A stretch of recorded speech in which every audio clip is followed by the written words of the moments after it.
What's good, y'all?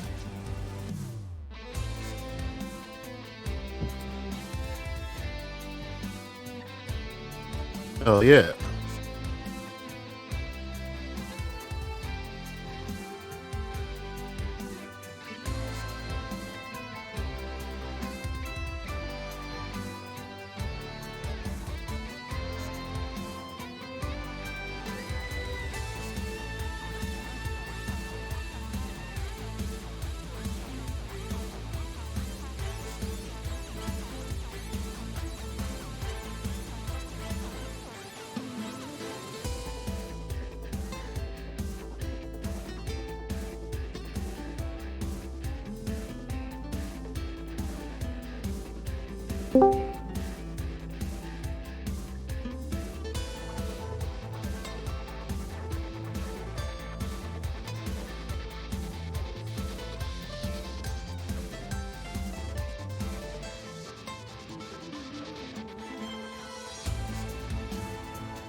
down here, salt is a way of life.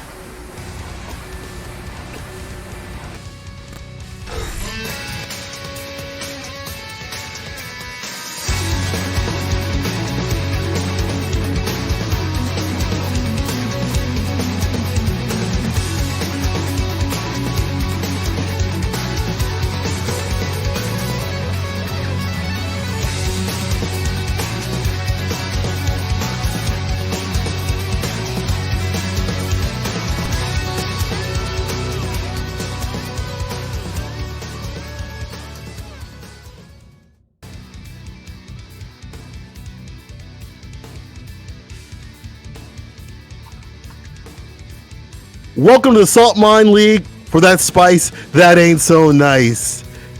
My name is St. Cola, and I am joined with CrossedMoon is here. I'm with St. Cola today on the mic, ready for the 6th tournament of the Saltmine League. We're ready.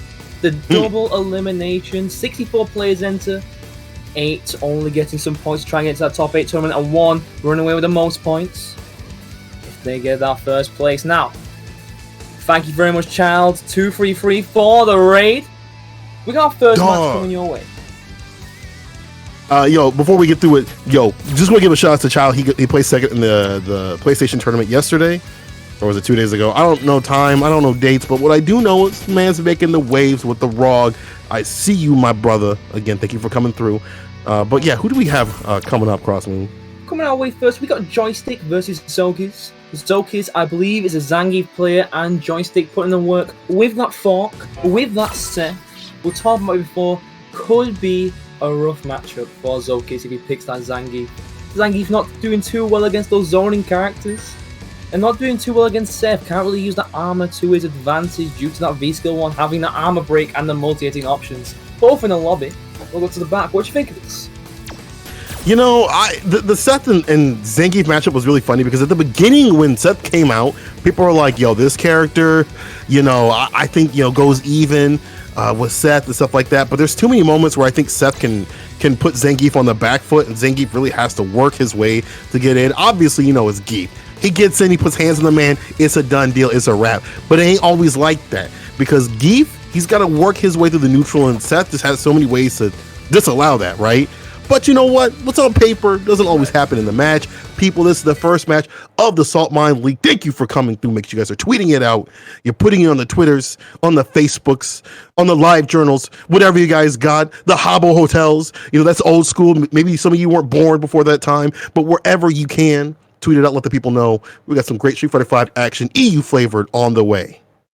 First match of the tournament, round 1. First one we're seeing. Let's see which characters these two players are going for, which V system these two players are going for. We are seeing the FALKE pick with a V-Skill 2, V-Trigger 2 against Zokis' G. Oh, okay. One of the top dogs in this scene, the character that people hate, but he doesn't win any tournaments. I'm just saying, people. When have you seen a G win a tournament lately? No downplay on this stream. No downplay. We're going right into it. Zokis tossing the plasma. We're seeing him back and forth on this plasma. Gotta be careful of the low sniper shot of FALKE. And go underneath those fireballs of G. Punished him from full screen like we're seeing there. Yeah, I like him kind of inching forward to use that fireball pressure, but the jump in right here. Just putting him away, and I like that hit and run style. Back off, get the shots. Land if you right in front of the face right there. Joystick doing building up that chip, but Joystick's finally finding their way in. Good anti-airs. You gotta keep G out this guy. You're letting him in for the A, giving him a chance. The V-Trigger 1's been activated. Oh, here we go. It's G time, but you gotta make something happen, right? And I feel like when you have a lot of bar, in terms of EXDP, you can kind of survive a little bit more of what G wants to do. You got that reversal on the deck. Look at him wasting that bar, and this is what you want, for him to waste the bar, but you're in the corner now.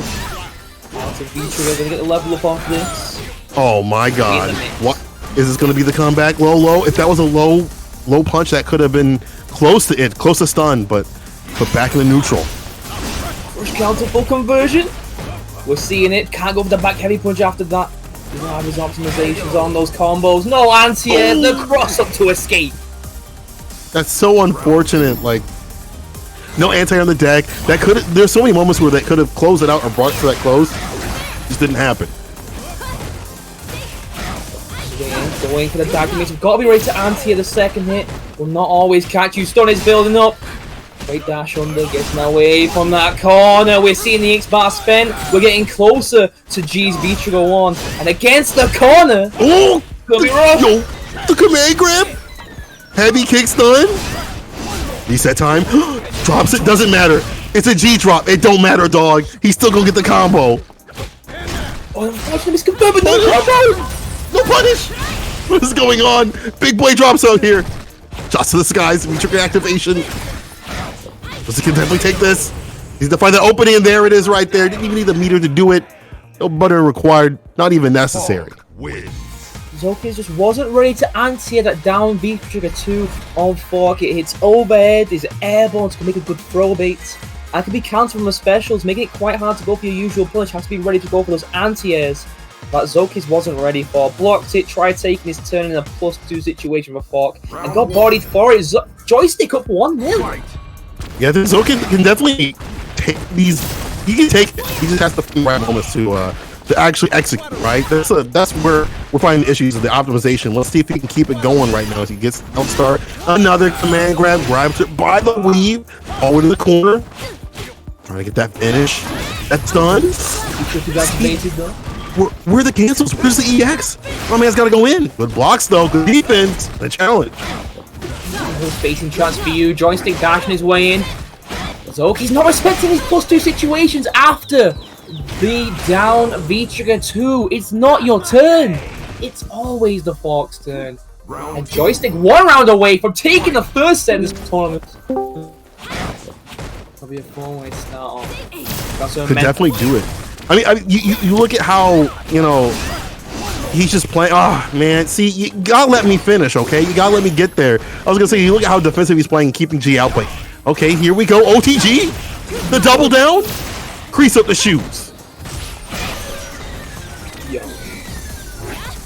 This is gonna kill. No, drops it. Dodges the. Yo, wake up. Come on. How is he feeling himself? Yeah. He did it on purpose. He did it on purpose. Look at these drops right here. This is all on purpose. All according to plan.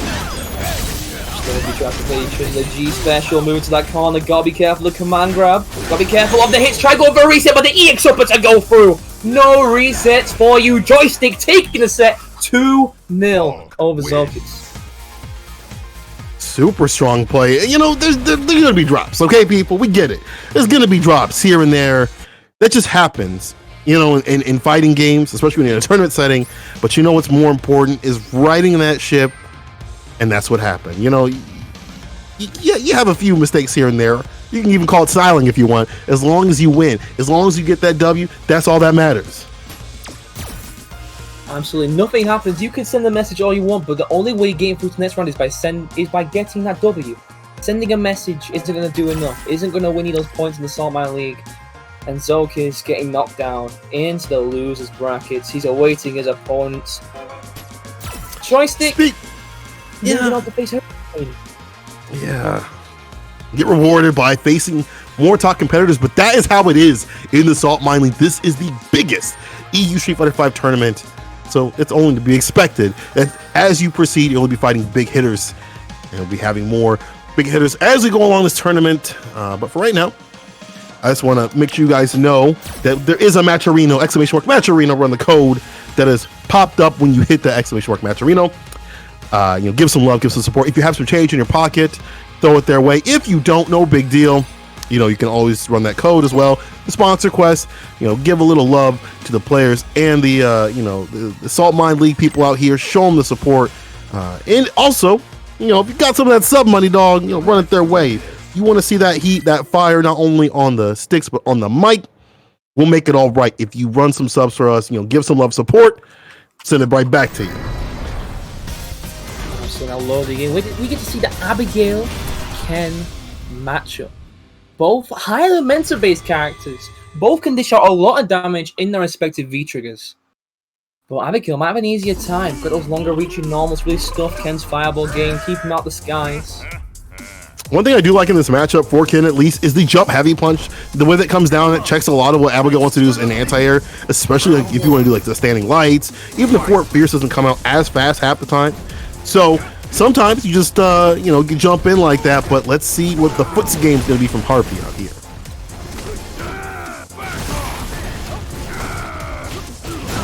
Forward heavy kick, punish. Yeah, can't let that fly for free. On the other side, run cancels. Nothing stopped there.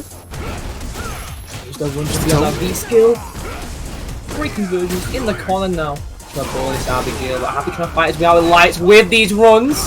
Can't get the dash up back heavy punch there. Switch the sides though.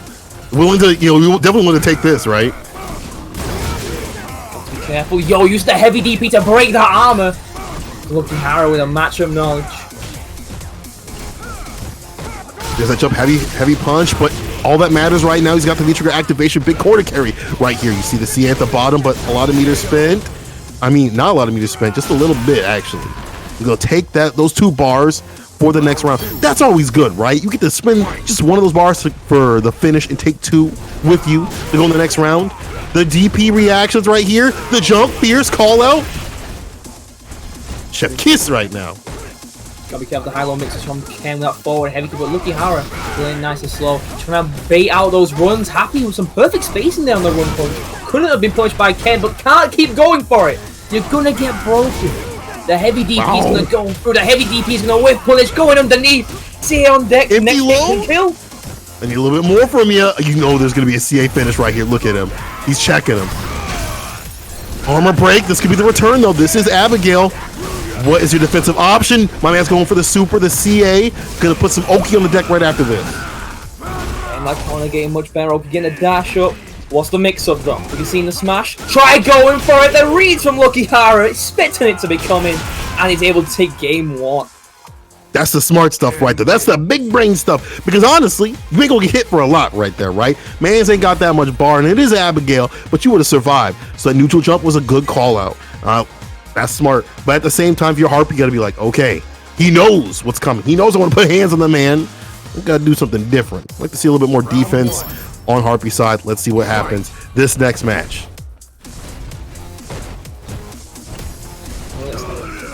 Abigail outraging Kevin. Lucky Hara's doing an amazing job of spacing himself around these normals. Catching Happy off guard. Not pressing any buttons to stop his advance, and already in that corner. This looks like just Lucky's game right here. He's just running his gameplay right here.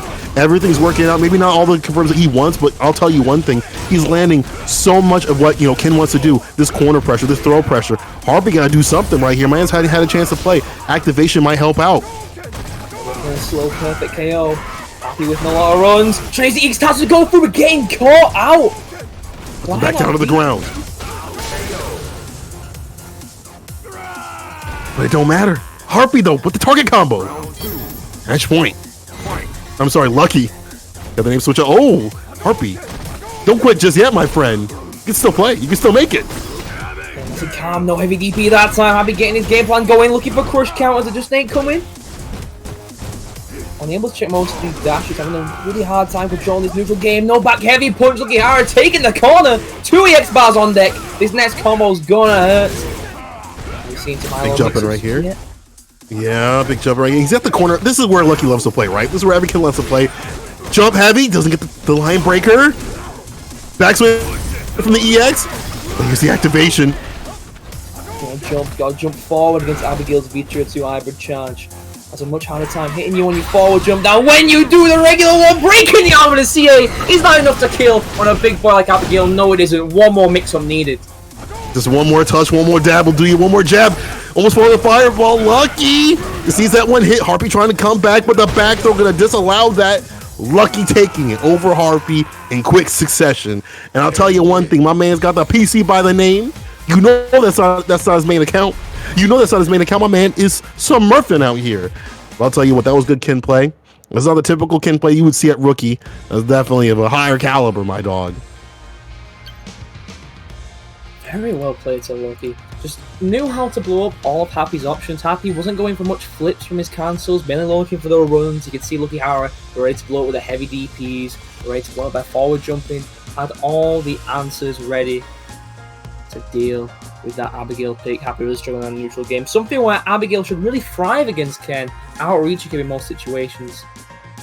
Yeah, there's a lot of mistakes. I mean, you saw a little, you know, things that were whiff punish and stuff like that. That obviously Lucky knew how to deal with in terms of the, you know, the run punch and stuff like that. And I see Happy in the chat, dog. Listen, It's okay that you're awful because we are all awful and we all start out awful. But the good thing about this is you can check the VODs after this, take a little bit of a review and say, what did I do wrong? What did I do right? Take some notes back and come back stronger, man. This is the great thing about these tournaments that we have on a weekly basis, that you can come back every single week and get stronger and stronger. Ask some questions, see what's up, say, what do I need to do to get better? Because that's the only way. It's better than shooting through ranked, right? Like, do you want to sit through ranked and learn absolutely nothing?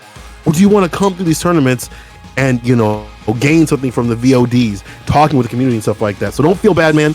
You still got Losers Bracket, and you still got more games to play. And we're going to have some more games to play coming up on the deck. Rackman's Barnet coming through with that dirty Manai. You saw that reset, right? That was last week, right? Absolutely disgusting. You kidding me? Which side? Are you kidding me? It was actually the most watched clip we ever had on Twitter. By It was far. disgusting. Disgusting. That's It was wild. so disgusting. That's what the people want to see, is the dirt. And that's why he's sticking with the Manai. I mean, this is not a character where, you know, she contains a ton of dirt, but moments like that, right? Moments like that are still show that she's got that juice. She's got that power. Because, like, I've never seen that before. I don't want to see it again, especially if I'm on the other end of it, you know. But at the same time, it's moments like that that show that characters that are kind of dropped for other stronger characters, they still have ways to be dirty, right? Street Fighter V, everyone's got some dirt. Everyone's disgusting. That's why I love it. And that character was really known for a V-Trigger 1 in Season 2. That 2-bar V-Trigger even used so many mix-ups, so many dirty resets. We're seeing it brought back now just from the crush counters. Things that were labbed before, you saw that reset there, usually meant to hit behind. But Rickman's Barney been doing the labbing, figured out how to make it hit front and back, making it a true mix-up. But you don't just need to lab, but loading right in now. Going to the back though, we're seeing Manat versus FALKE maybe, or Rickman's Barnet with many other characters. Got that G, got that Urian, got that Abigail. A lot of options going into this next set. Yeah, that's great I think that's an important thing, right? Like, especially in this season, having multiple characters is super important. Having multiple characters in your toolkit is super important. They got to be more than just secondary. To me, I think you have to have them at the same level as your main. But if you do have these extra characters, it's going to make you a more well-rounded character or player, because you're going to fight someone who's going to take down your character, unless you're playing, like, you know, one of the top five. Yeah. Akuma, you know. Seth, I'd say Seth. I'd say Rashid too, because I don't think Rashid really loses to anybody. I think he goes even with his, at worst, with a lot of his matchups. But like, if you don't have those top characters, you need something else in the pocket. Let's see what happens. He's sticking with the main bay. But Super Bowl out here with the Colleen pick. Okay. trying to use that V-Skill 1 parry. Those long-range normals of that. Very difficult to whiff punch. They have no hurt boxes on the orb, so they can control a lot more space. But you know, with the V-Skill 1 Colleen, you're going to parry, you're going to move forward and punish you. But going for those far-reaching, standing heavy punches, standing mean punches. Yeah, I really think the turning point of this match is going to be that V-Trigger activation, as it usually is for Colleen, right? I mean, she's okay in the neutral. I mean, she does all right, especially as she has bar. But when she really gets working with the V-Trigger, that's when she becomes a danger. That's when she becomes talked about on Twitter every single week. Like, man, this character shouldn't have 2-bar V-Trigger. Let's see what happens, what can come from this. Stagger pressure. Rima's Barnet doing a great job of controlling that spacing. Getting the conversions in the orb, pushing him back out, forces Super Bowl to fight his way back in with that V-Trigger too. It's not happening, man. It's not happening. Not going according to plan, but here's a crush. No follow-up, though. Not close enough. There we go. Lands a tail, the shimmy. There's still some bar to work with. Spins all the V-Trigger because he's closest done. Attack to stay alive. Trying to the side switch with a back throw, and it's enough to kill Rickman's Barnet, taking round one. It's an amazing job of zoning out Super Bowl for that whole set. Super Bowl getting some huge crush counters, but not converting too well. Yeah, that tech also was very great on Rickman's Barnet's side. Like, that was some smart stuff, dog. I mean, that could have been bad, but it ended out good. You'll take those moments. Because, like, as I said before, V-Trigger is going to be the determiner, I think, in this matchup, and whether or not Bao's going to be able to come back. And Rickman's Barnet's been able to navigate that so well. That was the first time, but here's the second time. Bao, he's in. Pushing to the corner. Ability to escape those all, but trying to take that pressure, not interrupting the recall of Rickman's Barnet. Huge damage coming in. V-Trigger 2 still ready to use. Checking it. Last bit of bar. Ooh, the crush! I like the delay on the heavy. Call today. There's the stun. Builds a bar up. Might be able to kill the CA. We're spending on the EX, nowhere near to kill. I need one more mix-up. He wants that reset. Shimmy. Oh, you should have just did it, dog. That might have just been the move right there. You should have went with the wave. Drops it! Doesn't get a full conversion, could have killed! Yeah, on the other hand, Rickman Sparta did not finish his plate. There were still some peas on the side, dog. Anybody's game still. Send off full screen. Great anti-airs. They want the EX. Trying to get him to open up, spin that bar out right now to get to the job done because the seconds are winding down. Oh, he's... Gotta be careful of the V-Trigger 2 now from Super Bowl. Drill! Dog, he saw that coming from a mile away. He said, I wish you would. And you did, and I got you. You got. I'ma stay sucker free out here.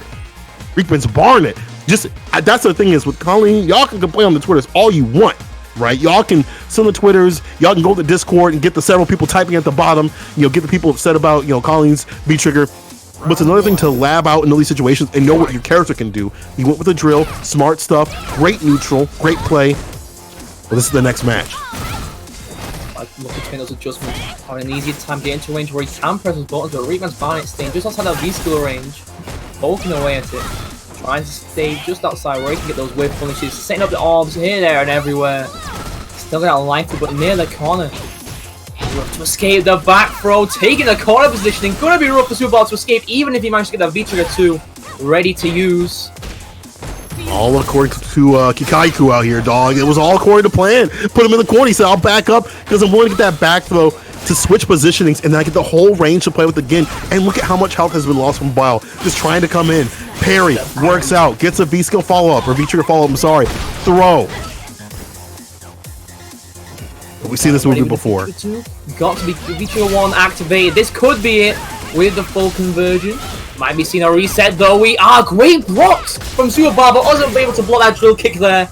Super Bowl not ready to do those mix-ups. Always gotta be ready. The V-trigger 1 and that's so scary to defend against. Gotta be careful that high-low, the left-right. I mean, yo, you gotta block twice, to make it nice, dog. You can't just be blocking the first one and say, I'm good, I'm alright. You gotta go all the way with him. Now, Rickman's on match point, and there's a lot of bar to work with, and this is where Monat loves to play.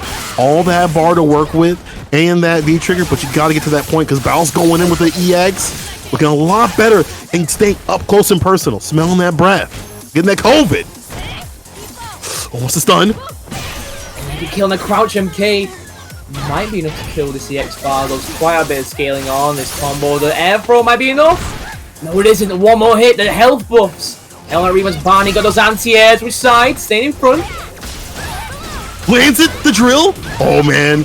Land this full combo. Puts some big damage on the deck. Probably gonna go for a reset. I would assume it on the other side. Overhead the double reset. In the bro. I see the CA at the bottom. Let it. Reeves Barney gonna take it. Yes, sir.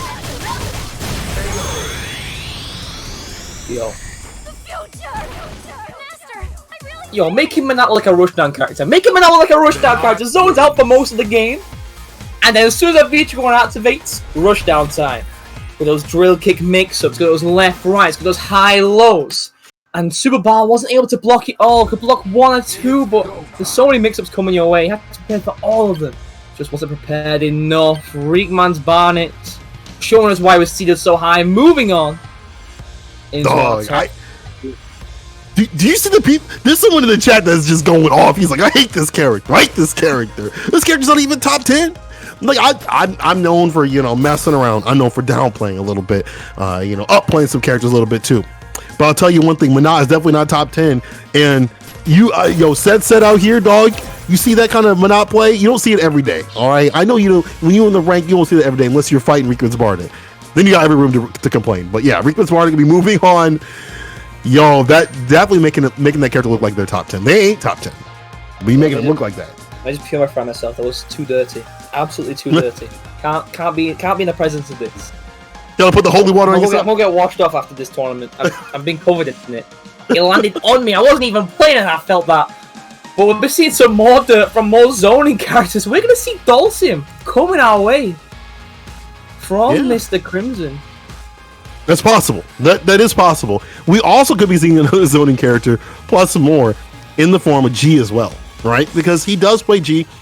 If you've seen the EU patrol, shout out to them to keep the streets safe from the dirty streakers out there. No more than 20. More than 20, you're committing No war more than 20. crimes. Have to give it up eventually. Yeah, he's definitely been. He was recently hunted. He was defeated, but he's been running that sim and G play. Been making waves, obviously, out here in the Saltmine League and getting to that top spot, dog. And he's definitely going to be in the Saltmine League finals. I can definitely see it. His play, his hunger right now, his drive to get ready for the EU CPT and beyond that is up there. Also, his streams are really good too. So if you guys want to go in there and check them out, make sure you guys are following Mr. Crimson. I got to plug the boy because he's putting in the work, and you can always ask him questions about, Sim or G. It's English or French stream, but my man his defensive choices are ridiculous. They're really great, right? Like, you got to have those with Sim, and they transfer over super well to G. Yeah, I mean, DHALSIM, a character with not many defensive options, does have that EXDP, does have the teleport, which can be thrown. So it's not a completely invincible option. Doesn't have a free frame. They really struggle to get you off of him. But as DHALSIM, you've got to have that defense. Got to be able to block them out so you can go back to playing your game plan and get those teleport mixes going. But we're seeing against Mr. Crimson, Hescraft. Hescraft been putting the work in those Swedish online tournaments with that Ed pick. Only ever picking V-Trigger 1, V-Skill 1. Okay, V-Trigger 1, V-Skill 1. Okay. I feel like V-Trigger 1 has kind of been the choice for many Ed players, at least over in the US, has been discussed as like the few Ed players that we have has been discussed as like the one to really use for consistency, because you get that mix-up opportunity and that damage opportunity, whereas V-Trigger 2 they can kind of pop out with a V reversal, and it has gaps here and there once people kind of lab it out. So it could be just a matter of flavor. Let's see what they use against Mr. Crimson, and I'm curious what Mr. Crimson is going to use against an Ed player, because I think both these options are really good. I think G is really good in this matchup because he just rules the neutral every which way. You can't throw fireballs. Your normals just don't reach as far as his does, and leaving situations with the EXDP isn't always as good as other characters that do have better DPs. So it might be looking kind of long, but again, that's what's on paper. Let me see what's in the match. I guess he's being rough against DHALSIM as well. Ed's not having many options against full screen normals. He can counter poke, but he can't really convert from them. Doesn't have any forward moving specials. Got that standing heavy punch full charge, but can get stuffed a very long amount of starter. Can't really get pressure from the full screen either, even if you get knocked out. That's a danger too. If you charge that up, G is gonna go right under, or Sim just teleports on the other side. Let's see what Mr. Crimson picks for him. Okay, never mind. He's going for the Sim. He's going for the long boys. Out here, the Mr. Fantastic out here. Not going for the Tims. Not going for the sports costume that we got for the Olympic event, which I believe has been postponed. He's going for the battle costume. Got that turban on. Ready to kick through us. Bro, that costume looking pretty slick though. I got him at that black. It's looking pretty slick. Mr. Crimson always got like some of the best colors, like coordination with his character. Bro, you see him teleport? You see him flow over that? Nah, Mr. Crimson on the things today. What a read. Already round start. My man's going in.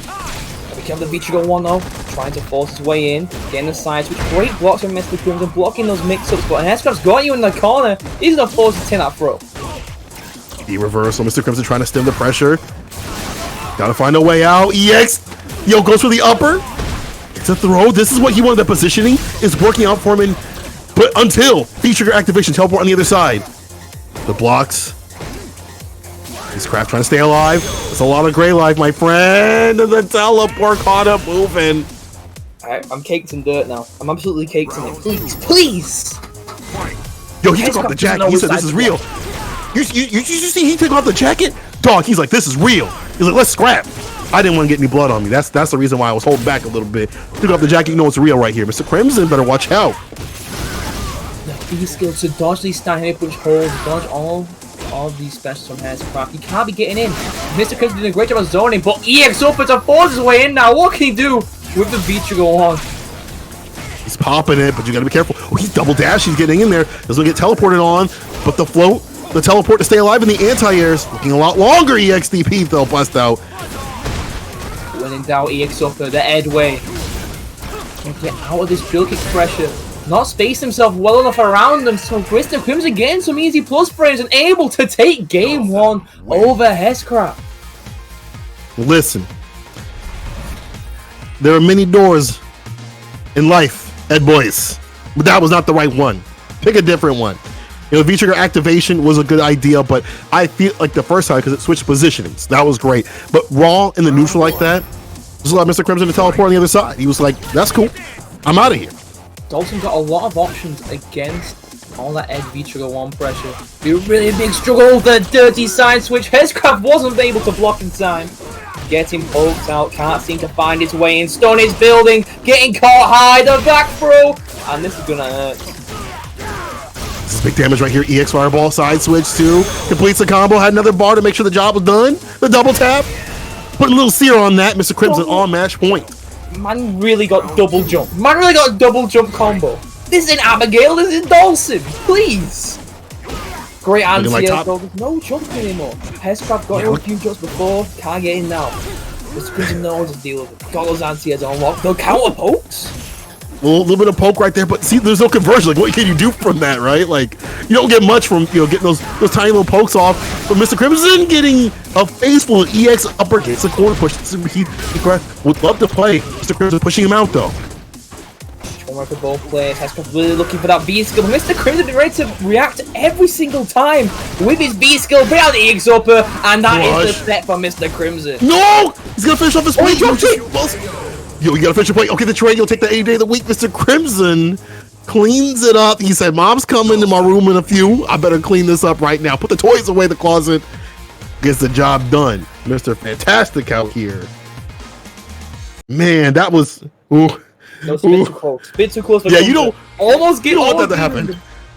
Almost gave him just enough to get the comeback going. Mr. Crimson able to close it out with an instant overhead.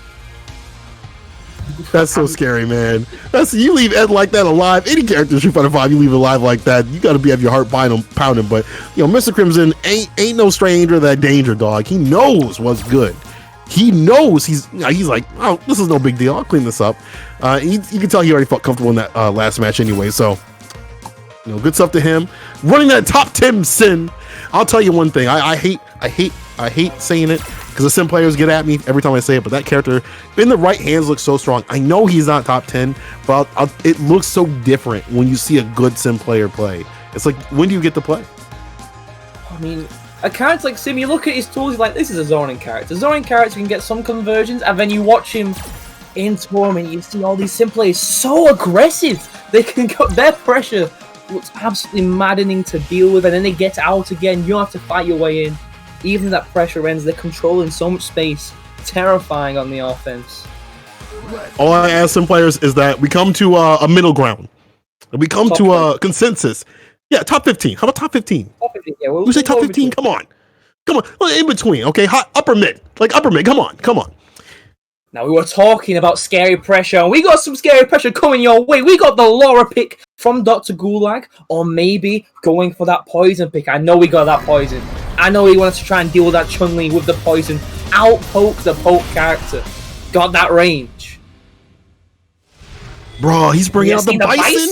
The bison? Yeah. Let's go. Yo, Psycho Boys out here. I love it. And this is a pick where I still think in this, even though she's gotten buffed, Chun-Li's gotten buffed, I still think Bison does very well in this match. I mean, he's got the footsie range, he deals with the fireball, which is great when you're dealing with Chun-Li. But I mean, she's still got some great things. She gets the legs knocked down, continuing her pressure. So it's just about not allowing that crouching mean kick confirm to happen. That's a great start. Able to get quite a few whiff punches on these standing heavy punches of Jasper. Not to be ready to try and whiff punch or at least counter poke Chun-Li standing heavy punch. Get a timing of when the Chun-Li wants to toss it out so you can try and force you in. Good blocks. Dr. Gulag lands a blast. Follow up combo right here. Counter hit. Blocks the EX, but you know the activation's coming. No, there's no, not just yet. Waiting for it. Punches the B2 activation, gets the knockdown. What's the mix up? We going for too many forward mean punches, giving up her pressure. Bit too early. I think it's straight, crush activation. B trigger time. And that's the scary thing. Is it going to be a command grab? Is it going to be a Psycho Crusher? No big finish here from Dr. Gulag. Just looking for that final hit to do it. I can backing off because he knows. And let that trigger run out. them come to me. Choose my moment to come in. And the Psycho Crusher coming through the neutral. Can't be dashing behind those fireballs when that Bison has that Vitra 2 Psycho Crusher. Gonna nullify it and catch you dashing. Also, Bullock's not ready with CHUN-LI confirms, but is ready to move you towards that corner. And control it so well, like Bison does with those +1 Psycho axes. Those well spaced scissors. Just keeping you there, there's no escape. Bro, look at the gray life and just a push, and then finally you see the red from that EX landing. Gets a tick throw. Follow up for Fierce. It's a done deal. Dr. Gulag said this. He said, yo, this character, I'm just going to try something different. He acted like he picked this one out randomly after he's had like a few days with it. This one looked like a little practice. The counter hit combos, the pressure, knowing when to go in, having that defensive style, and knowing how Bison should be played. Looking like he's played this character for a little bit longer than what he says. I mean, taking that round with 7 goal less and the KO below, of course he knows what he's doing. Of course he knows how to play this Bison. Jasper looking a bit lost and a huge jump into start. Dr. Gulag, just amazing job controlling the space. Never letting Jasper escape that corner once he's got them there. Stone is building, any hit can kill. It's that final hit to do it. That's all he needs, is that little bit, that dab to do it, really, at this point. Gets a throw, getting closer and closer. Jasper has to use the V-reversal now on the back foot, but lands in the blast. Unfortunate, Dr. Gulag on that match point. That's awareness there, knew the spacing work, throwing that blast, and if Jasper jumps, they get caught by a huge crush counter to start. We're moving to the corner. We're spending a lot of time here, getting shimmied. Is that the stun? No, one more hit needed. Back Trying to make it happen. Oh, gets the jump. Okay, Jasper can make the comeback. Puts it on his back. This is where Bison doesn't want to play. Gets the throw. But the answer back from Dr. Gulag challenging. EX legs, activation, keeping it safe, keeping the pressure. Able to react to those 50 frame dashes. The one master situations. Dr. Gulag escaping the corner with that EX head stomp. Just trying to get away. Not ready to answer yet. Huge conversion of Jasper. This might be enough to kill the right conversion. Going for the guard break. You open them arms up. Let me show you something. Let me bless that chin. Jasper going for that heavy punch. And I like the idea to, like, you know, put this character on the back. And that's the other thing is, like, on the other hand, Bison's got great offense, but his defense is not so good. So you actually have to be a little bit situational on how you block and how you approach. You gotta have those anti-airs on the deck. Dr. Gulag saying, listen, I'm all about that offense right now. No defense. But Jasper's offense, or defense to offense is great. Going right for the CA. Gonna get the follow-up too, Oki style. Jasper can make the comeback. Let's go on for the double dash. Feature 2 still ready for Dr. Gulag, though he can make his comeback, looking for the EX, escaping that corner. Hard to slide, understanding every key activation. One good Trying to find the opening. Man grab mix. Yeah, I like that. Him backing away, he knows what can come. But here's the Psycho Crusher. Didn't have enough time for the punish. But still, get some legs on the deck. There's a little bit more. Dr. Gulag with the blast. The knockdown. He still has trigger to play with. There's a front. Jasper, not getting confirmed. Be careful, go for those cancel the dash up throw. Dr. Gulag taking the round. No checks on Jasper that time. Wasn't ready for the dash of Vice and always be ready to react to that 20 frame dash. Pretty slow. Can't be doing it on read. Can't be checking it on read. That invincibility will make your normal way. Dr. Gulag making that experimental pick work. Bruh, like experimental. How is it an experiment? That looked like it's been in testing the lab for a couple years. My man's been in the lab weekend after weekend with this. I don't know about this. I don't know about him saying that he just recently picked it up. We gotta talk to him about this one. I want to see the CFN. People, how long has he been on that Bison? I need some stats. I need some stats because that didn't look like it was new. But whatever the case may be, that Bison starting to clean up a little bit, looking hell better than mine. And moving on the bracket, I like that he's having another pick. We said before, got to have multiple characters coming through when you're coming through the CPT and beyond. Obviously, the CPT is all good and nice, but what really matters also is the Saltmine League getting those points up, dog. Getting ready for the finale that's coming closer and closer. It feels like we just got done with one of them, right? And now we're going to get back into it? I'm all about it. If you guys are all about it, make sure you guys are running that Matcherino, !Matcherino. Run the code. If you got a little scrap on you, throw it their way too. That goes to the players and the TOs and gives them the love and support to keep this running and giving you that great EU Street Fighter V action. And as well, if you got some subs, hit them with the dubs, that big W. Run them their way to it for the Saltmine League. I know you got that Amazon Prime, and what better place to use it than this great Street Fighter V action you get to enjoy every single Sunday morning, except for I believe next Friday will be the Saltmine League instead of the Sunday, because they'll have EU CPT next weekend. Yeah, EU CPT will be on next Sunday and Saturday. So we're moving the Saltmine League to the Friday instead of running our King of the Saltmine League tournament. Check us out then on Friday. But for now, check us out right now. We're seeing Semi versus Bolt Strike. We saw him picking that Gil yesterday on the RCHF EU on the local. And making it work, coming in first place. His Gil has been getting stronger, but maybe looking for that Vega in this Ryu matchup, as we're seeing right now. He wants some points, dog. You know, Semi's not one to mess around with, and Semi has definitely proven to be a big threat. Even with Ryu being as weak as he is, Semi's got some great reads, some great parries that we've seen before too, and he's gonna put the sweat on Bolt Strike. Let's see what happens now, because Bolt Strike ain't sweating right now. Round start already getting a few hits and great defense. That's what really Vega wants to do, just out-hope Ryu. He's not got the greatest range. I can just throw to front of fireballs with the Matador turn or Bolt Strike. That V-Skill 1 with projectile invincibility. Catch out those fireballs, catch out that plasma. Little stand okay blockers, try and move Bolt Strike to the corner, working a slow comeback for the anti-airs today. Welcome to the corner. Got that fear of the command grab with the claw change. Oh, even more slice use. Gets the counter, hit the stun to do it, build the bot like Build the Bear. Bolt Strike taking that one pretty convincingly. And you see how defensive he was? He was reading the fireball pressure, the jump in pressure, caught him coming in, and just started his game plan. Semi really trying to force his way in, trying to get something going on the offensive as Ryu, but Bolt Strike has been defending so well. Semi gets in, and then he's pushed right back out again to a situation where Vega really controls it. The claw in extended range, higher damage. Very hard to get. I mean, that's that backwalk speed, dog. Just kind of backing out. You'll see me trying to find a way in. The projectiles ain't working. The jumpers ain't working. Them predicted DPs, which is probably an input error right there. You gotta pay for that. You gotta pay the toll for those, dog. Against someone like Bolt Strike, you gotta pay a little bit of that tip. Alright. Semi getting pieced up by Bolt Strike convincingly. And this is a Bolt Strike that this is a tournament Bolt Strike right here. This is Bolt Strike where I ain't playing around. I'm trying to get them points, trying to get the job done. I'm taking you seriously. Here's my main. Let's get it done. He's not letting Semi in. Semi gets in with a few jump-ins, but he can't take great advantage of that offense. Ryu really struggling to keep that pressure going. You know, not much plus frames in his kit. Doesn't have the greatest OK on crouching opponents. And Bolt Strike can see him mix up between crouching and standing as much as possible. Catch Semi off guard. See, it's some of the conversions. Also, you see the donkey kick too, like pushing Bolt Strike out. It's like, damn, now you got to work your way through once again. Semi though, looking a bit more aggressive, but still trading back and forth with Bolt Strike as he lands. He's going to drop, blow the back out.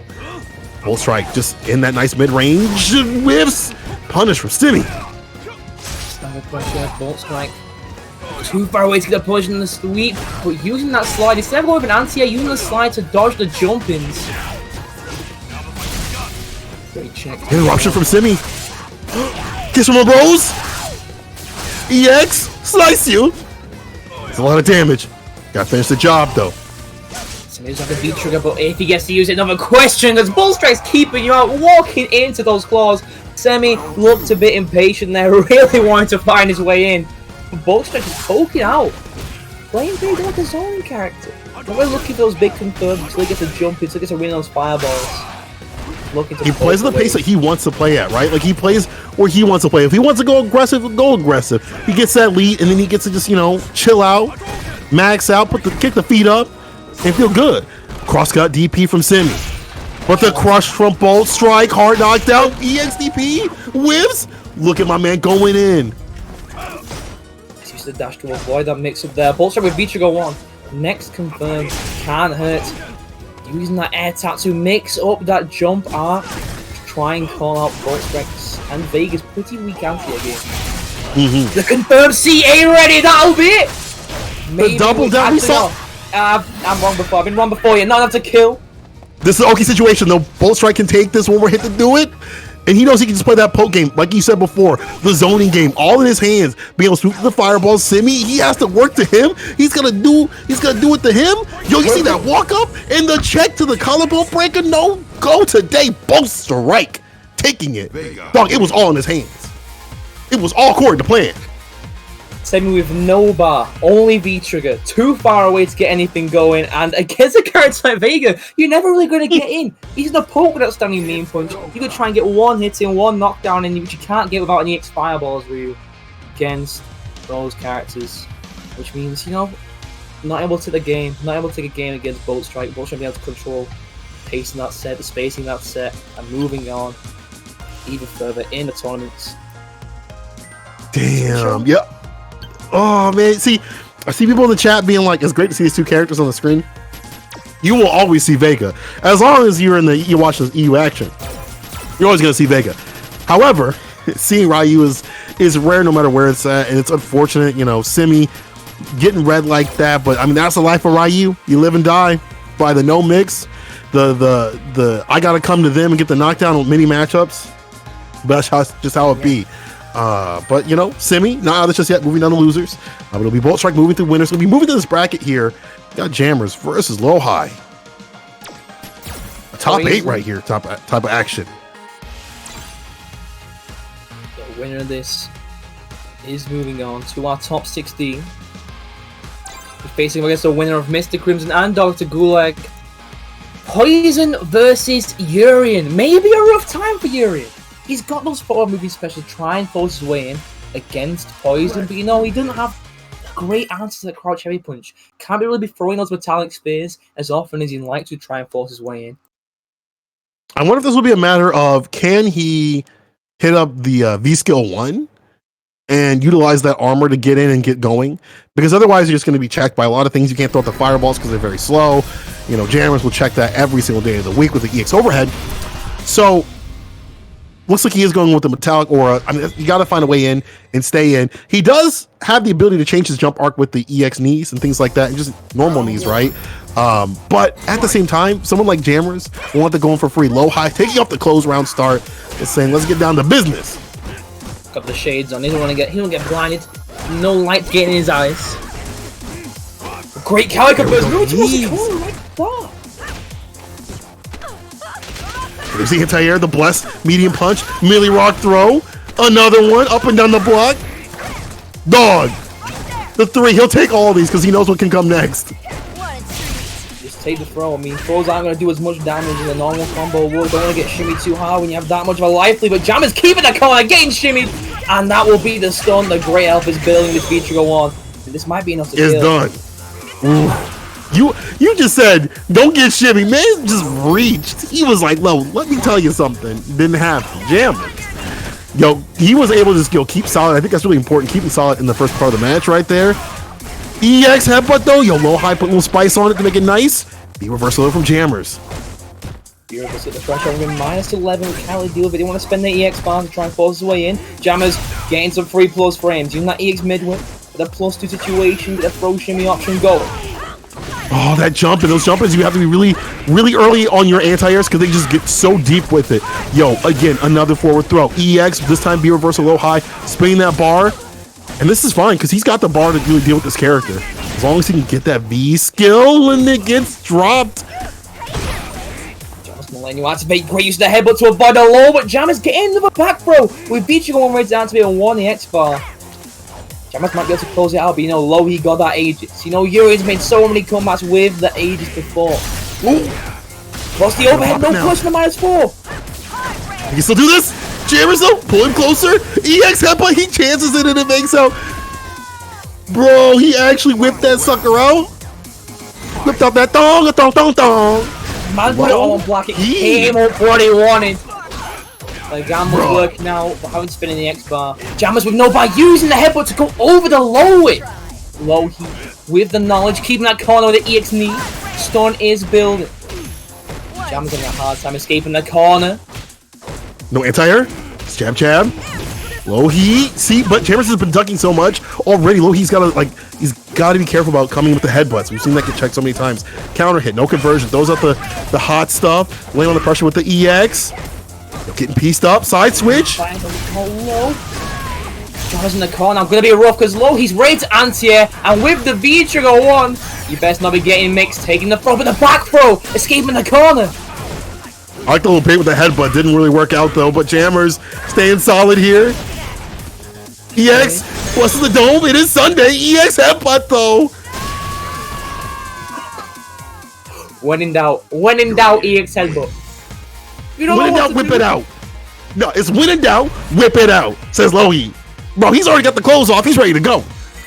And this is the thing. Is like the unpredictability and the chaoticness of this character kind of makes that matchup a little shaky for Poison players that want to keep that control. Because Poison, they all about the control. They all about that. You know, I want to make sure the neutral isn't the way I want to play. But the way that Urian can play can definitely put a wrench into that if you're not careful. All into the corner again. Jammer's getting hit by so many crush counters. Lohi dropping the combo. Jammer's not getting stunned today, able to escape the corner, but the whip punishes with that EX giant tackle. No escape from this corner. Drops, no big deal, so gets the overhead for the finish. And now Lohi on match point looking super solid. As soon as you get put in the corner, I feel like Lohi, if he can stay solid, it's a done deal. And Urian's corner game, pretty damn good though. I mean, all accounts, you know, if you think about it, he's got a lot of ways to, you know, keep you in the corner and put you there quickly too.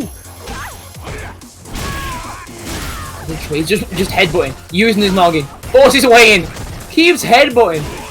No fly zone. Why are you trying to skip that corner? Close to stun now. Gotta be careful. The overhead, over knee. Lohi taking it 2-0 over Jammers.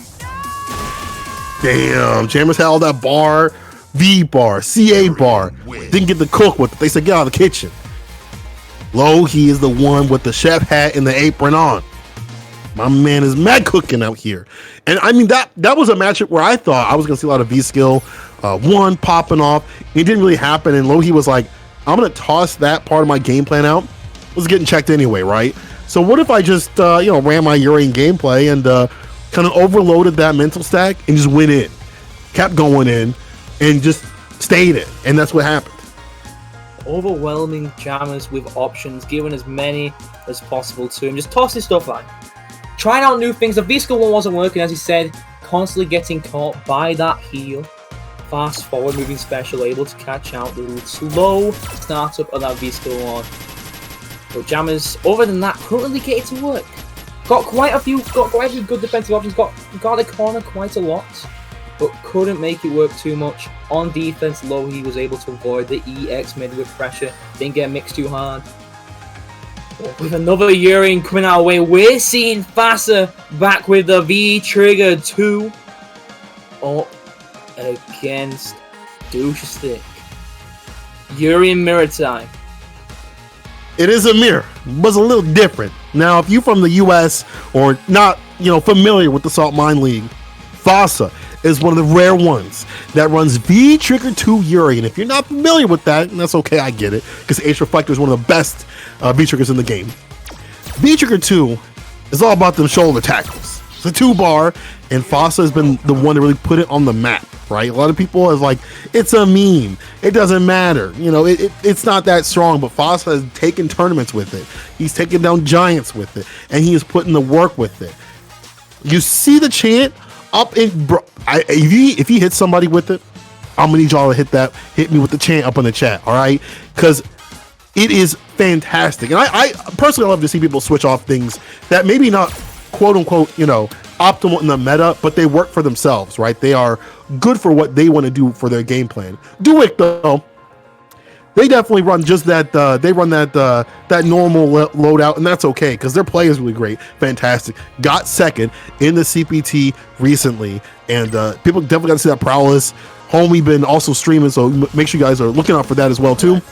So it's going to be a little different than the usual Urian marries that you're used to, and especially when it comes to, you know, who's going to get V-Trigger first, what they're going to use it with, and you know, other things. Hell, we might even see a lot more V reversals from Fasa because he has a 2-bar. Yeah, I mean, the benefit of that 2-bar is he can get it twice around. You can get it twice a game if you spend it pretty quickly and don't take much damage. You can get it really early in the match, get some damage in, try and close it out as quick as possible, and also you got that V reversal option that maybe Douchestick doesn't have. Might not get that Age Reflect if he spends that V reversal, spends that V gauge early in the game. Wait and see. We'll like to see the V-Skill 1, V-Trigger 2 from Fast. I'm not going for the V-Skill 2, V-Trigger 2, while Douchestick mainly going with the V-Skill 2, V-Trigger 1. as we're seeing here. Absolute mirrored V system. Mirror match. Yeah. 1 to 2 and 2 to 1 right there.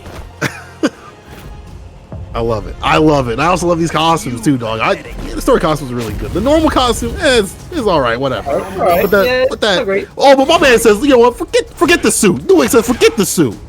He's also got that B skill too. It's not Indignant Thunder. It's Ignite Thunder. All right, it's Ignite because it is ridiculous. It controls the neutral, controls the fireball pacing. You can't get hit with it because the combos that come from it are big boy damage. The headbutt to be understanding, like awareness of his own character from Faster knows his options against Yuri. That's the fun thing about mirrors. You got to know your character, right? And you also got to know your character, but how the other person plays, because it's more about playing the other person and their tendencies. You both have the same tools, and somewhat, obviously with different, triggers and stuff like that.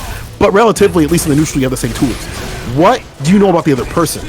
Activation, good screen freeze. Too far away for the throw, getting guard broken. Moves to the corner, no one near us to kill, doesn't have the CA, but a lot of damage building up. We're seeing resets. Waste to anti. That's done. It was a plus enough that he couldn't jab back. Taking round 1, able to anti-air a lot of time. Doomstick trying to deal with these fireballs on those reads, but Faster calming a bit down with them. Not throwing him as often. Huge EX headbutt, nice conversion from that distance. Definitely takes a lot of work to do, right? To land that combo, it takes a lot of work. EX puts it back in the corner. Duick hold him down. Here's the EX bust out. Looking for that activation. There it is. Let me see those combo videos, but the drop! Just still needs one more hit, trying to beat out of the throw with the headbutt, but Lucius escaping the corner. Feature on 2 ready, but another EX headbutt! 2 EX headbutts? You're the headbutt after headbutt after headbutt. Bruh, are you kidding me? These dudes just slugging out here. It's that kind of matchup. It's that kind of matchup. It's that kind of matchup, though. When it comes to a mirror, it's a slugfest, but it's an absolute. It's a battle of the minds. It's a battle of the brains. You see the big brain plays coming through, and that's what happens when you play Urian, especially in a Urian matchup, mirror matchup.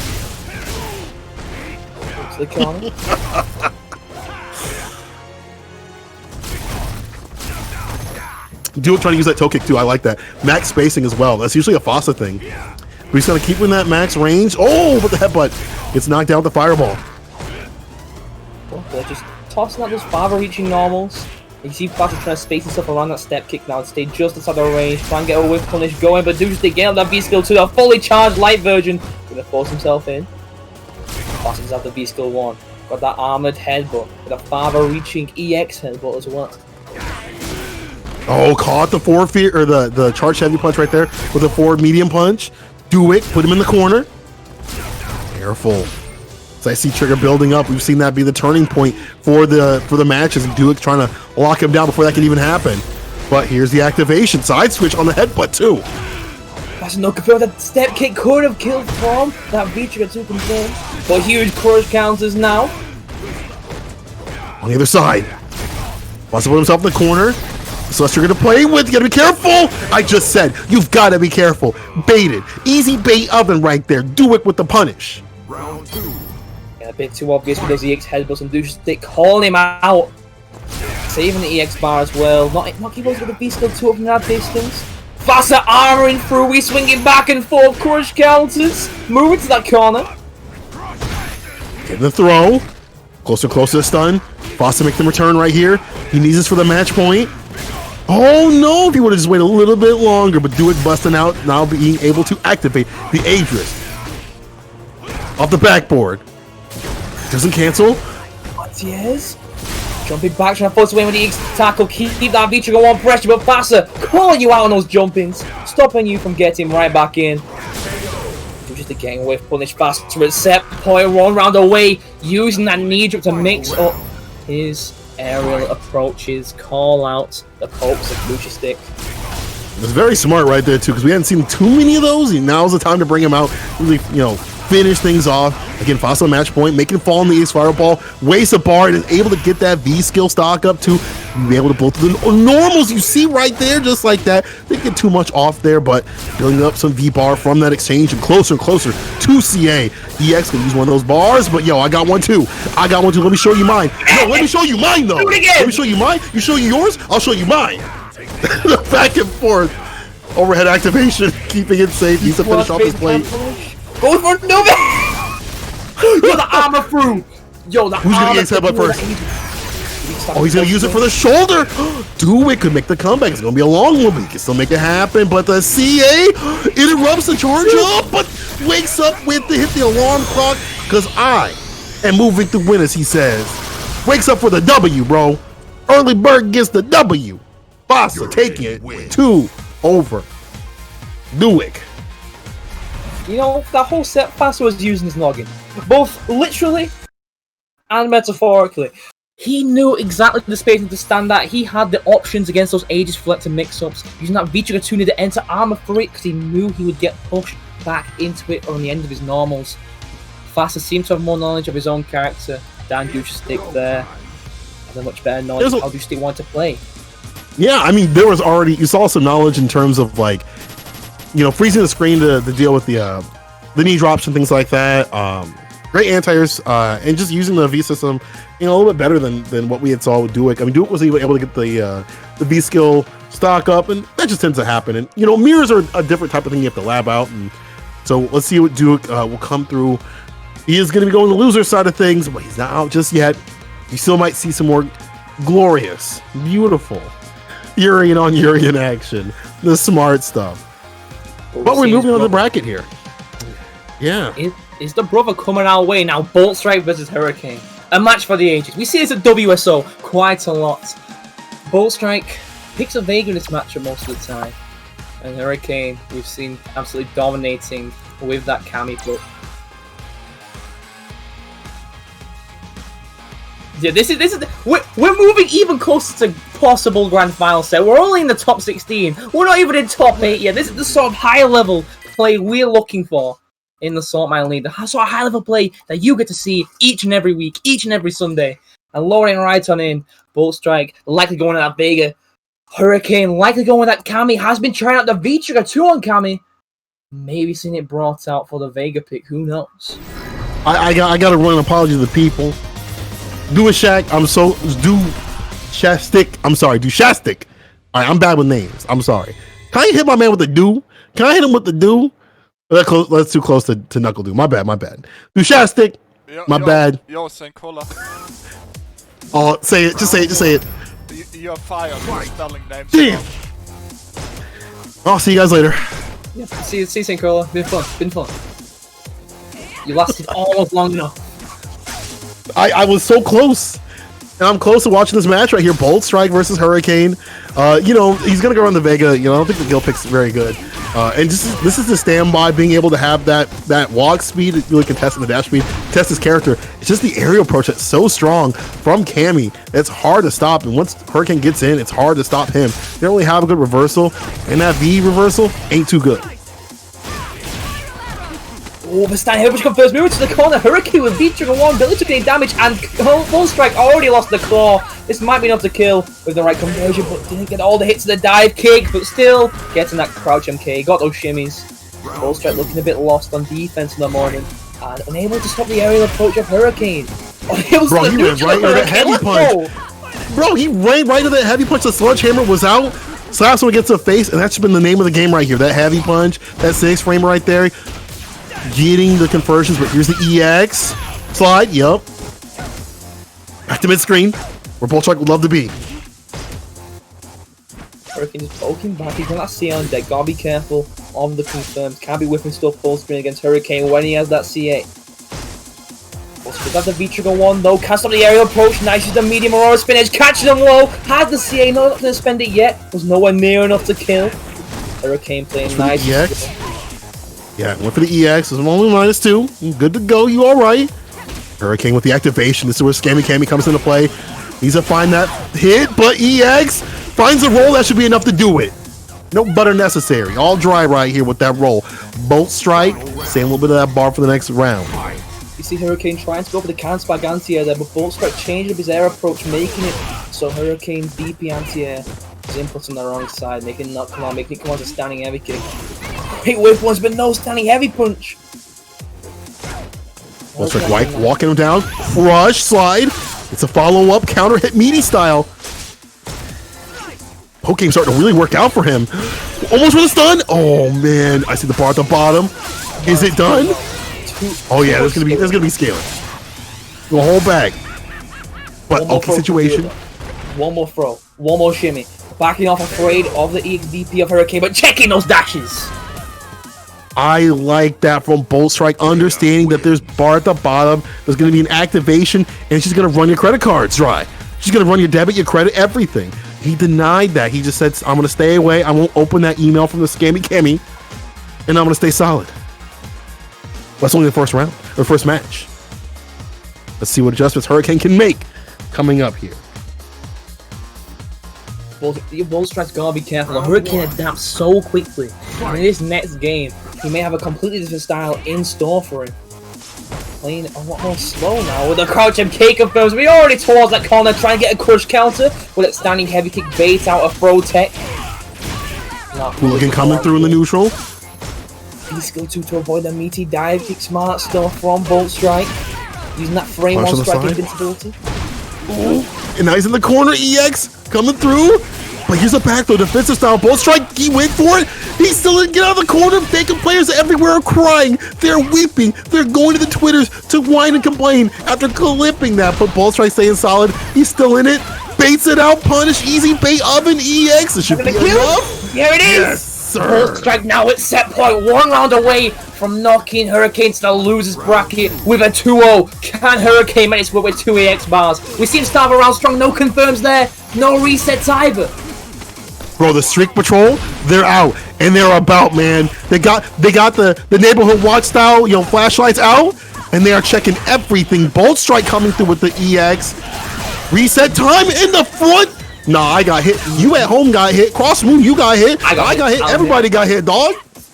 All needs one hit as the V-Trigger 1. Hurricane got to stay out the air, but catches a stand MK. V-Skill 1 to avoid. Spin the V-Trigger, build some chip, avoiding that hooligan. Any hit can kill. Anything at all. Hurricane's got to be careful. Got those confirms, though.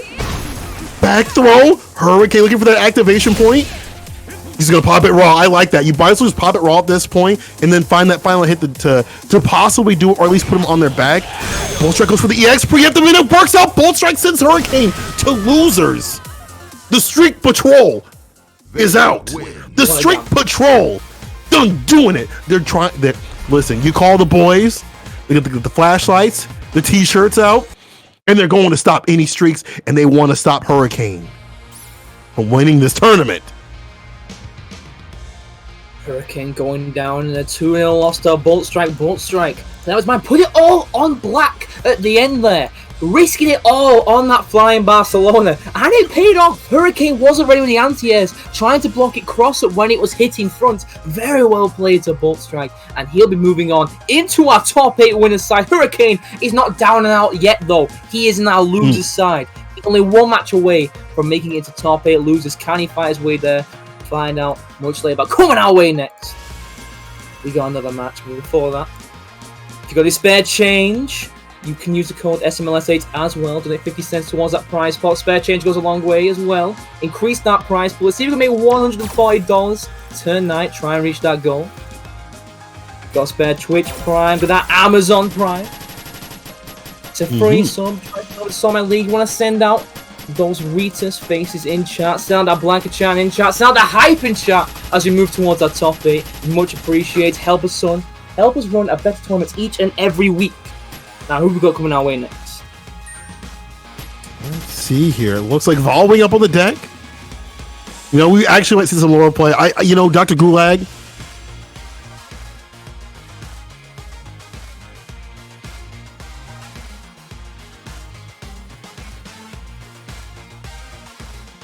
What? Yo. Volwing really out here today. Okay, Volwing, I see you. Getting ready for that CPT, dog. Getting ready for the finale of Saltmine League. Y'all are really hungry out here. Y'all really want to get that work and give those hands. But there's going to be FALKE coming through, who's been giving hands to his fellow Urian brothers to get ready and prepare for his top 8 entrance. Let's see what's going to happen between the two. Giving them the shoulder.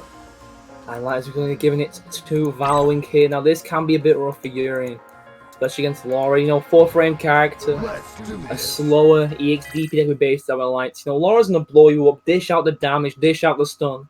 With that V-Trigger too, you know, he could spend that V-Reversal, get that pressure off of him, lower that stun gauge. Don't want to get knocked out by a commander against Laura. Don't want to take all that damage.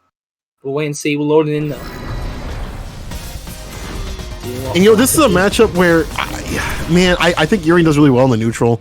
He can really low profile a lot of the charged up bolts and things like that with the crouching medium kick. And I guess a sweep if you want to risk that. You know, I think his neutral's pretty good against Laura, from what I've played at least, from what I've seen also. But, you know, it's Laura, right? She gets in, gets going, puts you on stun, is done. So you gotta be careful about that. I wonder how V-Trigger 2, you know, because we haven't seen too much of that besides FALKE, runs out in this matchup. Let's see how it works out against Valwing. See, FALKE trapping that fireball game. You know, Laura got some answers to the fireballs, not great, but still getting a counter hit. We already on the offensive. Hey, it's all about oppression, baby. We going in with it. Well, just like Valwing's going in, putting him in the corner here. They're swinging buttons at the longest of ranges right here. Don't really get anything off, and the armor blowing through the normal right here. So he's back to mid-screen. Oh, with one EX bar. Laura's the scariest when she has that bar. When she has that V-Trigger getting in with her bolts. We begin that pressure, forcing mix-ups with the EX Thunderclap, get that +3, catching them with a bolt, but the EX Headbutt to escape, and V-Trigger 2 ready to activate. Gotta be careful of that Tyrant pressure. I like that max range crouching medium kick. Now gets a conversion, gets a throw, and now he just needs that one good one. Able to escape, following not going for the chase down. That recovery is kind of weird, so I wouldn't do it either. But still has him locked in the corner, anti-air medium punch, keeps him down to the ground, and the activation gonna be able to hold him down south. One more hit to do it. Oh, never mind, wasn't enough. Too much scaling, but calling out that EX Headbutt, just blocking it. Using the crouching light kick, like I said before, use a fast light normal, it'll bait out the EX Headbutt, it's just a bit too slow. It's a command grab. Here we go. You take another one of these. I like how he just backs away, doesn't get hit by anything. Gets a follow-up headbutt. Great tech, the sweep activation. Did you not watch this man's Twitter? He gave you the tech to how to deal with it. You know what's coming. B-skill. Sway in, full charge. Thunderclap getting the way in. Minus situation. Not afraid of that EX Headbutt, baiting our lights. Okay, gets a throw. Yeah, FALKE looking super strong because he's got that CA. And he didn't even really need it. He can just spin a few bars here and there to make the job done. But following with the side switch, EX Headbutt, and bait that one out. Reset to the EX Headbutt to go through. That not to kill. No, needs one more. Gotta be careful of the overhead. Gotta be careful of that low. Or be careful of them ash he needs from the skies, dog. FALKE coming through the skies. I'll be changing those Thunderclaps in the corner. Finally got the spacing and can just go over the top of it with those knee drops. Timed around, so Valwing on the offensive again. Got those EX bars, got the spacing on these Thunderclaps. So the -5, the more close on block. There we go again, another EX Headbutt. FALKE coming through, using that to turn the tide of the neutral, to turn the tide of the aggression. But here's Valwing. No activation just yet. Gotta find that right moment to do it. Gonna pop the question at the right time, but the EX Headbutt gonna deny that. Far range. Look at that max spacing right there from FALKE. Finally, activation from Valwing has to do it now. Do it now, Gohan. Both doing resets with a V-skill. FALKE wasn't reacting in time. Set the Thunderclap, going for the overhead. Nice with the EX need to avoid, but wasn't respecting it. Getting caught in the back throw. Let's go. Feature 2 ready to use. Armor through. Is it going to work? And that's going to round for FALKE, taking game 1. Man, FALKE's decision making on when to deal with the claps, when they're out in the neutral, goes for a grab, or he'll check him, max range, crouching medium kick. And knowing when to EXCP a little bit more, a little bit better, because we saw some of the rounds he got crushed counter for that, right? but he's doing really good about, you know, popping those out and saying, listen, I don't want this to, you know, the neutral to start kind of waving in favor of Valwing. And Valwing, on the other hand, letting some of these headbutts fly and maybe not popping trigger at the right moment, maybe a little bit sooner rather than later, you know, to kind of get things going. So I'm curious to see how Valwing's going to be switching things up against Fasa. Fasa figuring out those answers to these from the class I said before, using that EX headbutt to go through it, and now using a knee drop to avoid the thunderclap. Put Valwing constantly mixing the spacing, made it harder for Fasa to take his turn during these thunderclap strings. Well, the EX plus frames, Fasa just backs off. Back against the wall though. Against the ropes, overhead connects. Command grab, it's time. Careful that V-trigger 2 from Fasa, constantly switching up between the spacings with that V-skill 1 dash, going for the back dash to avoid Fasa's challenge. Fasa looking for that activation, the toe tap, look at that max range, just claiming that space, saying, I'm going to be swinging, and if you enter, if you get hit, it's your fault, and it's your fault for whipping that command grab. Not a big punish, though, from Fasa. Here's the activation finally from Valwing, a little bit earlier in the season right now, in the round. This could be the tide turner, because this is where this character lives, but this is how I win, says Fasa. He says, this is how I win. He's got the V-trigger activation, don't get hit, don't get opened up.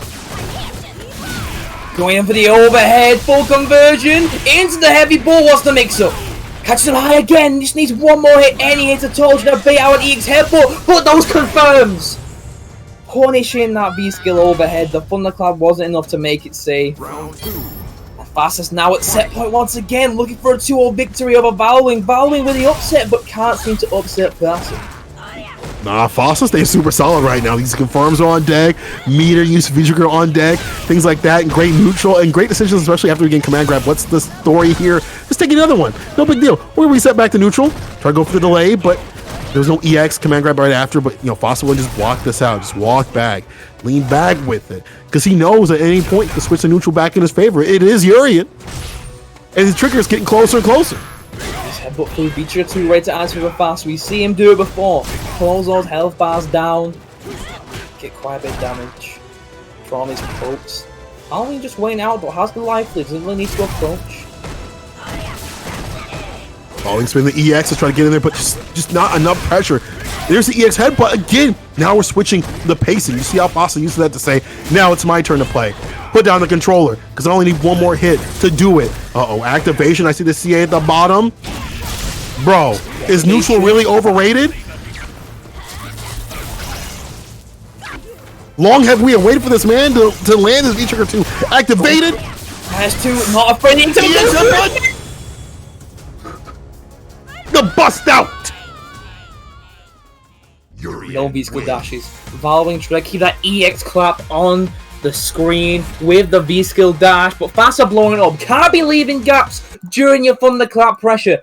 He's gonna blow it up with the EX headbutt, able to take game 2, able to take that 2-0 victory, moving on to face Bolt Strike in our top 8 winners side. We ain't done with our top 16 though. Coming our way next, we got One Step Layered versus Reekman's Barnet, Kareen versus Manat, Abigail, Urian, RG. Damn, what a list of characters, man. You know you pick some good ones when you list out characters that were strong before and they're also strong right now too as well, that cover a lot of good matchups. Again, we said it before, we gotta have a lot of matchups. This Street Fighter 5 Season 5, I guess it's Season 5, whatever season it is, you know, you gotta have some other, it's gotta be, you know, your main character plus friends, right? So good to have some different characters coming to the bracket here. And people, it's good to see you all in the chat, coming through, enjoying this great Saltmine action. These guys are rolling and rubbing them subs up for the Saltmine League. Show them some love, show them some support. I see all my favorite flavors up in the chat. Yo, Master Ryu was good. Happy I still you see here. Yo, DJ was popping, my friend. People, let's enjoy some great Street Fighter 5 action. And if you enjoy it like I am, tweet it out. Let the people know on the social medias. Make a TikTok about it. I don't know what the kids do these days. What I do know is you need to give some love and show what's up. Don't let this good action go to waste. Make sure you guys are clipping things so we can watch it later. Because you know I want to talk about what's cheap. And I know I want to talk about how cheap this character is. You know, every time Manat comes up, it's so hard to say this character is not broken, because you saw that gross reset we were talking about before. He did some gross resets also earlier today too. Let's see some more. But One Step Layer might be able to deter that with the footsie game. He all the way in there. You know, as a Korean player, got those crouch MK confirms, got those counter confirms. We're already in the corner. And One Step Layer working on that stun, but not able to get it. Reman's ban is already out. Feature 1 close to being ready to activate. Got those crouch MP confirms on lock. Back in the corner, but setting up the arm. Yeah, putting it on the neutral. One Step Layer just willing to back off and say, I'll wait for my time. Up on the crouch, you mean to confirm? Not just yet. This part with great defense, great spacing, but is back against the corner. Gotta fight your way out because now it's crush counter activation time. Gotta be super careful here. Using that Vici wants to pressure and that dash up. Reekman's by not ready to check the dash after the Vici 1 back dash. One Step Blade taking round 1. Looking so strong in this neutral game. But those crouch MK confirms. Ready to go, ready to navigate around these orbs. Gotta be aware of the space in the orbs and place that, or whether or not she has it. That throw pressure always, you know, to the other side of the screen.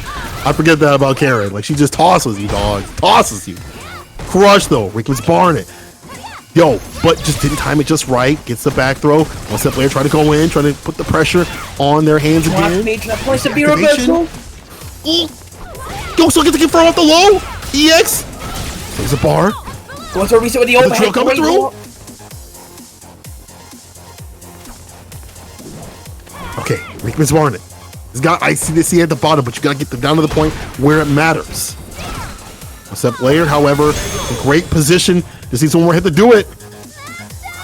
No projectiles, absolutely zero projectiles. One Step Layer ready with that EX Sappo to go through the orb, getting the punish from downtown, from full screen, taking game 1 over Reekman's ban. We've seen no dirt with this Beatrigo 1 yet, because One Step Layer's defense has been on point, absolutely solid. He doesn't want to become a Twitter clip. He doesn't want to be on the Twitters. He doesn't want that to be his legacy. When decades later, you don't want your kids to be like, yeah, remember that time you got pieced up by Reckless Barter out here? You were on Twitter, 500 something views on Twitter. That was you? That was you, Grandpa? This you? Nah, that One Step Layer said, nah, not today, not me. It won't be me. Fresh one, constantly setting up resolves. One Step Blade doesn't have the life lead. Gonna be a strong, great whip punish on the Mujika. Who's looking for that? Let's go. Put him to the corner though. One Step Layered. Taking him all the way there. The trade. They get the full combo though. No big deal though, because he still has his corner pressure. Blackman's barring it. Still stuck here. EX getting closer, closer to V-Trigger as well. There's the activation though. Mix between a backdash and forward. That's feature 1. That's via Reekman's ban, and this should be the round with the right conversion. We got it. Reekman's ban taking it around with that feature go off. Reekman's barring it, looking a lot stronger. You have to control the neutral, right, and not allow, especially in the times where she's got meter, where she can just kind of navigate that ball as we saw before. But at the same time, Reekman's barring willing to spin his bar, get some damage on the deck, and really get that offense going. But here's One Step Layer. He's in there. He ain't leaving, dog. He ain't leaving. They said you gotta go by 9. He's squatting, dog. He said, I'm still. You gotta call the cops, man. You gotta call the cops. You want me to leave? He's barring it though, fighting his way, trying to fight his way out of the corner. It's actually not that bad, at least until she gets bar. Like you can kind of space her out. It's on One Step Layer to make the right reads, but when she gets bar, it's a different story. Feature 1 now with the back for Reekman's Barnett, able to the conversation back, but the EX Sample to get out of the corner once again. Not getting caught by that orb, using those projectiles, it's going to be going on the C8. Bro, you see that confirm? It's Barnett though. He got it. He got that sauce, dog.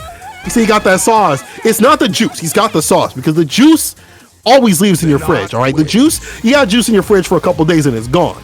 The sauce is there forever. You always got sauce in your fridge. Open your fridge. People at home, open your fridge right now. I know you got sauce in there. You ain't got no juice because it leaves in a couple days, but you definitely got sauce. Just like Reekman's Barnett out here has the sauce. He's got the neutral. He's got the lockdown. And One Step Layer, the onus is on him to come and fight this Monop, but it's hard if you don't got that meter.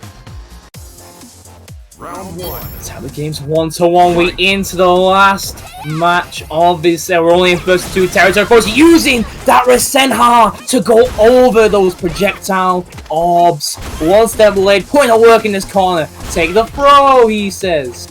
It'll be fun. Yeah, take the throw, man. Yo, just take the throw. It's all good. Just take like 7 of those and then, get finished with the round. That's it. Reekman's Barnett says, listen, I'm out of here. The Great Escape, dog. Reversal, eat some of this great life. EX Comes through the neutral, the double pickup, the double down. One step later, now the one on match point. You can't be dashing at one step. You can't be dashing. Those orbs are not your savior. He's ready to use that EX sample to go through. The projectile invincibility has been putting the work in this match. But you gotta have the meter to do it, right? And that's one thing that once the player has to work his game plan around.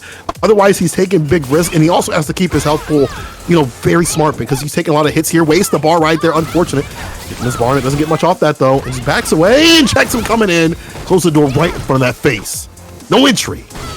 Set the orbs. Can't get conversion that far away. Looking for a crush counter there. One step, not ready to take his turn. Feature one's activated. Looking to close the health bars down with warning X. Feature one the whiff punish with the records.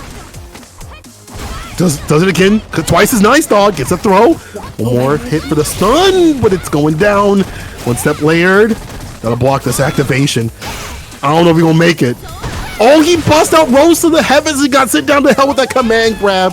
Final game. Final round. One step layered. Weakman's Barnett out here. Was it a read from Weakman's Barnett? We've not seen a single EX for Senhar from one step layered yet. But Weakman's Barnett with the reads, blocking it out. Able to the round with C on deck. Got all the bar in the world. Got all the bar you could possibly need. Lots of work with him. This is where Monat loves to play, especially in the third round of, a match. Having all this bar to work with, where you can just kind of run your game plan, and once the player has to come to him, doesn't got any bar on his side to deal with anything. How's Weakman's Bar gonna deal with this corner pressure? Great health building up. Gotta be careful the next throw. It's gonna hurt, but can't be neutral jumping. Man's ready to anti with that EX Tenko. Saw that from the skies. The CA One confirmed. step layered. Well, he caught him coming in with a CA. That's not gonna kill. That's a lot of damage. And if you're one step layered, again, the onus is on you to make the comeback.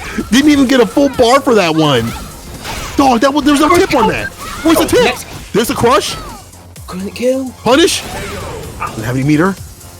But checks are coming in anyway. Weakman's Barnett with the lockdown, with the pressure. The great decision is going to be able to take that over one step later.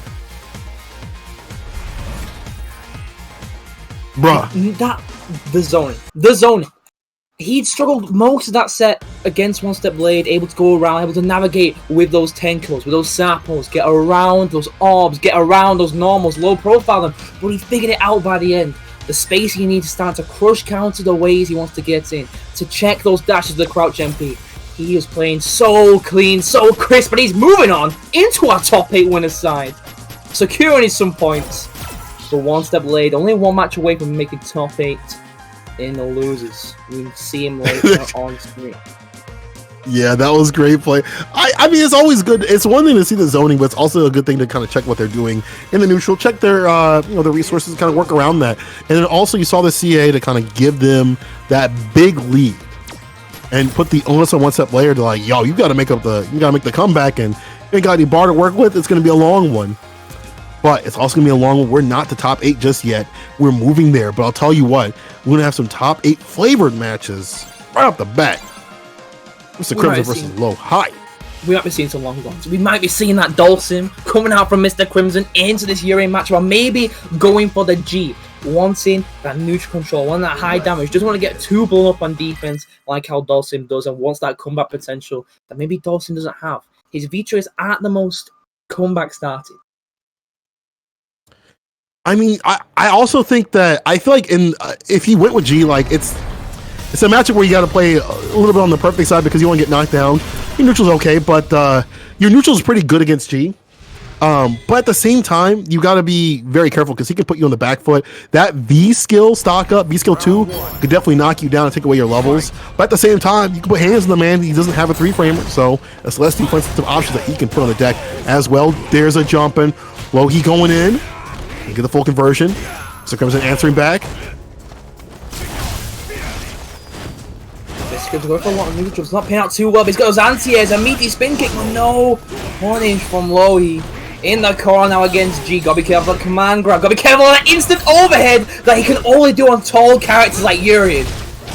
Yo, that's matchup knowledge, and Mr. Crimson definitely been putting in work with this character. I don't know how many hours that he had before, but he's definitely looking super strong. But speaking of strong, here's the Aegis.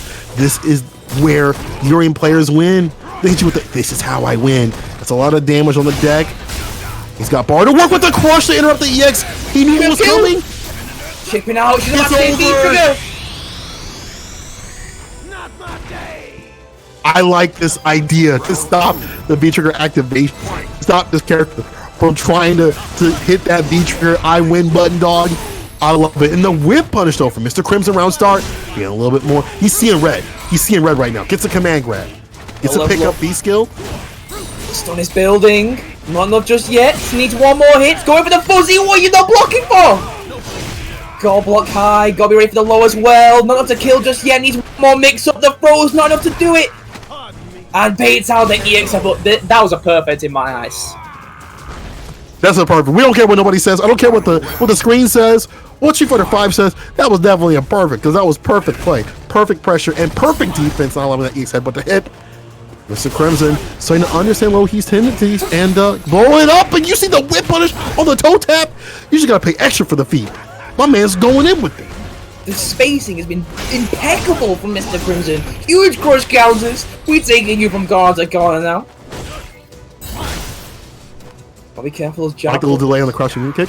You see that some of the delays also from Mr. Crimson go for the crouching weenie kick in some instances too, as well, checking the neutral. Just utilizing all the buttons of G, and at perfect ranges too. Oh, missed it. We gotta be careful of the V-Trigger one from Lohi. Now he has it ready to activate. He knows his mix-ups to the V-Trigger one. He could make this comeback with one good hit into the activation. Mr. Crimson taking all the throws at the moment.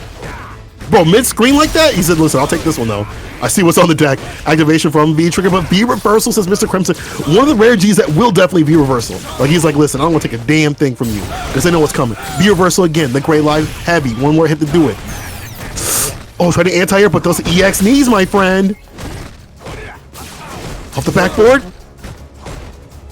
Mr. Crimson spending all that V-Gauge on the V-Reversals. Knows he won't get V-Triggers down from the V-Reversals before, but also doesn't even need it, because they only needed one more hit like that EX Fireball there. He is up 1-0 over Lohi.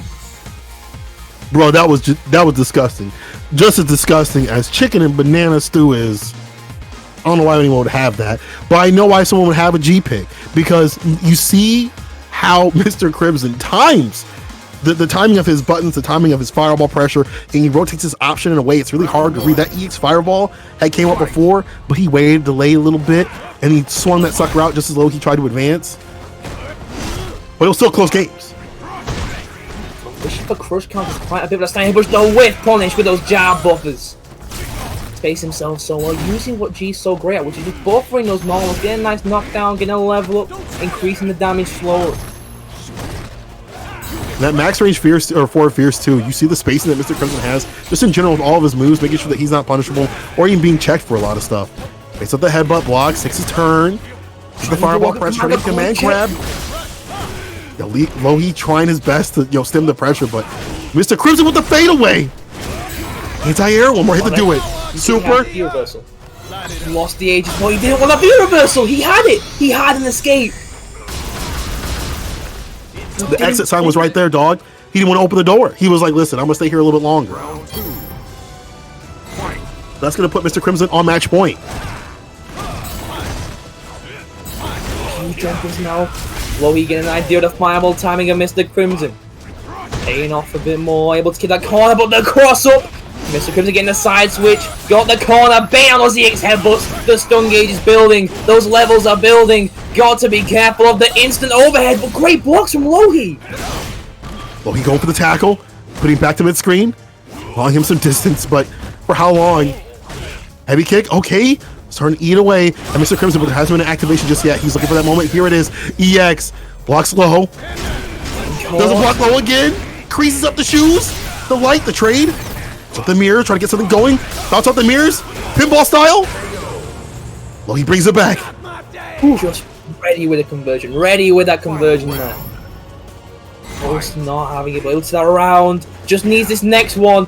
To have the game's 1-1. He's not going out of a fight. Catches from the EX tackle. Move towards the corner. Not getting that meaty stand heavy kick of Mr. Crimson. Blowing you up for it. Moving to that mid screen. Going for the Oki and taking you to the corner. Yeah, you definitely got to be on point with your meetings against this guy. I mean, you can't let this character stay alive. And also, Mr. Crimson plays the neutral so well. Doesn't even go for the EX. Just gets that double dash. Anti-air again. Puts him down to the ground. This time blocks out the EX and E's. Target whipping headbutts. That might be it. EX. No, just one more hit. Oh my god. The stun is done. Mr. Crimson taking it over Lohi. Disgusting. Went for the high-low there in the corner and went for the low. He expecting the high, but it just wasn't coming for him. Mr. Crimson taking it 2-0 over low. He moving on to face Reekman. Oh, to miss Reekman's Barnet in the top 8 winners. What a close set. Dude, you know what's really good about G players, right? Anyone can say whatever they want about G comeback, blah blah blah blah. But when you see Gs that have good neutral like that, great spacing, great whip punishes, that shows you the real strength of this character. Not, I get robbed once in a while and ranked or whatever. That doesn't matter. I don't care about that. What I care about is fighting a G like that, where anything you do gets whip punished. They beat you up way before they even have to get triggered, right? If they get triggered, it's because you keep eating a bunch of V skills, in the middle of their combo. So that kind of play for Mr. Crimson is the kind of play that you want to see from G players, and what makes that character super strong. That's the real strength of that character, not the stuff you see on Twitter. It's what they can do in the neutral overall. Solid G plays, what you like to see. See plays like Gustavo, Smug, Arthi, all showing up each and every week, and their G's clean. They're not too fussed about robbing you blind with that V-trigger, more bothered about getting those whiff punches, taking to that corner early. The V-trigger is just their back foot fallback option if all else fails. They don't need it. It's not a requirement. It's not their win condition. And we saw there Mr. Crimson taking a page from their book and moving on to our top 8 winners. But coming our way next, we're seeing a player we've not seen in a while. We're seeing Jammers versus the target of the EU Street Patrol, Hurricane, coming our way. And this will be losers, right? So they'll lose out. Let man like Jammers come through, who's hot on the mic and also on the sticks. Be the one to put Hurricane on the ground, right? Like, let him be the one, because he said he wasn't even part of the EU Street Patrol. But what if he's an honor today? Makes him an honorary member. If Jammers, if you're listening to this, this is your chance. This is your opportunity, your shot to be in the EU Street Patrol. Even though you didn't want to be in it, maybe just be an honorary member for taking out Hurricane out of this tournament today. That'd be great. Now, loser of this goes home, goes back to, well, they should be at home, goes back to ranks, goes back to casuals, goes back to the battle lounge, goes back to the lab. Winner moves on into a top 8 loser side to guarantee themselves some points. If you don't win this, there's no points waiting for you. Absolutely 0 points. You're going home with nothing in your pocket. But winner guaranteeing themselves something. We're waiting on Hurricane now. But as we wait, you got any spare change, or you just want to help out the prize pool for this top 8? Go over to the match arena, use the code SMLS8 to donate a free 50 cents to the prize pool. I'm gonna try and break that $140 goal by the end of today. Got spare Twitch Prime. All subscribe to Saltmine League. Spam Rita's face in chat, the Blanca-chan in chat, and the Hype in chat as we move towards the top 8. Helps us go a long way in improving these tournaments each and every week. Still winning. Listen, y'all, give some love. Yeah, give some love. Give some love. Give some support. Run that code. It's not even hard. You throw that code in. It's easy work. All right. If you got a little change, you'll throw it their way, just like CrossedMoon said. And got the subs. Run them to the Saltmine League. You're gonna be seeing that great EU action. This is, to me, it's more than an appetizer, because this we've already seen it already. What the EU CPT was 95% of what you'd see in the Saltmine League, right? The same players, the same type of level of play. You're seeing CPT level play right here. You're getting it right here. You're getting it right now. If you want to see more, show that love, show that support, yo. Tag, it ain't Paw Patrol. That's what happens when me and my son go out for a walk, all right? That's different. This is EU Patrol, Street Patrol out here. A little different. Hurricane take this time to get into this lobby. Hopefully, hasn't gone for a nap. What is man's doing? What is he doing? Yo, Hurricane? Are they doing the usual where they're like, yo, I got like a 2-minute break in between my matches. I'm gonna run like 5 ranked sets and I knew it. I'm calling it. Yo, Hurricane, you hear me? You got 6 seconds. All right, you got 6 seconds. If you don't get in here, and you don't play your Street Fighter 5 match, your tournament match, I can't do anything. But I'll be upset. All right, Jammer's in here. I know Jammer's out here. He'd definitely be like, listen, dog. You know, no coastal kings out here. All right, I don't care if it's EU or America. Jammers, if I were you, I'd take that win. Raise a ruckus, okay? Take that win. Take him down. Any means necessary. Yo, in a tournament setting, if you know your match is coming up, you're in that top 16, what are you doing in ranked? Your matches are coming your way, and you've got it soon. And you're going out there to play a ranked match, a first one set, because you have your match, we're sending you invites. You don't want to have that annoying bleep in the corner. Wait till after the tournament. Go into the lab and practice the matchups you're about to play. Not go into ranked and play that Ryu's on 2-bar. Listen, if you're watching, which, I see a few hundred of you are, it's great. You guys can play all you want. If you're out of the tournament, you're in the spectator seats, y'all can hit up that rank to watch this at the same time. I see, some my favorite flavors up in the chat. Dovachi, what's good? He has 2 more minutes, otherwise I will DQ him. You hear that? You think oh, never mind. Damn. See, as soon as you put the threat on the deck like that, Ritas, he comes through. He was like, okay. All right, let me get out of this match. Uncle Claude coming through. Hurricane, winner of last week's Saltmine League. Probably one of the strongest EU players. Got second place at the EU CPT. Won so many Saltmine League tournaments, including the finales. Just a ridiculously strong competitor. But he's in the loser side right now. And that shows you the level of play that's in the Saltmine League. Can Jammers be the one to take him down? Yo, Streak Patrol, don't end it just ranked. It matters in the tournaments too. So Jammers, this is your chance to be an honorary member. Don't let us down. What's Hurricane's channel? Does Hurricane? I don't think Hurricane streams. I think he streamed like 3 months ago or 2 months ago, and like that was it. Yeah. I remember him doing like 1 or 2 streams, and like that was it. And I was like, okay, dude. Well, Jammers does have a stream, so make sure you guys are following Jammers on his stream.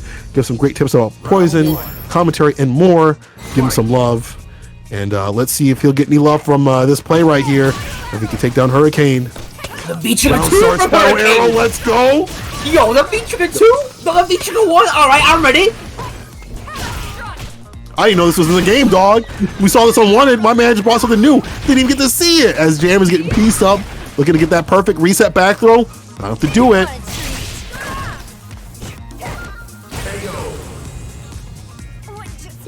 There it is. Great. Yeah. It was a perfect. Only great help. It was a Didn't even take chip. It would have been the 7 goal unless the KO blow, but it's not coming. Hurricane still taking that first round off to a great start again. And it's been very little bar the last game. Yes. He's all warmed up, getting the confirms. Jammers, you gotta fight back. You gotta do something, my man. The reversal, pick up the controller. But it's so hard because you see the DPCA. See you next round. See you next match. Let's keep it moving. I want to go back to ranked. Yo, yeah, Ghetto double perfect. Ghetto double perfect. Hurricane, please give him some breathing room. Let him play. That's a scary thing. Is like you saw that lull, that 1 second. There was 1 second where he was like, "Okay, I'm gonna let this man play for a second." And you saw Jammers try to do something. He was like, "No, got him." He tried to jump in. No, got him. Did you forget who this man is? Hurricane is so hard to jump in on him. Even if you have that deep jump in, a jump heavy punch from this character, it just doesn't matter. Hurricane making this like a single player game. He making this like in Skyrim. This is an RPG. And he is the main character now, but Jammers biting back this time. Finally taking the corner, finally getting some pressure. I mean, yo, Hurricane, the type of dude that when you play him, it's like cheat codes, dog. He's got the cheat engine on. He's got infinite health, infinite damage. You see the crush? He's skill. Okay, takes his turn back. At least gets the EX. Jammers fighting back. V-Trigger definitely going to help out with that. Big damage right here. Trying to even things out. Hurricane still got a life lead, still got a V-Trigger 2 as well. Activating, going for the dash instead of the grab. Great low block from Jammers. Knows the mix-ups for this very unused V-Trigger. Jammers is a man of study. He is a man of the books. He's a commentator and a player. It's a dangerous combination. You can't pull a fast one on him. V-Trigger activation, the shimmy. Too far out though. Healing turns with that crouch HP dash. It is not possible, but the anti-airs with the EX high whip.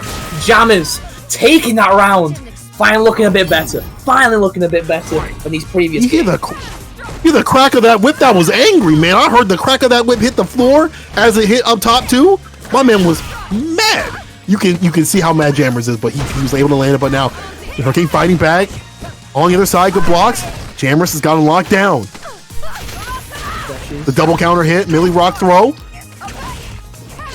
Crouch empty confirms. Hurricane struggling back quite a bit with these crouch empty confirms at the moment. Vitriga on his way to ask for Jammers. Gotta be careful of a standing activation. No fly zone. Careful. Those jump ins. Hurricane.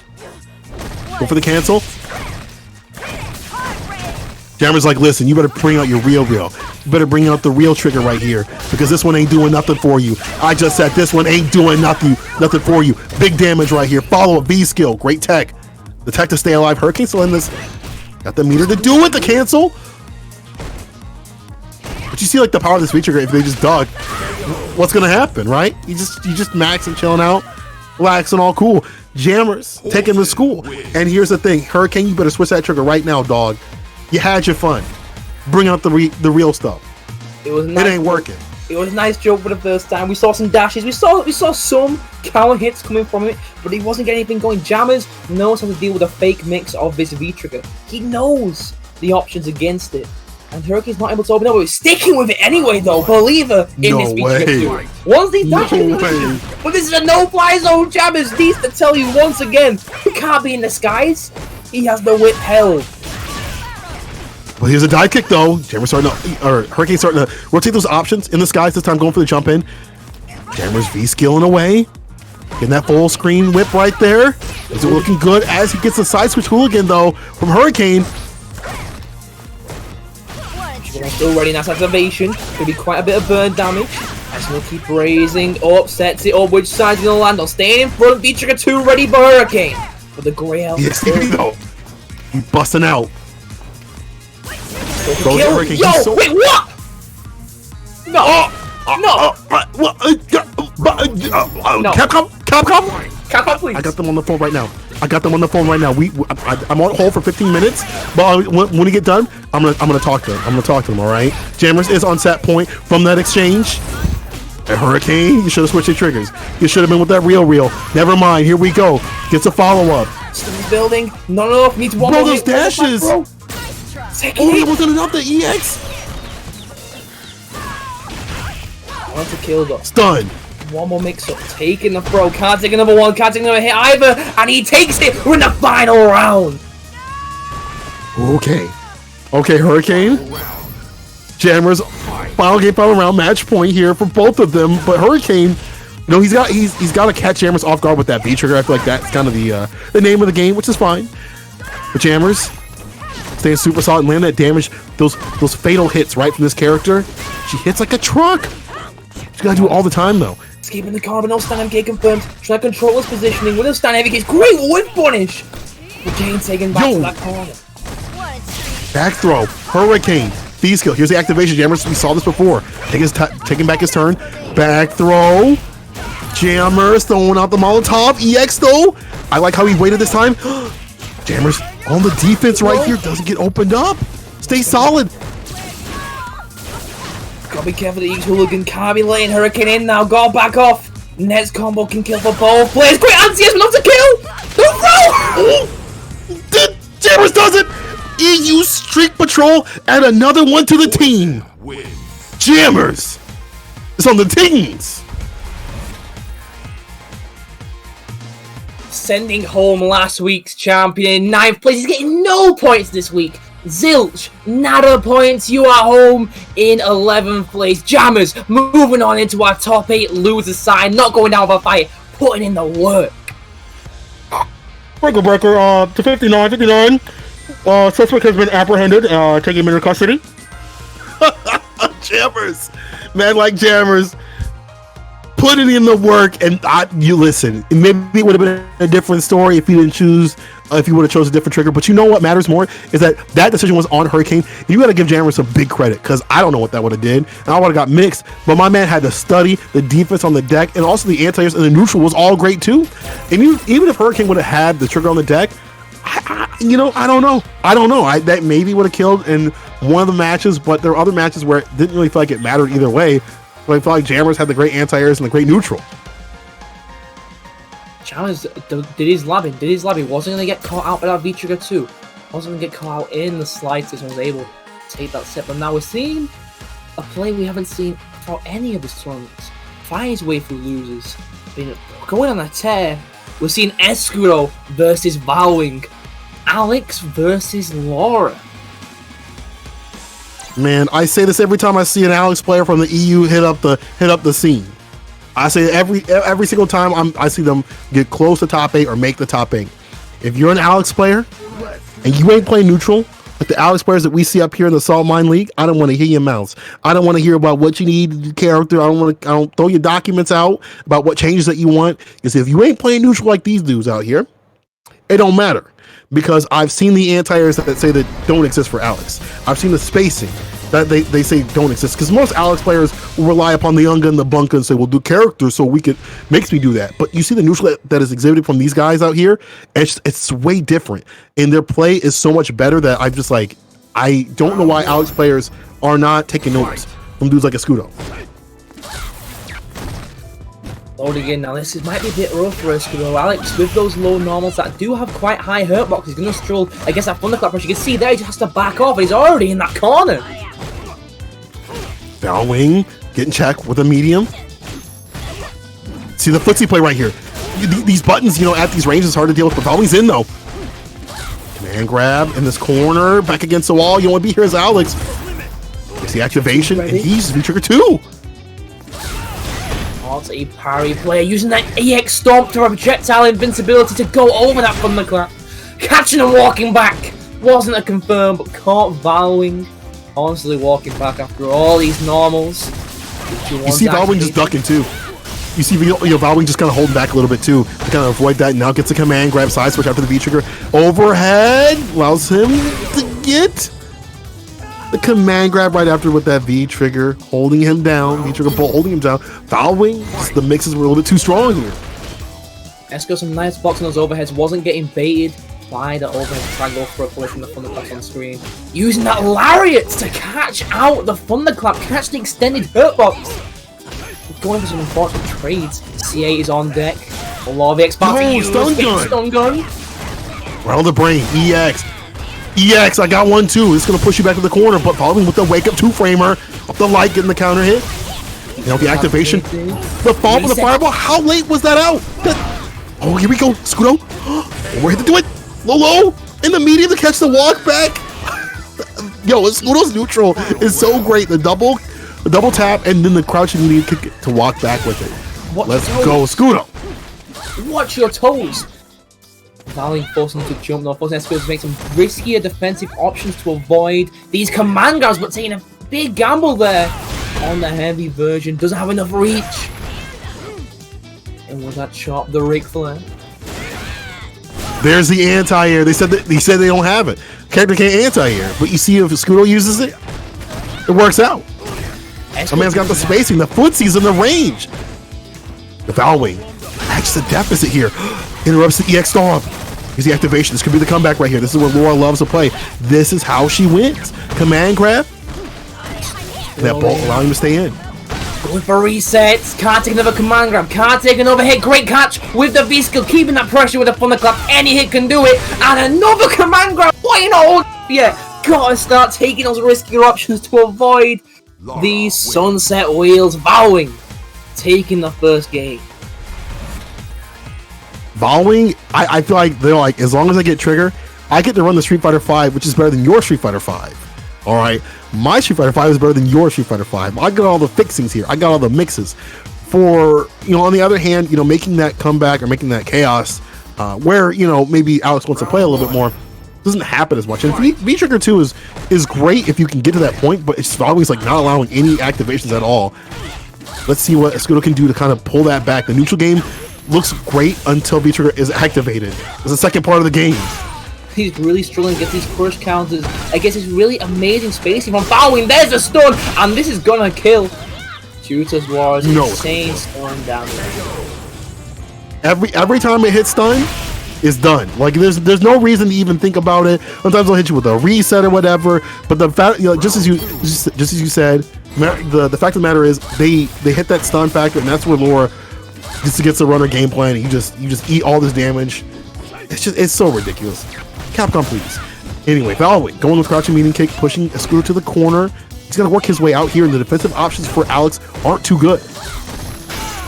Push counter again, the spacing from Valwing, staying in front, going for another command grab. He gotta start holding up. He's gone for so many command grabs. Escaping the corner now, going for a forward jump, using that Superman dive to get full spacing. V-Trigger 2 ready, 2 EX bars ready, looking to make this comeback. Has the corner. Keep going, I'll put it on the lobby. Keep going. One more hit, crush counter, he gets it, hard hit after the stun. Escrow not going down without a fight. Tying the rounds 1-1. Valwing just needs one more hit. One more game. But the Superman dive to start the round. Escrow getting punished hard. Holding up though, finally trying to avoid his command grabs. Finally trying to avoid his sunset wheels. Valwing knows the answer to these stomps, to these stun guns. You just hold up, can't hit airborne opponents. Getting caught dashing there. Escrow moving towards the corner. The X-Power still on the V-Gauge. Might try and be reversal using that EX/elbow to go through the fake pressure of Valwing. Will put himself in the corner, escaping right away with a back throw. EX high roll, that's a kill. No, it isn't. One more hit needed and the chop. Watch your dome. Escudo time the game's 1-1. Got his game plan going, even without the V-Trigger 2. I missed so much of that, but I heard it from you, radio style. Scudo moving on, top 8. An Alex player, top 8. Maybe, but we got one more game. One more game to go. Time the matches. They said it couldn't be done. It's been done before. Can you keep proving them wrong? Stagger pressure with these Larry. Valwing not checking like he was before. Dash up command, go for the sunset wheel. Meaty light elbow if he so chooses, but just going for the dash up. Escudo not checking it. We're going for quite a few neutral jumps here and there. Trying to avoid. I like that, introducing that into his game plan, the neutral jumps. Just kind of catching the dashes, whenever he can, especially when it could be a command dash, right? That's not a bad option. This is a big normals coming through the skies. Valwing go for the EX. Gonna put the pressure on, and this is where things get dicey. Activation, gonna check that. No. -2 into buttons, no check from Escudo, and he's close to death now. Can't take another hit. V-Trigger 2 is ready. But might be able to make this comeback with a few low confirms. With high damage, it's okay. Gets it this time to DDT. Yeah, Alex will definitely do the damage. Now V-Trigger gone, but I see 2 bars at the bottom. Alex gonna put it down. I like the crushing media kick that interrupted the EX stomp. Still coming through. Go block some Valwing. Crush. Follow up. It's done. Valwing on match point now. Match point, set point, 1 round away from going into the top 8 loser side. Can he send Escudo a home? Or is Escudo gonna make the right adjustments? Doesn't have any X-Bar to work with while Valwing had 2. The X-Bar that Laura just loves to use to extend that pressure and get some dangerous mix going with those command grabs. There it is. There's one. But speaking of command grabs, Alex doesn't get much off his unless it's EX. So Skill getting back, or he backs off, gets crushed. Following his normals. Resistance on that elbow. Following though with a lot of meter to work with the crush, works out. My man's throwing them out, and he's just does not care. He's like, listen, they're gonna land. I'll make sure they're gonna land. But here's what's landing right here is the neutral jump. V-Trigger. Snap the neck. Chiropractor. Back throw. Side switch. Catching the backdash, not to kill. Yes, it is with the DDT. Catching the backdash. Escudo. Time the rounds. We're in the final game of the set. Both players with around the same amount of EX bar. It's going to be very much a back and forth now. The same. I feel like, for Valwing, they're going to be definitely using that bar up to get the plus frames. Squirrel going to use that for the entryway and then maybe building up for a CA kind of situation. Following with the back throw, switching positions, get to meaty. EX though. Using the armor to blow through. Escudo got a nice read on when Valwing has to overextend his pressure, but great blocks on these left-right mix-ups. V-Trigger 2 is ready for Escudo. Whether there's something going on is another question. Holding up. Get out. Oh my god, one more hit to do it. Not just yet. EX plus frames, and there it is. Valwing gets the command grab to seal the deal at the closest of games. Moving on with that Laura play.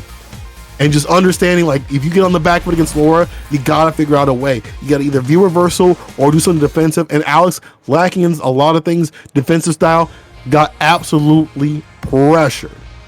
Valwing gonna be moving on. But good stuff to Scudo with that Alex play. Fantastic play all around. Oof. Absolutely fantastic play. I mean, he's been fighting for this losers. He's gotta be worn out from these sets. But sadly, not going on with anything today. You are out in 11th place.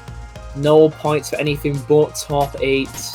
I'll be moving on with our losers side now. Who we got coming our way next? We're gonna see Douche-Stick versus One Step Layered. Kareen versus Urien.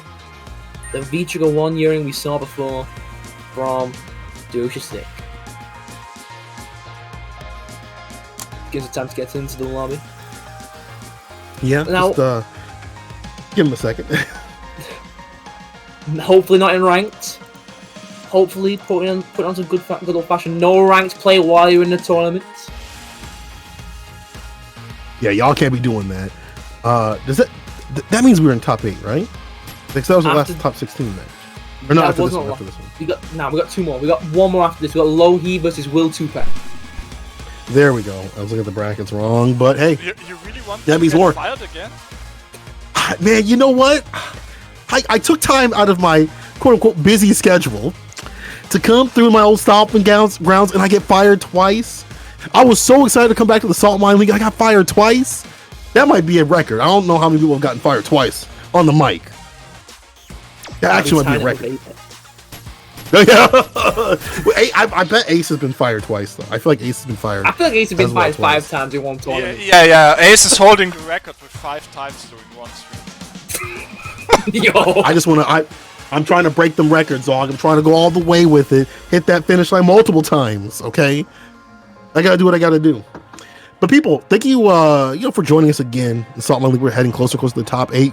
Like we said, 2 more matches, and then we're gonna be there for the finale of this week's Saltmine League. So make sure you guys are tweeting it out. One step where I see you. I also see Just a Kid. I don't want to see him. He lost a money match yesterday against No Need to Talk. So don't talk to me. Don't talk to me. Don't with your jury and your Seth. Get out of here. But everybody else, I'm glad to see you all, coming to the chat. Make sure you guys are tweeting out and letting the people know what's good. Make sure you guys are hitting that Matcherino, !Matcherino. Run the code. If you got some scrap, put it on the deck for the people. And the TOs out here, show some love and support. If you got them subs, run those too as well. As we get into this match, Douche-Stick versus One Step Layered. Hopefully I said that right. Frail's gonna be like, bro, you didn't do it right. Now, Urien versus Kareen, a match we see quite often. Both really high up in those tillies, both with high play rates as well. Urien, a top 5 competitor, most pretty secure in top 5. While Kareen's seen a bit of a drop this season, saw a few nerfs to her stun. Still an amazing character. She hit so hard still. Like, you don't, like, they nerfed it, but it still hurts. Like, the thing is, I feel like a lot of people kind of focus too much on, like, I mean, obviously there's health buffs and some buffs to other characters and stuff like that too, but if your footsie game is still good, she's still a great character. I mean, there's other characters that may be stronger than her, but she can still run her game plan. It's got to put a little extra spice to make it nice, right? Yeah, now, Urien gonna struggle to keep that charge as well. Got to try and reposition against Kareen because she's on that neutral game. She's ready to whiff points. She can space herself much easier than Urien can do to being a charge character. Got to try and be holding that charge to get those nice conversions. You see there, right at the start, just have to reposition. No chance of going to heavy charge attack. The Douche-Stick. Make this comeback. Nice anti-air. One step later, putting him back in the corner and then backing off. It's like playing that nice neutral game. The trade still. There's a lot of damage on one step player's side, but still has the advantage, has the health lead, and this will definitely help out EX. Great tech to stay alive. There's the activation, had to do it. Make the comeback now and finds the opening, but no big conversion. Way instead of the mirror, staying in front. Great boss on one step and able to take his turn back 99% of the time. Great way for us to stand HK. Knew the crouch and BF Douche took away and could get a nice punish there. One step later. I'm not gonna whiff. I'm gonna show you. I gotta tell you one thing. I'm not gonna whiff this big thank you. Shout out to Link. We're the party of 20 coming through. Guys, we are in the Saltmine League, getting to the top 8, closer and closer. We're just playing the last few sets till we get there. Hope you guys are coming and enjoying this Creature Fighter Fight action. One step layered, looking super strong, but Dusha Stick coming through. Gets hit with the EX. DP though. Activation off the heavy kick. Back throw. Follow up. Oh, he got hit with all the Rekkas. Good kill? Might just be able to kill no ES percent. Doesn't want to spend the bar with the shimmies. Dusha Stick reach it. Trying to grab something that ain't there. And one steps up 1-0. Didn't even drop around. One game away from the top 8 loser side. Dusha Stick looking a bit on the ropes, learning back foot.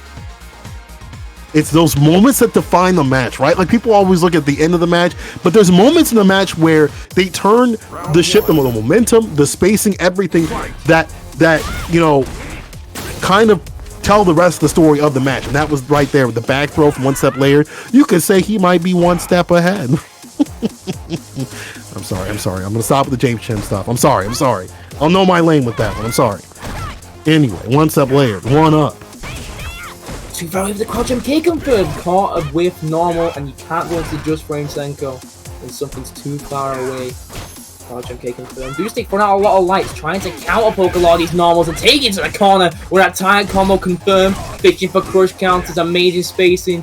Feature ones ready for one step. Just be careful of that B-skill activation, that Stein MVP activation. You know what's coming. Nice anti-air on the other side. What the hell? Nani? They said she didn't have the mix, but that was a setup. They get the confirm though. Dusha Stick still in this. Got B-trigger. Which side's gonna go on? Delays the crouch MP, so he's staying in front, but one step ready to block in time and taking his turn. Getting caught by the overhead, not to kill. EX headbutt through. Dusha Stick didn't get the way. Oh, the back throw. He didn't get what he wanted. He just couldn't get it. And one step later, getting everything. Dusha Stick getting got. Just such strong play in terms of defense, and then turning it into offense from one step layered. Is having that big lead as you know the round begins definitely helps out. Not a big punish though. This will help out though. No heavy kick tackle, which means one step can take his turn with free frame. Urian being a 4-frame character, not blessed with these fast and light normals, take his turn that 0 on hit situation. Should one, ready to use a one step, getting some nice knockdowns. Has the CA on deck. Cheap should go for the overhead and getting blown up for it now. Nice shimmies. Tackle follow up, EXDP, one step layer busting out. Whoa, I ain't seen that in about 2 years. You kidding me? One step layer with a command grab overhead. Dusha Stick still in this. No, he didn't cancel on the right confirm. You gotta finish your play, but he's still walking up menacingly. Look at him walking. Not to kill. CA on the deck, No way. One step layer finds the hit to do it. One step layer. He had it. You saw him walking up to her naked. With that thong. Dusha Stick had it in his hands to drop, and then just one step later with absolutely no fear. You know scare, I know scare. Dusha Stick just couldn't get his game plan going. Just couldn't get his game plan going. We saw some dirt. Like, I was caked it at the start. I was slowly washing it off, and now he's being thrown back on. One step, please. Let me stay clean for just a couple of sets. That's gotta be the worst, bro. That's gotta be the worst when you have all that meter and bar, and you're like you're one hit away from doing it, and you walk up like that thinking, I got it. I'm feeling good. This is the comeback. You hear the theme music playing, and it gets stopped by the villain. Just gets halted by the villain. That is one step later. Damn. And that villain, but moving on to our top 8 losers side, sending Dusha Stick home in 11th place. No points for Dusha Stick, but some points for one step late have been guaranteed. Now another Urian coming our way. Urian, a very popular character in the EU. He's a popular character everywhere. What scene doesn't have a Urian? This character is strong online, offline, dog. This character is dog. I need to go back to Urian. I was playing Bison for a minute. I was like, you know what? On this PC account, I was like, I want to make the run back with Bison again, get back to, you know, Super Diamond, whatever. I'll make it there. I was like, you know what? It's not fun having no reversal and just being able to slug out that heavy punch from max distance, get the crush. You know, Bison's got that, but you know, Urian's got that speed and that momentum. he's like a Corvette, dog. He's like a Corvette. My man is just, he's just fast paced. Online, offline, it's hard to react to the dashes and stuff. So there's no reason why he wouldn't be a popular character. And Loki always been running this character. Even in the last season where he wasn't as strong, he's been around with this character, right? Still making the waves. But at the same time, Will 2Pac making waves with this Lucia, right? Like, this is not a character we see often, but Will 2Pac is one of the best with this character. Like, I would definitely say top 5 in the world with this character. As you point out, each and every week here in the Saltmine League with that Lucia, playing a very unorthodox Lucia. Doesn't play like most of the Lucias. Been watching El Chocote with his Lucia, plays nothing like Will 2Pac. Will 2Pac constantly changing position, dashing back and forth, trying to catch your opponent off guard. And a very unpopular character. Not many people are labbing Lucia. But even outside of the match of familiarity, he's neutral, it's so clean, it's so crisp. It's all have to good start with these projectiles. Yeah, claiming that space with the fireball, not getting the throw. And her throw pressure isn't too bad. You know, medium plus things like that, it's not too terrible. He just has to put a little bit more work in the other characters. Ooh, crouching medium kick, I like that crouching medium kick to stuff things. And then, as you said before, using that back walk speed, using back dashes, and now it gets to jump in. Really hard to pin down. So the headbutt, but no punish. Get the throw. Will 2Pac taking the round. You know, although he's trying to get in, but Will 2Pac's never in range for him to stuff out that, you know, standing medium punch. No one wants to get it. Whenever he's finally close enough, he's in that corner. Can't really reposition himself. Finally finds his way out with that EX dash. Yeah. I like the read there on the back dash. Now able to go back to neutral, back to mid screen. Want the fireball. There's the crush though, finally dealing with that. Now being able to stock up, that's really important in this match. I mean, fireballs are always going to be important against Lucia and how you deal with her fireball, but what a TP though. You see my man locking down the neutral like this? You could look at this character right now and it would be really hard to say that she's weak, right? The way he plays, but here's Loki about to activate V-Trigger, the thing that Urian's known for. And the corner setups might be looking long here. Where are you going? Where are you going? This is our corner. This is my corner. No one escapes the corner. He put up the cage with the mirror and able to anti-air with that standing heavy kick. You've got to block it. You can't be jumping at it. One of the better anti-air options of Urian. To the corner. Well, he gets it confirmed. But then it's just taken away by Will 2Pac. It gets that movement, now to cancel off the run. There's the EX to catch the back dashes, but it feels like it doesn't amount to too much, right? It just, you give more space to Will 2Pac to play. But here we go, more aggression flow. He's starting to work out a little bit better. Put the chip on the deck. That gray live building up. 2Pac with the EX activation, the typical route. Not respecting it. Wake up buttons after the headbutt. Low, he's still got that V skill too, but might not be able to use it. One last mix up might do it for Will 2Pac. One more throw, one more wake up. CA, is that gonna work? Blocking it, and that'll be the round for Will 2Pac. Wake up, no, go back to sleep, it's bedtime, says Will 2Pac. And I'll tell you one thing, you were talking about that walk speed or in the backdash, stuff like that being like, you know, a big deal and how he plays, and you're starting to see it right there. You can catch a backdash or two with the EX, but it doesn't really matter because it's not going to lead to much, right?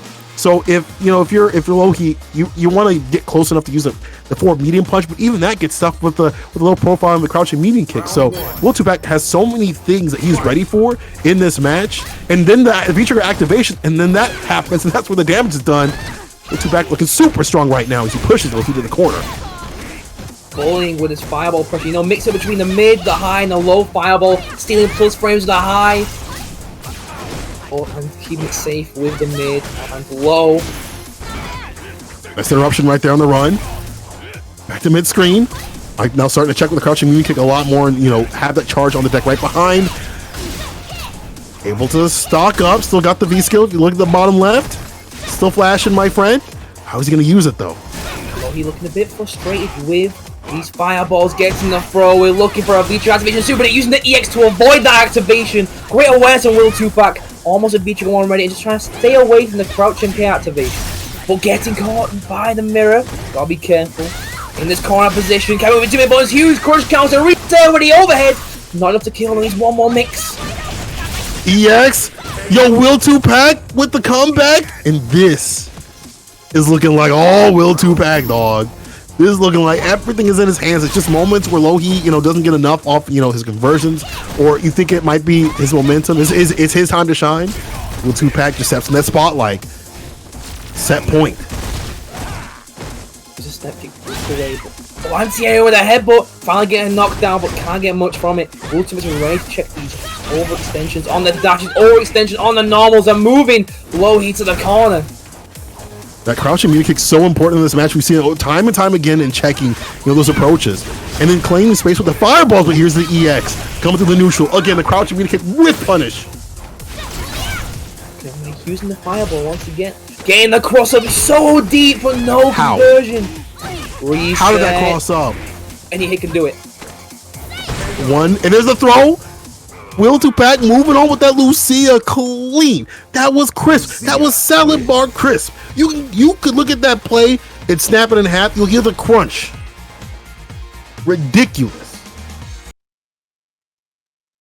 Will 2Pac, the repositioning to keep mixing up Lohi was impeccable. The awareness of spacing was perfect, never letting Lohi get a nice activation for the V-Trigger 1. Always just out of reach. Always just too far away for Lohi to get any pressure going. Playing Lucia so run away, and it paid out. He is going into our top 8 in loser's side up against One Step Lane, and that is our top 8 winners and top 8 losers ready. We have got FASA versus Bolt Strike coming our way first. But our second match of winners, Mr. Crimson versus Reapman's Barnet. Down to the losers, we got Will 2Pac versus One Step Lane. And then Valwing versus Jammers. Let's start with winners. Let's start with our winners. Bolt Strike coming our way against FASA. Damn, dude, Bolt Strike versus FASA? I mean, this typical top 8, some of the strongest players out here. Bolt Strike definitely one of the strongest Vega players in the scene. I mean, in contention for top 3, obviously, right? But FASA, definitely probably the strongest V-Trigger 2 Urian. Probably one of the only V-Trigger 2 Urians. But, I gotta give him credit. He's one of the strongest Urians. Also, I think in the EU scene, definitely has been putting work. He's won a Saltmine League with this underrated V-Trigger 2. But this is winner's side of things. You're sitting pretty, but you definitely want to go through this bracket on the winner's side. You don't want to go on the bottom with the Sharks. People, this is Saltmine League. Top 8. Y'all better see me in the streets. Let's get it. I need to see this chat lit up. I need to see y'all tweeting it out. I need to see y'all hitting up the match arena with that love, running them subs, because this is great EU action for the CPT and beyond, y'all. Y'all ain't gonna get this anywhere else. So give some love, give some support as we move to this top 8. Let's get right on into it. Now, this top 8 is just filled with grand finals. Filled with grand finals that could have been. If Ria's put grand finals at the top of the screen, I'd believe it. I believe that looking at the bracket. And this is gonna be a one which Bolt Strike's done a lot of labbing for. He's played faster in these Saltmine League tournaments so often to a point where he knows to deal with the V-Trigger 2. He knows the space he wants to start against here. But faster probably labbed at Vega as well. Knows what he needs to do. Knows how to pressure Vega on the offensive. Knows how to deal with his V reversals. Have this lock. This is one of the matchups where you gotta definitely change up your style. You probably play a lot of Urians, in your ranked matches if you're Bolt Strike. But I mean, this dude runs that V-Trigger too, so you gotta have something specially cooked up for FASA. But they played before, just as you said before. They played before. They look at each other, locked down. This is definitely a matchup that you would see closer in the top 8. So let's see what Bolt Strike has this week. He's been looking super strong on that neutral in those mix-up games. Those reads, those player reads have been great, but you can't count FASA out just yet. Crush. Bolt, the Buster Claw from Bolt Strike. Getting the follow-up. The shimmies, let's go. go. Shimmy. Keeping the Easy bait oven. Two activated, just backing away. Vega's walk speed so difficult to deal with, especially with characters like Urian, whose throw range isn't the farthest. He's not got that 0.9. Huge catch though on the second hit. In the overhead. Toe touch at the very tip. All right, B skill all stocked up. That's going to help me, especially dealing with some of the pokes, especially the Buster Claw. Buster getting on in there, using the last bit of that V-Trigger. But it's just the defense from Bolt Strike. Crush. Follow up. Oh, things looking long right here. Almost to the CA. It's a slide. V-Trigger 1 still ready for Bolt Strike. Can anti-air any option from FASA. Can react to any whiffs from FASA now. But FASA does a CA. Great. Counter pull at that forward mirror punch. Bolt Strike taking round 1. Not bad, not bad, not bad. Okay, okay, Bolt Strike. That was a dangerous situation, right? Because if he would have jumped at FASA, CA or any type of anti-air could have came through, but you know, maybe CA or whatever, just to make sure the job was done. Bolt Strike staying solid. Great defense right here. Walk out the knees. Yeah, don't take your turn back just yet. Just wait. Knees hit that deep. You don't want to swing. You know what could happen next. Counter hit. I'm not so worried about those big hits anymore. Let's just go for those step kicks. The small hits in, but Bolt Strike ready for that standard Bolt charge, but no big punish on that EX headbutt either. Was not expecting it. And then we got a crouch okay. Interrupts the dash. Back throw, switching positions. FASA. This is looking a lot more like his round, the one that he wanted before. Slide, punish, EX. Not finished just yet. One more dab, one more jab will do ya. Let's wait for Bolt Strike to take the skies and the jump back. The fadeaway. Final round. Fight. Time the rounds 1-1. Oh, try going with the dash. Come on, faster. Right, check these dashes now. Just waiting out. Has the life. Does need to approach too hard. You see him go for those neutral jumps, trying to catch those sort of spin edges, those V skills. Yeah, FASA using that EX to get in there, right? You know, skip the neutral, skip to my loop. Skiddly Stee, I skip the neutral using the casting the EX EX hack on the neutral. But it's working out right. He backs off, he gets the EX, and he's fine with just kind of playing this range game. Bolt Strike has to come to him to make up the difference. He's got a lot of bar to work with how he's going to be able to use the neutral. He's got the unblockable. That's the how. unblockable. That's Reset, which side stays in front. Got 2 EX bars to work with, but no core, so can't convert him in too hard. What's the mix-up though? Catch him low once again. That'll be the round, and that'll be game 1 for Bolt Strike. Vega wins. Not bad. Not bad. All right. Faster afraid of the Bolt throw, Strike. afraid of the commander. That could have been dangerous, right? Because I mean, you look at FASA in his play, it's really hard to open up. He's really defensive. So having him have the lead like that, and then having to work your way through neutral against him, against any of the potential things that could be coming your way when you want to switch to offense, takes a lot of work. FASA able to clutch it out, or I'm sorry, Bolt Strike able to clutch out against FASA. I gotta give credit. I gotta give credit to the man. Listen, I'm awestruck. The way that Bolt Strike's been working his game plan and is able to work his game plan even when he's down on life. Here's the crush, the follow up.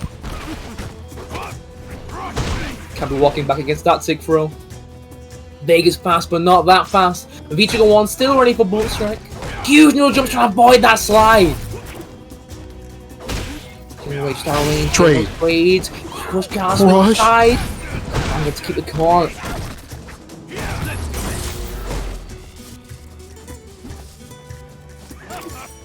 Is the activation. FASA. Wait for that opening. Waiting for that confirm, right? That one hit to really put him on his back. Catches him. Finds it. Doesn't want to spend the EX or a V-Trigger there. Could have killed. Going for the slide into V-Trigger. Keep it safe. Out of V-Gauge now. The jump back, it trades, and the headbutt for the throw bait. I love it. FASA. Not it's just yet.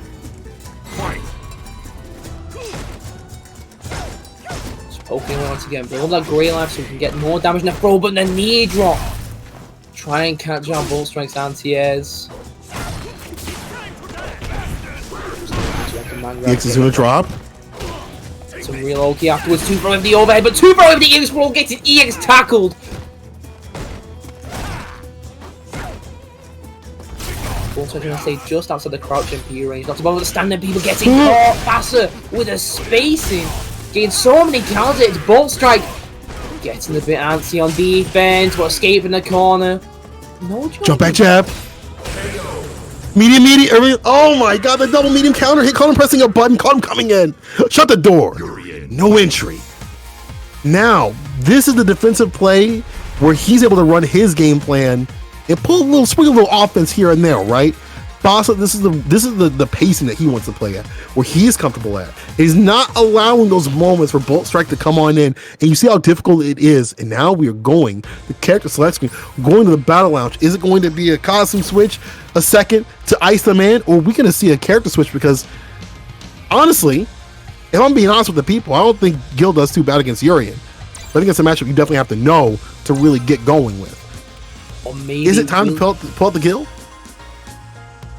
We'll be seeing Seth as well. Maybe that's Seth coming our Ooh, way. that Maybe could the be it. Rashid might see a comeback. Who knows? I hope not. I hope not. I really. Let me be honest. I don't think anyone wants to see that Rashid again. Sorry, Bolstrike. That Rashid. Put that away. Put that back on the shelf. Let that gather dust. Loading in. Maybe just a costume change. Maybe going to the Halloween costume. We are in October. We're in the spooky month. Get that costume power up from the season. We're seeing that Vega switches to the V-Skill 2 away from the V-Skill 1. We didn't see much use of the V-Skill 1. The only time we saw it was him getting punished by the EX tackle for trying to use it. That's probably, one of those things where, like, Fossa just uses such ranges where it's hard to, like, really pull that out. So just want to just go for the V-Skill 2 to really put the annoyance on the deck and keep Fossa on his toes in terms of meaty. Okay, on the standard PK. So many counters. It's Fossa trying to get the standard P out to try and counter FALKE himself, but he's just not at the right spacing. Bolstrike using that amazing walk speed of Vega to constantly reposition, not focusing too much on dashes like he was in the last game. And Fossa just blowing up completely for it, but in the corner now with V-Trigger 2. Be careful. Jump back jab. Like that anti-air. Trying to move the screen to get the fireball. Didn't work, but he still got him against the corner, against the ropes. V-Trigger kiss from a rose. Getting outside that corner. I like that escape. Nice whiff punish! Whiff punish! Lost the side. Going for the pass on. Nice punish with the fireball. Catching the recovery. So with that V-Trigger 2 left. Looking for a confirm. And the V-Skill beating out the stand-up P. Moving to that corner. Fishing for crush counters. You see that Bolstrike knows that string that low in the heavy? Right there, he knows that string. He's been jumping it every single time. But Fossa finds a confirmed match point. Set point, Fossa. Bruh. Fossa. There's been like, your rounds are EX, let's go. He's embracing the gorilla, the EX help coming through. He's making chaos in this neutral. Bolstrike can't hold his man down. Slide activation, he's got to use it to get outside the corner. You see the pressure had built. Bolstrike had to get away. The cross up. The headbutt's not going to work too well against Vega's deeper cross ups with that jump light kick. Nice step kick, getting a conversion. No! Charge goes to the EX tackle or headbutt, but catching Bolstrike once again. The step kick. He's going to be able to kill him faster. Taking it 2-1 over Bolstrike, knocking him into the loser side, moving on into the winners finals. What a confirm. Bruh. Fossa looking super strong. When he plays the pace that he wants, when he gets to play what the way he wants, he gets to have it his way. It's a ba-da-ba-ba-ba. He loving it. Taking over Bolstrike. I see Saltmine reaching a certain amount of followers. So it looks like gifted a sub to Link. I better see you in the bracket next week, Link. I mean it. And I mean that we're going to have some great matches coming your way. It looks like Mr. Crimson is up on deck next. And man, I'm a big Mr. Crimson fan. I'm a big G fan. Anybody that's from the G, the footsie, the president of footsie, I'm a big G fan. Manat versus DHALSIM. Manat versus DHALSIM. This is a matchup we rarely see. And a very odd matchup, if I might say. Both zoning characters. Both characters like to sit pretty far away and get most of the damage from getting that knockdown first. Getting some setups going. Can't really get it from the neutral game. But, Mr. Crimson might not want to play a DHALSIM in that matchup. Doesn't want to play that zoning game against the zoner. And instead might be going for that G pick into the Manat. Who knows? It could be. I mean, I feel like G is a perfect fit for Manat. I mean, she throws at the orb, you absorb it. Just give this man meters. So you got to play the neutral against this character, and it's not really an easy feat. There's not much he can really whiff punish, but the fireball game lockdown, in terms of pokes, is really hard to deal with. And it just feels like Manat's a lot on the back foot. V-Trigger activation could help out, but then his V-Trigger comes through and it's like, mine's better, but it doesn't matter. It's going to be the sim pick. And he still has, another room, more room to play, more to switch if he feels uncomfortable. But let's see what happens in this first match against the two. Fight. I don't know what to say about this match. I don't know how DHALSIM's gonna deal with those orbs. I don't know how Manat's gonna deal with those teleports or those long-reaching normals.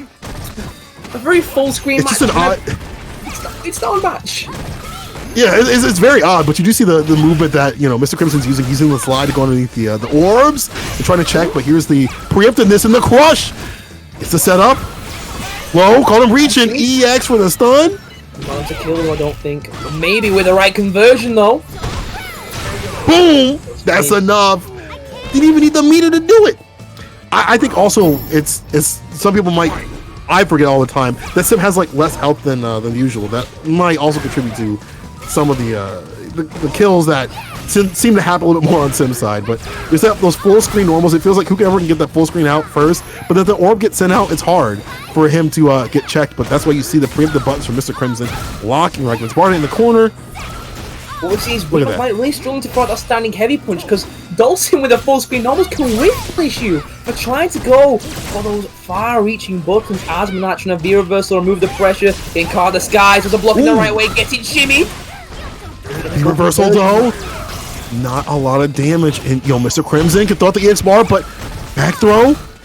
That's the thing, you can't really throw out the EX because that's gonna get V-skilled, thrown back at you. Mr. Crimson gotta be super careful on how he uses his meter and how he maneuvers to the neutral. It blocks, but keeps whiffing a lot. Those huge crush counts again, nice knockdown, but doesn't have the life. We gotta be careful of the V-Trigger 1 and EX Fireball of DHALSIM. V-reversals get away, but no punish. Reversal. I like the idea to get out of that situation. Just like, escape, but Mr. Crimson, like 1 or 2 tags away, right? Like at this point, with the Great Life 1, but here's the crush. How does he know this matchup? You can tell they definitely play each other. You can tell Reichman's Barney has definitely put the work in. Blocks it out, orbs away. Oh, Reichman's gets checked. Final round. He's done a great job of blocking every single standing heavy punch from Mr. Crimson. He's done such an amazing job of the final one, catching him low. So afraid of that instant overhead as well. Able to get some full screen chip. Amazing spacing on these drill kicks. Full screen right there, and you see him as soon as the ball's back in hand, he goes right for the aggression, right? Because she's got to send it out, and he's trying to prevent that as much as possible. Counter hit, counter hit. You see him trying to do something. Reichman's Barney just trying to find an approach, and now Mr. Crimson has a fat lead in that meter build. But here's the activation. Things can all turn around right here as he lands a V-trigger. The Miss Cleo. You have to see a reset. There it is. Don't delay. Call for day. EX finish. From 0 to death, just like that. Reichman's Barney taking game 1. All right. Look.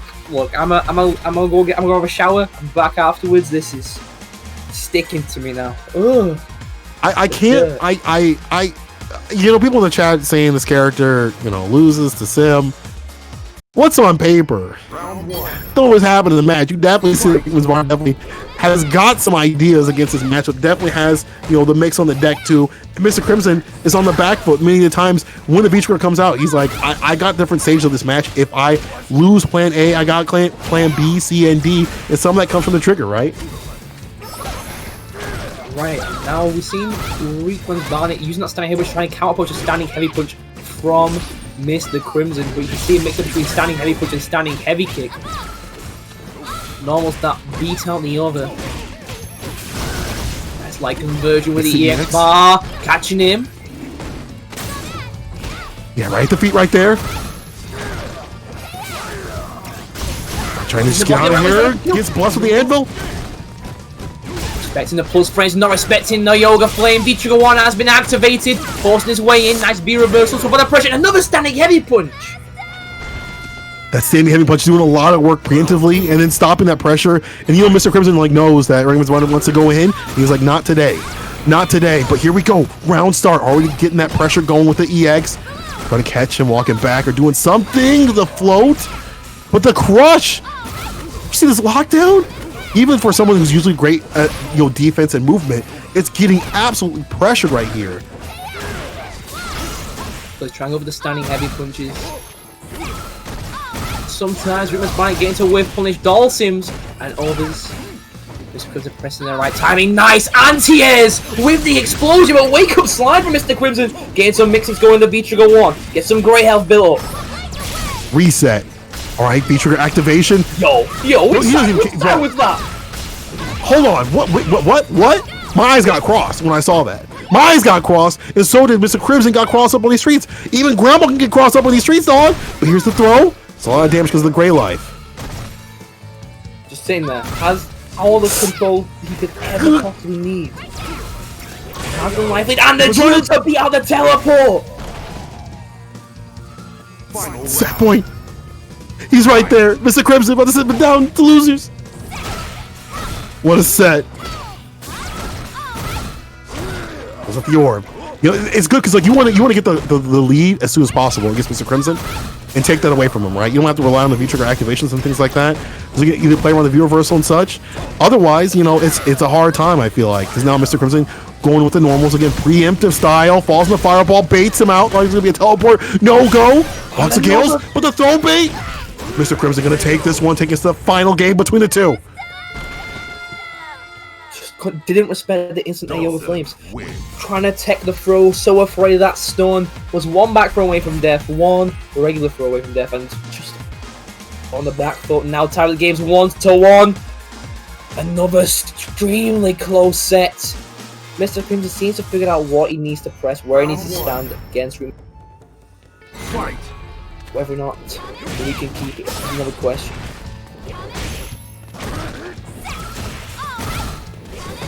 Can he keep this pressure going? I feel like it's a matter of who gets the lead, and it's harder for Mr. Crimson to kind of lose that lead, in my opinion. Once he gets it, it feels like it's a little, because you know the tools just complement him so much better in this matchup. Gets the Gale. You see this right here. EX puts up the fireball. Oh no! It's almost done. Activated. Does it block it again? Go for another reset. Resets on resets on resets, but drops the conversion. This is not what you want. This is not what you want. Miss Cleo getting caught, being put in jail right here. Found out she was a fraud. Can't take a low. Got to be careful. He's just backing away, letting the great health go away. Say he's on deck. Mr. Crimson just needs any hit at all, any high, any low. Let me find out there's snipers on the roof. Let me find out. What, trying to keep the great life on there. Mr. Crimson also can't get hit too because there could be like, you know, a crush into CA. Oh, you gotta be super careful now. He's away on the tree. Checks him. I asked for a 20. You gave me a 30. I'll take that any damn day of the week. Mr. Crimson now, the one on set point. Must do a nice anti-air, so they crouch medium punch. Ruben's Barnet looking to close their life bars, but can't get the explosion off. Mr. Crimson just staying just outside that standing heavy push range. Able to get a life lead. No fly zone, protecting the French skies. Alright, those are the fireball. Great tech to stay alive right there. Testing the pressure. Gets hit with the X anyway. Shimmy. Here we go. It's gonna hurt. Oh, the teleport to avoid the reset! Bro, he found the gap. He threw the needle like that. One more hit though. One more hit conversion, and there it is. Mr. Crimson cleaning it up, taking it over Reckless Barnet with that jab. Damn, that could have been the turn on right there. That V-trigger activation, that was a moment they were hoping, praying that they would, you know, get something. But they found out Miss Cleo was a fraud and put her ass in jail. And now he's in jail in the loser side. Great man's Barnet just couldn't find an opening there. Got outranged by DHALSIM, and when Mr. Crimson went on the offense, he just couldn't block him out for long enough. Mr. Crimson found the gaps in the mix-ups, in those dirty mix-ups of Manat. And it's moving on now into our winners finals, knocking Great man's Barnet into losers quarters. And we're moving right on down to losers side, our top 8 losers side. Who goes out? And back to ranked, back to lobbies, and who carries on in the bracket. When we find out between the One Step Blade and Will Tupac, Kareen versus Lucia. That's not a matchup I've seen too much, so I'm definitely curious about who be favored in this one. I mean, we got some Lucias in the US. They don't typically run to the Karens, the West Coast in their tournaments, so that's kind of the great thing about, I think, this season. I mean, Will Tupac has been running Lucia, you know, for a long time, but I feel like these low-tier characters or mid to low-tier characters can really shine a lot more in this season with the damage reduction, with some of the characters that have been super powered throughout, you know, Street Fighter V's lifestyle, have been toned down to you know, maybe not, you know, not, they're still top tier, they're still strong, but, you know, you can survive against them. You know, it's not gonna be 3 mistakes and you're done. It's like 4 or 5. So being able to use a character in this season, I think, is a little bit easier, which means that's what worked for the players out there. Anybody can get got now. Alex can get you. Lucia can get you. Hell, if you're on a bad day, Ryu can get you in a tournament. With the addition of the V skill 2 as well, some characters saw a massive power spike in matches where they really struggled. Like Ed, no anti-projectile options. With that V skill 2 can really go around all these fireballs. Lucia didn't see too great of a V skill 2. But she did see some nice adjustments this season, and Kareem with a lot of stun changes. Make it so you're not going to die as quick from getting 2 crouch MK confirms hits off from you. Both these guys can look for those crouch MKs, both looking for those lows, and will to start with amazing spacing. Yeah, you'll definitely see a lot more off Karen's lows than you will, you know, the space control that comes from Lucia, right? Because hers is like pretty good. You get some space control. I think decent confirms, but the game plan about Karen's is all around that crouching muni kick in terms of damage, and Big Boy confirms. But here's a throw. Pressure from Will 2Pac is going for those nice and easies. Nice and simple stuff. Feature 1 ready for one-step lane, not able to do that EX run, didn't react in time, very difficult to react to those crouch MK confirmed from Will 2Pac to go into the run. Kicks, it's a nice on a carry, one more hit for the kill. Will 2Pac playing out of his mind, catching all those sweeps. You saw him like right at that max distance too, away from the sweep, going for the fireball to just check that activation. That's the smart stuff. Will 2Pac understanding what his opponent wants to do and checking for in the neutral. And it also takes the having that spacing, which he's been really great about. Look at this max spacing right here. Firewall pressure. Finally, one-step player gets a sweep. Crushing mini kick just cancels, and trying to stay in, but Will 2Pac, He's in front, taking it. he's so slippery.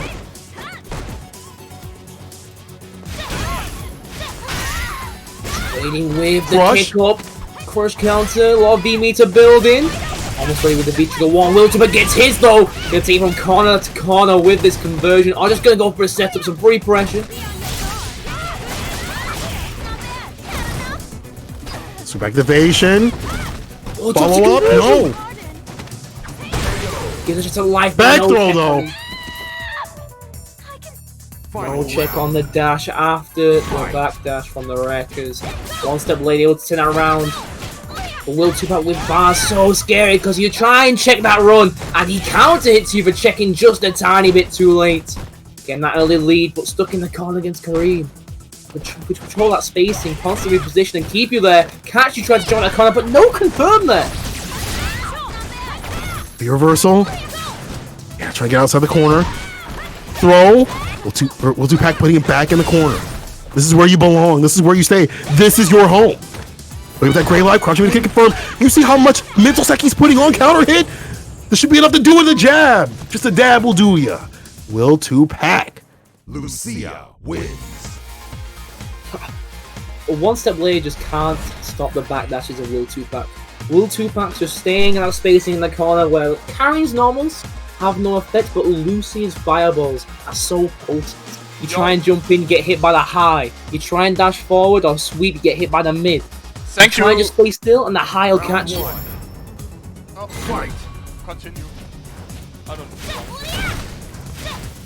Oh, is it? You want to talk to I us about how wanted you to, I wanted to guys? say thank you, Hadishru. Thanks to him, we are now at 100 subscribers on YouTube. Thank you. Yo, thanks very much, man. Much appreciated. Hell yeah! If you guys don't know, they definitely upload all of their sets and stuff like that. So hit up that YouTube. Make sure you guys are running that sub out there. Show some love, and make sure you guys are hitting the button on there too. I think it's like a bell or whatever to make sure you guys really get the alerts to see if you miss any of this great EU Street Fighter 5 action. That's one way to make sure you're not missing out. So, want some love there too. All right, people, and all right, let's get back to the match. Well, 2Pac is looking super strong, but one step player trying to find ways in. I think having EX bar would definitely help out, right? I'm gonna spend all the EX bar trying to get some chip damage off. So have the high fireball, able to get one step blade with its constant positioning. So many jabs. One step blade just standing there. He doesn't have the life. He does need to approach. He's building up some bar. Slowly moving towards that corner. V-skill, great punish. Oh, whip punish. Two one's ready. Yeah, that put him in the corner. Gets a throw off the activation. Crouching mini kick confirmed. EX activation. EX was sent out to get out, and the Vitra again could have killed about the overhead to take the round. One step blade. Getting it, catching Will 2Pac. Not protecting his dome. Max distance, wiping his shoes off before he came in the house with the overhead. One step layered. starting to figure things out. Call me on the pacing, and then finally confirms. You see right there, he's like, listen, I'm gonna see you. If I see you running at me, I'm gonna stop you with the stop sign. That medium punch, the crouching medium kick. And I'm gonna start putting some cancels on my elbow. Here's the EX off the crouching medium punch. I'm sorry, kick. No run, EX was, the -2 fuck you, the way to do it. But no punch from these Tenkos. -8 on block, have to be ready to deal with it. Melty will 2-back with V-Trigger 1. Gets the activation on hit from the V skill. Just going for a nice knockdown off of his regular V skill. This might be enough to kill. Crease up the shoes. It is. Are you kidding me? That's the thing. Is like I forget about the damage she does when she hits that trigger, and she's got the bar on the deck to work with. She can dump it out, right? She can dump it out. We talk about Karen and stuff like that, but just like in most characters in Street Fighter 5, if they get the trigger, they got the bar, they can make the miracles happen. The hard combo too. Damn, let's go, Will 2-pack. Match point. Okay, combat this time. One step blade blowing up these backlashes with the sweep now. But Will 2-pack one round away. Got to be careful. Take these huge gambles, especially when you're one game down or one round away. Okay, knocked out of the tournament. -2, not gonna work out this time. This ain't good. This ain't looking good, dog. The shimmy's not gonna stun. Shimmy. It is. It's done. I think it's done. I'm all out. Time of death. Right the hell now. Will 2-pack defeating one step later and moving on the bracket. Just enough to take it. Just enough to take that set. He's moving on into our losers quarterfinals. Knocking one step laid out in 7th place. Moving on to face Bolt Strike. Very well played to Will 2-pack. Just kept mixing up his spacing. Kept really irritating with those fireballs. So slippery, could never keep him down. One step late, trying for those sweeps to get knocked down. Stop these backdashes, but not in range. Very well played. Moving on, and our next match coming our way: Valwing versus Jammers. Poison versus Laura. Poison versus. I mean, man, you gotta keep this character. I think Poison does really well in that matchup, but it's a matter of having great defense to make that happen. You get those long range confirms and normals and things like that, where she has to really work her way through. And I was looking at a chat before where someone's like, "Well, just use the EX shoulder. That's easy, right?" A, that's a big risk, and B, even though you get the one hit of armor on that, it's not going to work out every single time, and it's a very hefty read that you have to make to get in. Otherwise, the neutral's ruled by Poison. And at the helm is someone who has great defense, who's shown it week after week, and also has been the one to be part of the EU Streak Patrol. This is Jammers. I remember this week the EU Streak Patrol knocking out Hurricane in our top 16 losers, carrying on the momentum. I bet knowing me, I'd be pretty buzzing about this, but I don't know how Jammers is. I feel like he just stayed nice and calm about it. Knocking out Hurricane, just another day in the office. Loading in now. Just easy work for him. He's like, easy work. He's like, listen, Dr. I was nice on the mic, I'm nice on the sticks. Just another set. Just another set. As you said before, Laura's have a hard time getting in. I mean, trying to counter pull, got that crush counter with a standing heavy punch, trying to catch those normals, but Laura's not known for her range. Poison is. Those full screen lows can stop the thunderclaps from trying to catch you. Can't really use the thunderclap to try and move in. So you can't with that crouching heavy punch. She definitely got to work, right? She's gotta really put in that work. Gotta put her back into it against Poison. But Valwing, when we seen when Valwing gets going with the mixes, that's when the magic happens for him. That's when he starts really shining. That's where Laura shines in general. But Valwing definitely has the ability to make you feel super pressure where you start making those mistakes. So let's see if that happens in this match. Already trying to get in there, but Jammers checking every approach, every advance so far.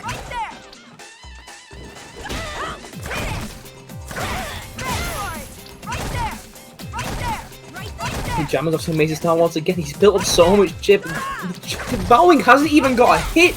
Hasn't even forced the Javelins to block yet. Positioning, trading this time. Finally gets in, but another jump for Jammers. Might be enough to kill if he spends the EX. Doesn't want to spend it. He's going for the OP. Oh, here we go. It's party time.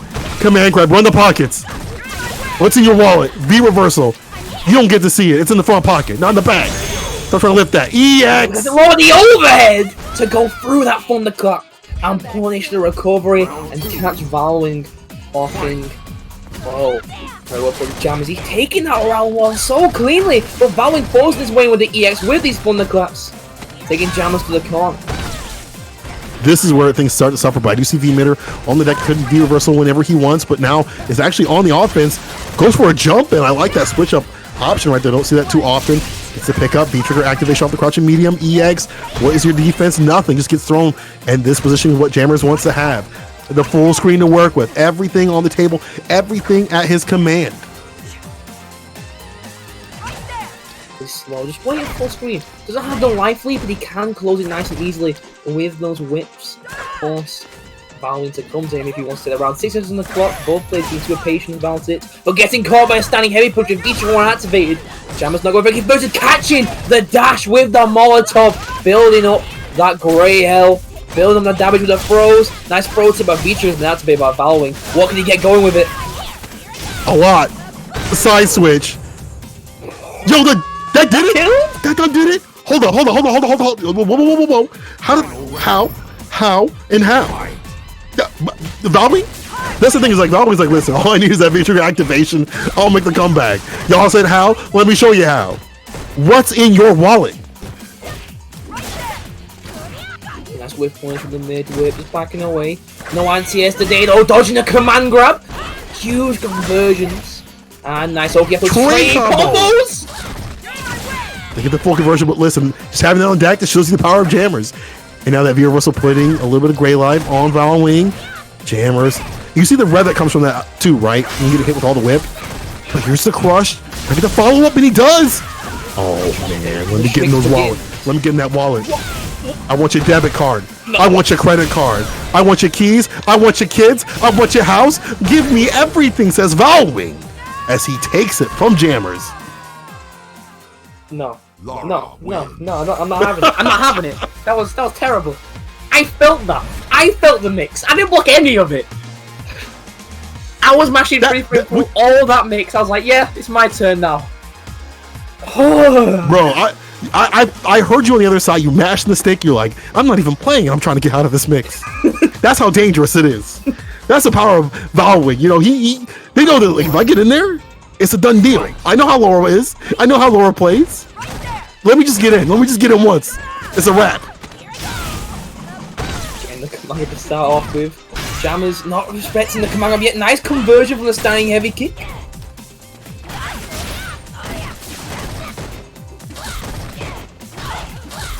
Look at that max distance off the bolt too. You gotta start checking that. At some point, you know, if you're Jammers, you see the pensiveness from Jammers right now. Not using the crouching medium kick to, you know, do anything about that stuff. He is on trigger. His anti has the crouch MP of poison, getting the crouch MP activation, but no conversion. X plus frames. Max distance, using that medium punch to harass. Gets a throw. Stealing turns with the V skill cancel. Jammers not checking and VIII taking them around. 1 round away from taking the set. 1 round away from knocking out Jammers. Jammers with the adjustments, just have the CA, just have full EX bars to work with. Get some schmicks going. I'm expecting yes. Is it again? He's spending all that bar to get the gray live, but here's a throw. Careful about throwing out those bolts. Jammers using that full screen. Checks. Wait for the issues. Crush counter. Going for the reset. Stays in front. But the throw. Just the front throw. Does it again. Melee rock up and down the block. EX overhead connects. Feature activation. Crouching knee kick. Oh, this is what he wanted before. This is definitely something right here. Also still needs one more best protect. Gotta be careful with the beach one and the overhead. Jammers bringing it back. Come back soon. Oh man. Final round. Oh man. Okay. Jammer's still in it. He's still in it to win it. Okay. Jammer's still fighting back, and when he gets those V-trigger activations, obviously that's where this character likes to play, right? And we'll see. Close French line, have following low. Huge crush counts, no conversion, getting a reset. Another reset, staying in front, that's a stun. And this is enough to kill. VIII able to know. What, yo, you for a reset for real, team? Laura wins. Holy! Why would My God. VIII, chill. Chill, man. You're in the finals. Relax. He really put it all on that. He put it all at the end. He could have just killed, but it's all about sending a message. He sent a message going through into the losers quarterfinals to face Reekman's Barney. I see Reekman's Barney in chat. Not wanting to face Laura. Last thing he wants to play against. That was disgusting. That was villainous. Absolutely. I mean, that's how Laura has to play. You know, you guys, you're used to it. You gotta get used to it. That's how Laura has to play. Well, she has to. Her neutral isn't the best. No one's gonna deny that. This character's neutral is it's okay, right? But when she gets down to the nitty gritty, when Beatrice gets activated, whew, and Valving's got those mixes. Different game. Once Laura Vitrigon activates, you're playing Laura's game. It's her world now, and you have to deal with it. Yeah, it's up to you. And I'm gonna leave it up to you for a second. I'm gonna refill my water as we get to this next match. I'll be right back. Hang tight, everybody. We'll give Ball Strike's opponent Will 2-pack some time to get into the lobby. I wonder which character Ball Strike's gonna go for. Likely gonna go for that Vega in this matchup. Got the walk speed to run down Lucia. You know, Will 2-pack likes that runaway style, but Ball Strike can just walk. Vega, one of the fastest walk speeds in the game, can just keep up with you. What a way to get into this match. If you've got any spare change, please donate towards the prize pool. Try and raise the prize pot for the top 8 tournament at the end of the season. And if you don't want to donate anything and you haven't used the code SMLS8 just yet, you can donate 50 cents to the prize pot for free, absolutely free. You can do those challenges on the match arena to donate money for free as well. It costs you absolutely nothing. Got a Twitch Prime, you're on Amazon Prime, you got a spare Twitch Prime, want to throw it our way, help us win a better tournament each and every week. Now loading in. We'll give St. Caller some time to get back. Turn the stream, let him fill up his water, he is back. Back in the menu. We're seeing Bull Stripe versus Will 2-pack. Let's get this show on the road.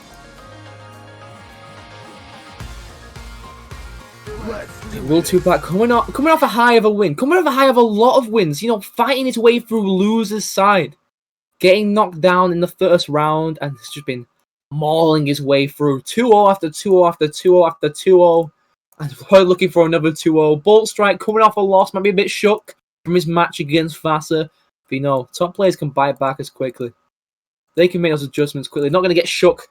They have all that experience. And we're going to be seeing that experience right away as we get into these sets.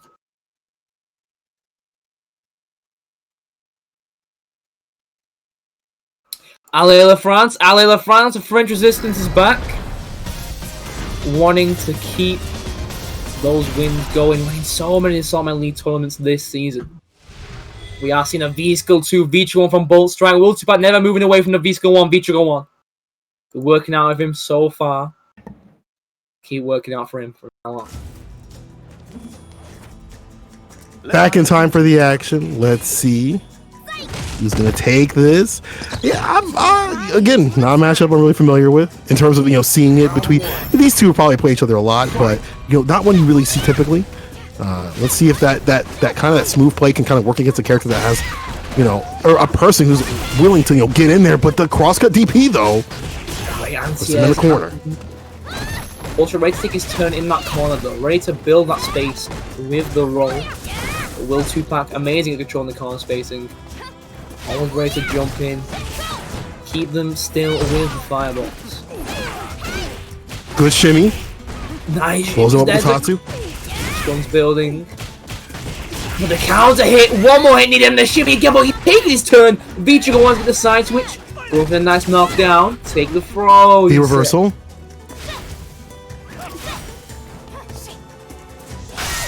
Crush. Nice crush counter move to the corner. EXDP to get you off of it. Bolt Strike almost received. You gotta do that. Will 2-pack's gotta be careful once he builds that bar. Can't be whiffing those fireballs from full spin away. Got projectile invincibility on Vega's CA. Yeah, Bolt Strike definitely has a lot to play with. EX. Get the command grab. One more command grab. Do it. One more throw. Can do it. Jump back. Jump. Isn't over. Catch a jumping. Multiple 2-pack does have the V. You knew One that was the coming. You knew it was coming. Bro, you knew that was coming. Never mind. Raw EX activation. Will 2-pack finds it, finishes it. Round 2. Fight.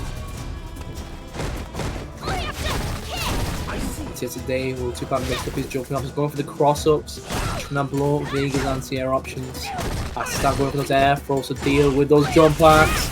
Also getting quite a few jump-ins though, but getting caught by so many crouch MKs. The slide to take the corner. Put himself in though. He trying to escape. With the fireball. Blocks a jump in. He space with a claw. Hard time Crush. escaping. Got to be careful. Yes. Nice defense. Keeping the corner with the Azuna drop. Bro, he ran right into the V-trigger activation. You knew it was coming too. Bullstrike got a little too, a little too antsy. And now you see Will 2-pack making the difference up and more if he has it his way. Nice slide. Oh, here we go. Never mind. Bullstrike. Wasn't taking any chances. Spent the bar. Going into the final round of this game. It's so back and forth between both players, but Will 2-pack taking some huge risks at the start with that run B skill, but got those anti-air DPs. Can't be jumping in. Yeah, I mean, some of those are just fine if they're not checking you. Like, why not go in with it? And right now is the time to do it. At the beginning of things, look at how it's working out for him. That jump in right here. Goes to the burn kick, fireball, empty. Just actually jumping heavy kick doesn't matter. This man's piecing up Bullstrike. Sure, right down to escape in the corner, but has no V gauge. No V reversal, nice, but the wrong side! Unfortunate miss input for Bullstrike. He got the wrong EX flying Barcelona. Giving Will 2-pack the round. Damn. Will 2-pack definitely make this character look a lot stronger. I mean, Vega players will tell you, Vega, can't do this and that, but this character, just the way that Will 2-pack is playing the neutral, it just seems like Bullstrike is like lost, right? Like he's like, what do I do? How do I defend against this onslaught of this character? And not checking the dashes and things like that, that's one thing, but also Will 2-pack's neutral and the punishes that you see right here, they're all equating to him making a big comeback from the loser side of things. Great Life's building on Melty Will 2-pack, getting counted, losing a lot of health, and the EX Barcelona confirmed. Keeping Will 2-pack in the corner, hasn't managed to escape just yet. One more hit for the stun. V-trigger's almost ready for Bullstrike as well. To block one more special, using the V skill to avoid the V-trigger activation. That wasn't the way. That wasn't the move. Will 2-pack got no easy activation, got none of that EX bar to force his way in. Going for the sweep. Bullstrike just needs to wait for one jump in, one with normally, with punish with a V-trigger one and take this round. Was it already? 2-pack taking the corner. EX to escape. Goes for the EX, yeah. EX. Nice punish, but no Throwing it out. Now you see Will 2-pack is on the back foot, right? Like he's definitely on the back foot and trying to get things going, throwing out the fireball. That's the last of the V-trigger. Bullstrike does have this kiss from a rose, blessing the cheeks, and putting, blowing the back out with the Azuna drop. Bullstrike not out of this just yet. Round 2. Taking that round, looking a bit stronger. He got that early lead and was able to just keep it, make the lead just wait it out. Vega controls that neutral much harder than Lucia does. And he's really bullying with that V skill now. Great whiff punish with eyeball shaped up.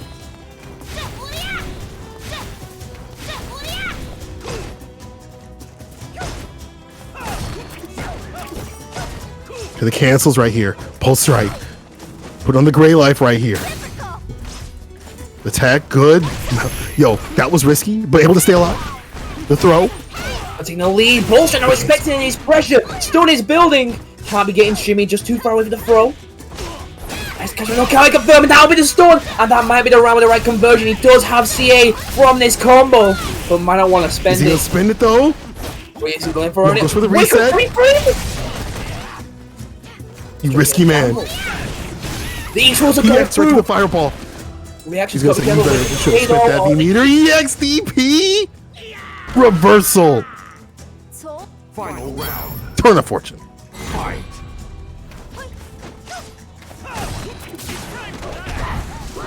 Okay, goes up for the EX command grab. Putting him on the back with the Azuna drop. Whiffs the command grab, input error, but no big deal. No punish from Will to Pack. Side switch. EX. The crumple. Put him down to the ground. The tech to stay alive to stem that pressure. But Bolt Strike getting pieced up into the corner. The stun, and that'll be the set. With the right conversion, might be able to build CA from this. Oh, it's over. Put some chicken in it. Put some salad in it. Put some dressing in it, dog. Because that is a wrap. Will to Pack moving on in the bracket over Bolt Strike. Moving on into our losers finals, knocking Bolt Strike out of the tournament in Yeah, win. 5th place. Very well played to Will Tupac. He's been going on a tear from this losers bracket. Hasn't lost a match since he's been knocked down. We'll see him soon in the losers semi-finals, but coming our way next, a match which one of the players really didn't want to play. Reekman's Bandits versus VIII. Yeah, man. Again, just that play.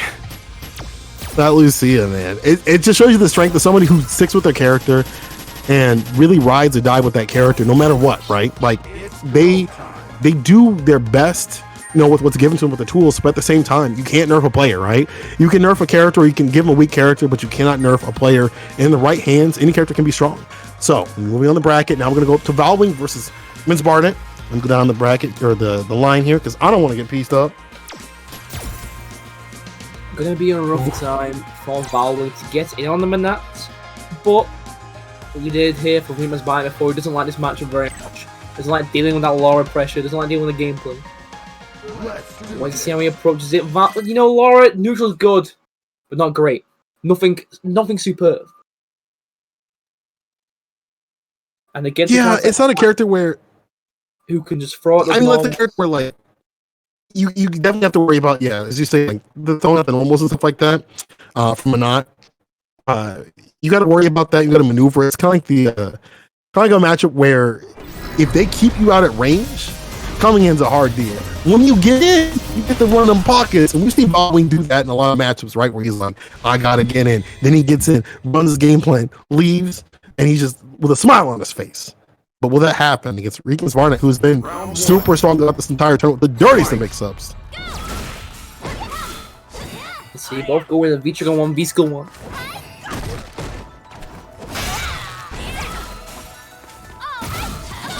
Reekman's Bandit off to a good start. Going that full screen pressure. VIII find his way in, -7 on block, going for the back throw to push VIII near the corner, giving no room to reposition. Yes, into Soul Satellite. Good pickup right there. EX. Alright, those are the V skill. Sure, it's actually for VIII. Activation of that 4 Fears. Seen first space itself just outside forward fierce range. Doesn't want to get caught by that activation, trying to stuff it before it comes out with a standing mirror punch. Really fishy for activation now, finally getting over like into elbow, but still getting poked out. Can't find a way in. The drill for plus frames. Any low can kill. Any hit can kill. He can chip out if he so chooses. The jab to take it. Round 2. That's way too oppressive right there. And you see the issue right there, right? We were talking about where it's hard to come in, it's hard to get in and start your game plan. Yo, make some time. Yo, make some time. Yo, no! No, not again! No, not again. Not again. Not like this. Not like this. No more. The redux, the redo, the remix, the sequel. Overhead into the explosion. Alright, 7 goal less the KO blow of a zoning counter. Yo! Reekman's Bandit looking clean, looking crisp. Getting the stun off that reset. I'm gassed. I'm gassed. I don't understand how he keeps getting away with it. He can't keep getting away with it. He can't. It's so disgusting. He can't. It's so disgusting. I don't. I just. All I can do is sigh, because VIII, I can see the frustration on VIII, you know, in his play too as well. He's trying to get him, you see the counter hits and things like that, but just Reekman's running out here is just like walking him down. He's like, I'm just gonna take a stroll in the park. And every time that you come in, you're getting counter hit, you're getting crush counter. And I'm able to do these ridiculous resets and build up the bar that I want to play with. Again, the crush! So many counts, so many crush counts. Sell the orb again. Building out a chip. You know, he doesn't need the big damage. Go for small. From full screen away. This is a no-fly zone already with a standing heavy kick anti-air. But too late in the crouching heavy push. VIII's in. It's going to be rough for Reman's Barnet. Gets him mixed. And the command side, command grab. Boom. That charge up here. She took the whole health bar from him. Took the kids, the car, everything.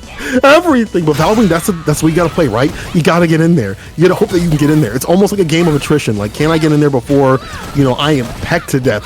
Death by 1,000 cuts or death by 1,000 resets in Reekman's Barnet's case.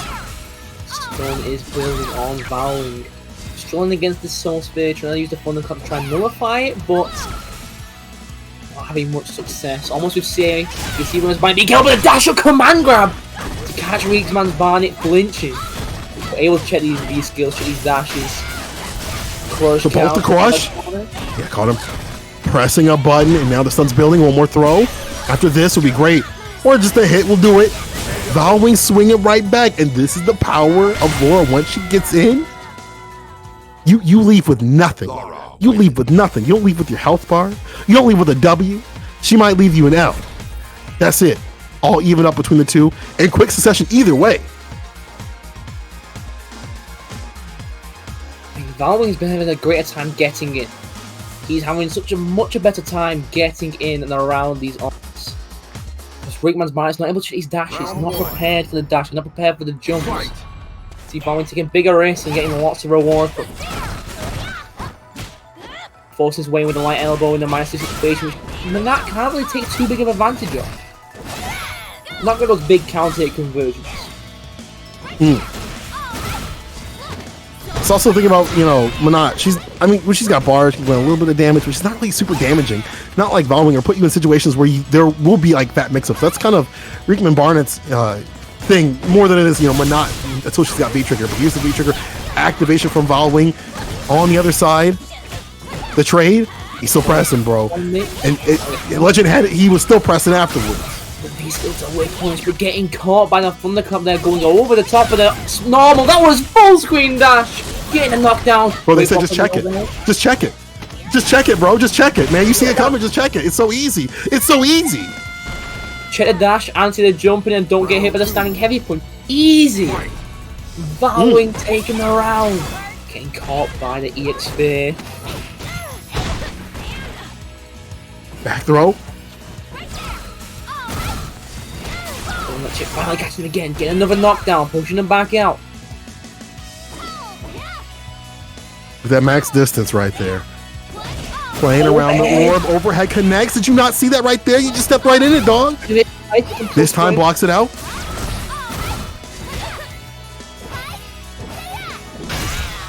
Santiers couldn't really get a great conversion from having an orb set up. Working a perfect. Another crush counter. VIII desperate to get in. He doesn't have the health to play with though. So longer a resource, and there's a perfect KO. 7 goals. Reekman's Barnet all match point. Yeah. The slow is perfect. 43 seconds for that. You take those. There's the orbs, get a lot of pressure, get some plus frames, get that command grab. Too far away for the EX elbow. Big conversion, another orb setup. Back and forth, sending that orb out, playing tennis.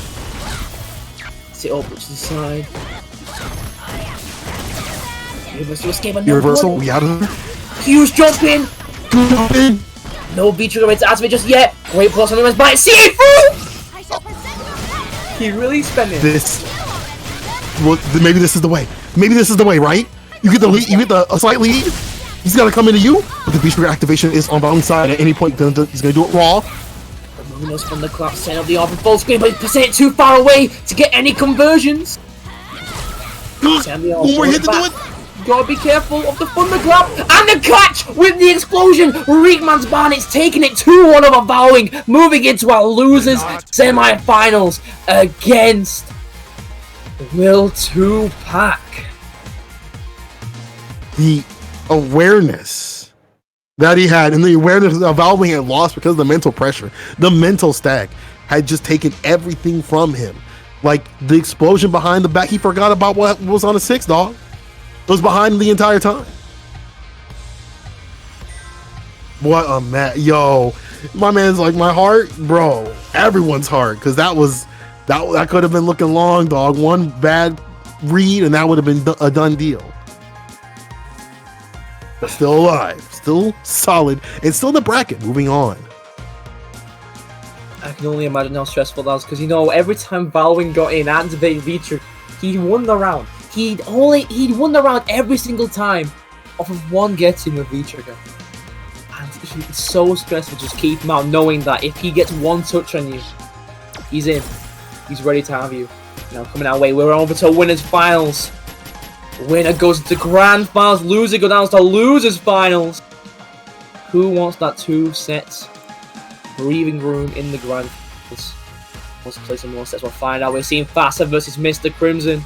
Maybe we'll be seeing that Urine versus G, or maybe the Urine versus DHALSIM. If you give me a second, I'm gonna go fill my water as well. Yeah, go ahead. We're moving this bracket. You know, last time we saw these, saw Mr. Crimson fight a Urien. I think it was Fasa. Yeah, it was. No, it was OP. Last time he fought a Urien, he used G, and you saw how great it was in that match in terms of whip punishing, getting the conversions, things like that, dealing with the knee drops, using the V skill, and just putting on the pressure. He definitely had a plan for that character. But is V-Trigger 2 really going to be one of those things that changes the pacing of the match enough to where he's going to have to go the sim? We're going to have to see, people. I know you want to see the sim, dog. I don't know, because my man might be going with the G. This is something character he's been playing with, and he is going to go with the G. He's going to go with the character he's been kind of putting in a ton of work in, in the battle lounges and ranked, the EU patrol on the street. They see the G. They're trying to hunt him down. Mr. Crimson out here, WIIZA confirms, and the spacing with this character make him a huge threat. And you see it right there with punishing the toe kick.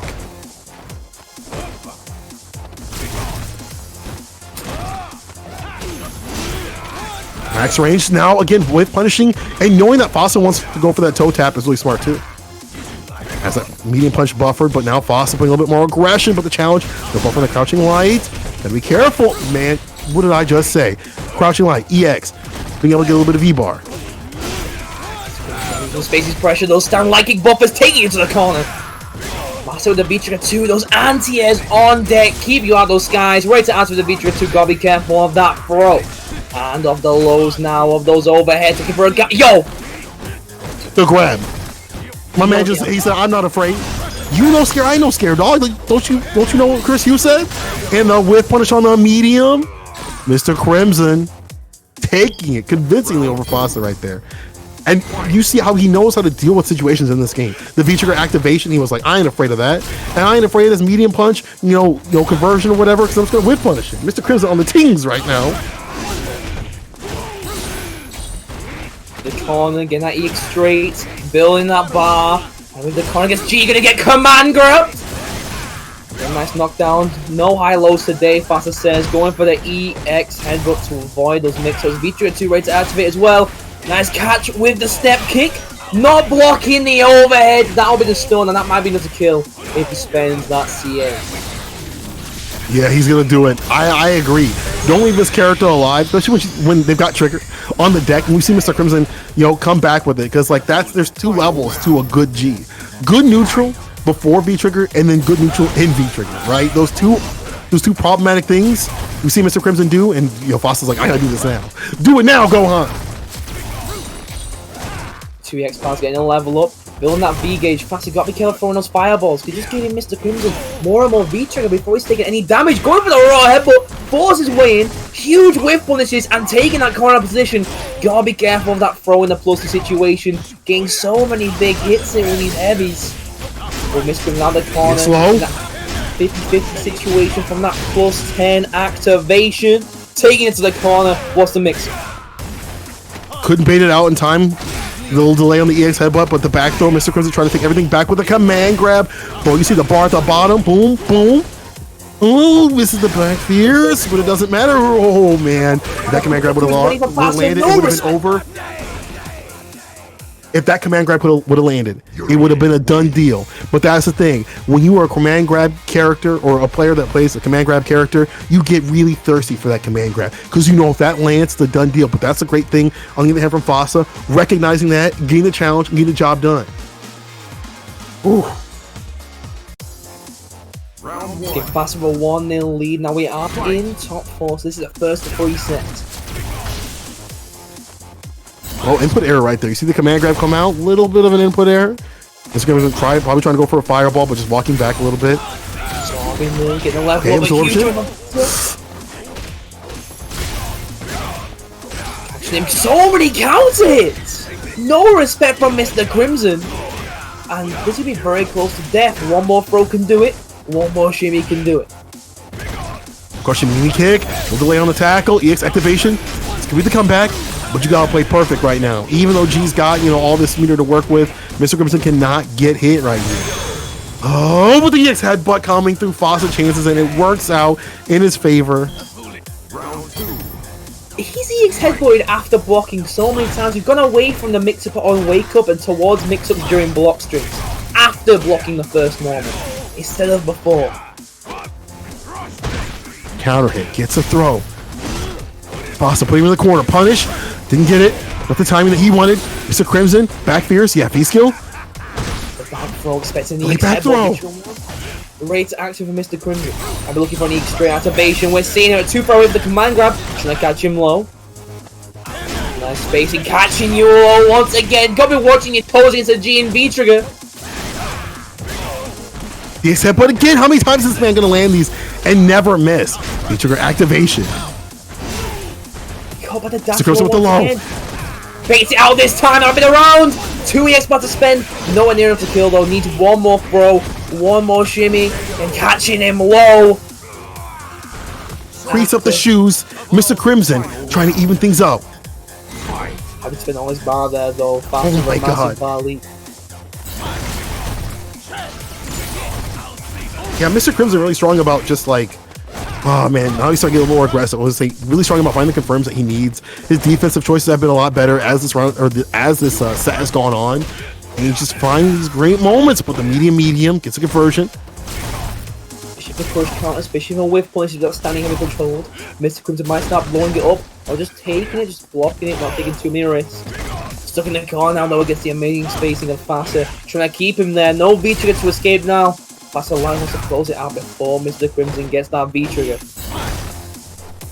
You see Mr. Crimson blocking a lot and just, you know, willing to take a lot of these blocks because he knows that at any point I can get V-trigger activation light into the super. That maybe not what he wanted.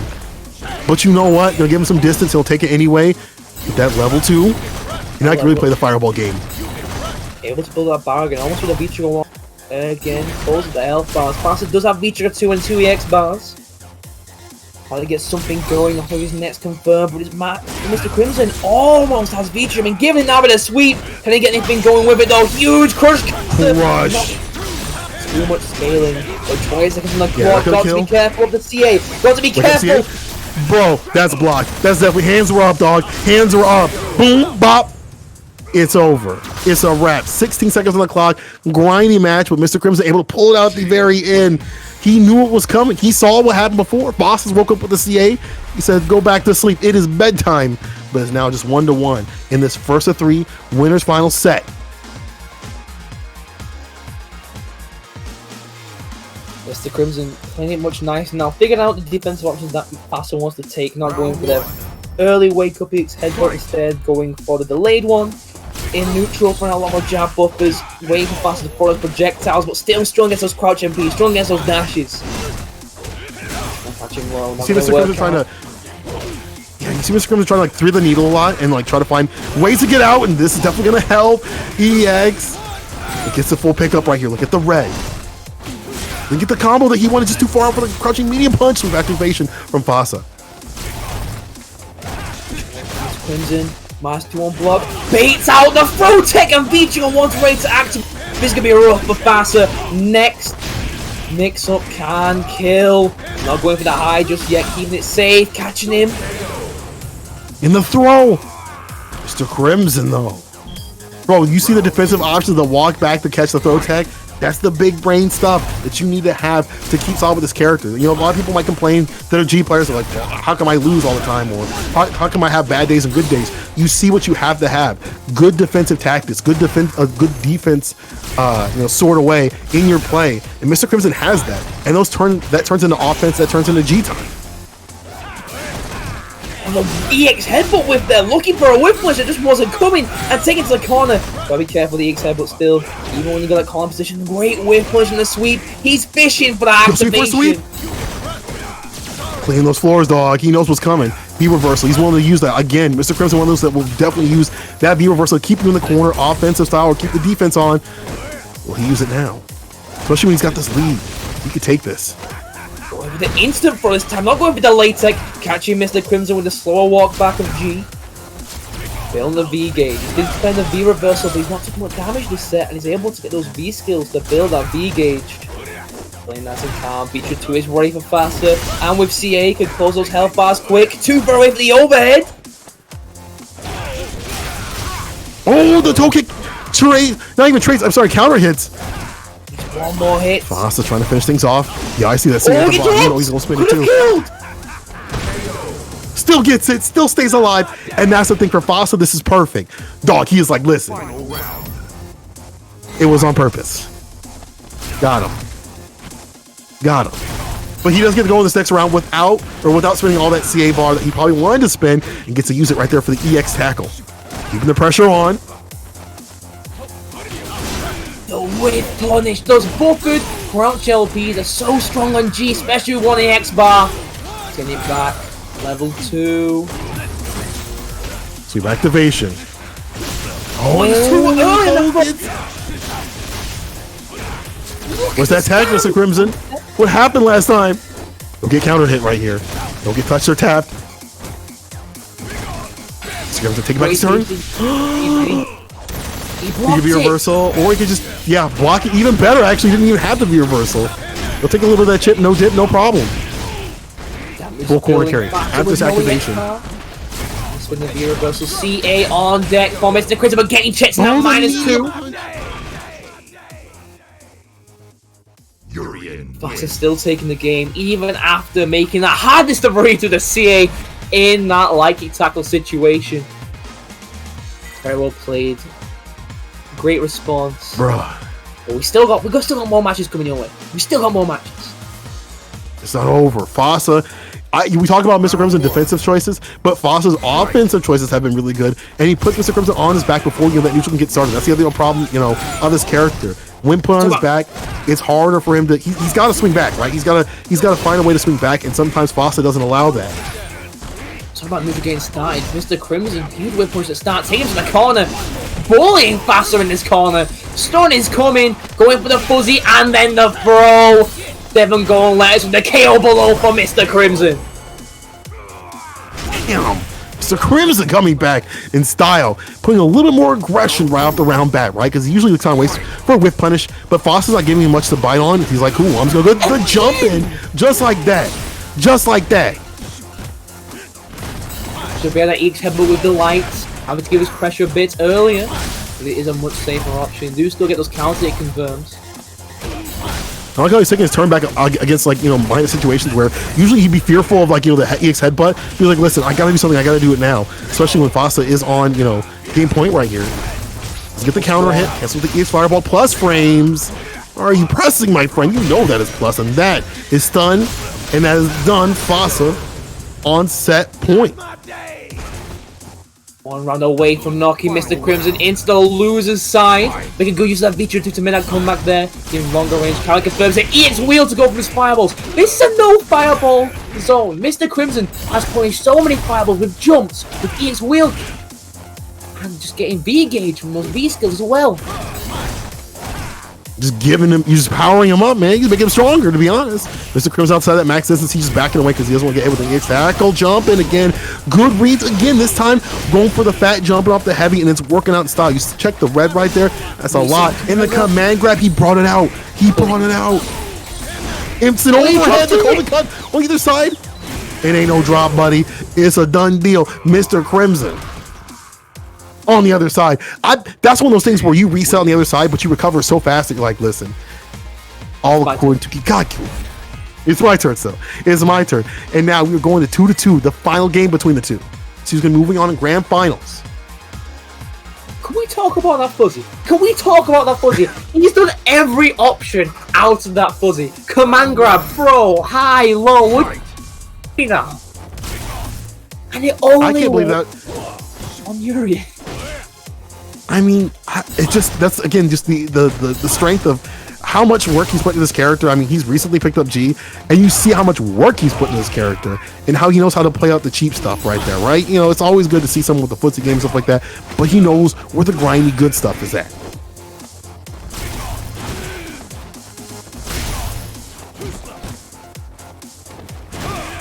Nice jump pins, can't go over the command grab.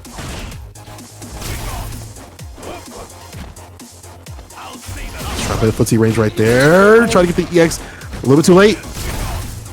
Reach almost ready for faster. Just getting that V-skill 1 up. Ready to armor through. Mr. Gibbs just tossing those fireballs. Tossing that plasma. Getting the whip punish. Oh, now the EX tackles. Getting The Jimmy double to whip. throw. And this should be Foster's round again. We saw this before. Using the V-trigger activation, finally confirms, putting Mr. Crimson on the back foot in the corner. And now again, it's Foster's at point, but we've also saw Mr. Crimson swing it right back. Oh, the buffers again! There's no step kicks for you. Catching those extended hurt boxes of Urian. And controlling the corner spacing so well with all these normals. Faster, not ready to punish, not committing. Your game crashed. Should we do radio commentary? I guess we're doing radio commentaries. Mr. Crimson gets a V skill, baits out the EXDP against Vasa and stocks up with the levels. Gets a throw. Guys in chat, it was only the viewer mode. It was not the game. So it was me. Yeah, they're still playing, guys. And it's 1-1 between the two. Final game, final round between Mr. Crimson and Fasa. So he's going to be moving on in grand finals, people. Mr. Crimson taking a huge risk on that wheel kick. Faster to take his turn in the crouch MP. Catching Mr. Crimson. Pressing buttons. With a lot of space. Dash straight into a whiff punish. Huge damage for the corner. What's the mix-ups we got here? Trying to get out the X tackle. Interrupts the fireball right there. Yeah, with the X tackle. Interrupts it. And you'll see Fasa. Max range with the toe tap. Usually got to pay extra for that. EX. Yeah, back fierce. V skill. Mr. Crimson going in. Gets a normal throw. Mr. Crimson tried to get a command grab, but was interrupted. Gets the guard break. Gonna be a lot of damage, but nowhere near enough to kill just yet. Needs one more mix. He gonna spend it. He gonna spend it. He gonna spend it to win it. And that is V-trigger.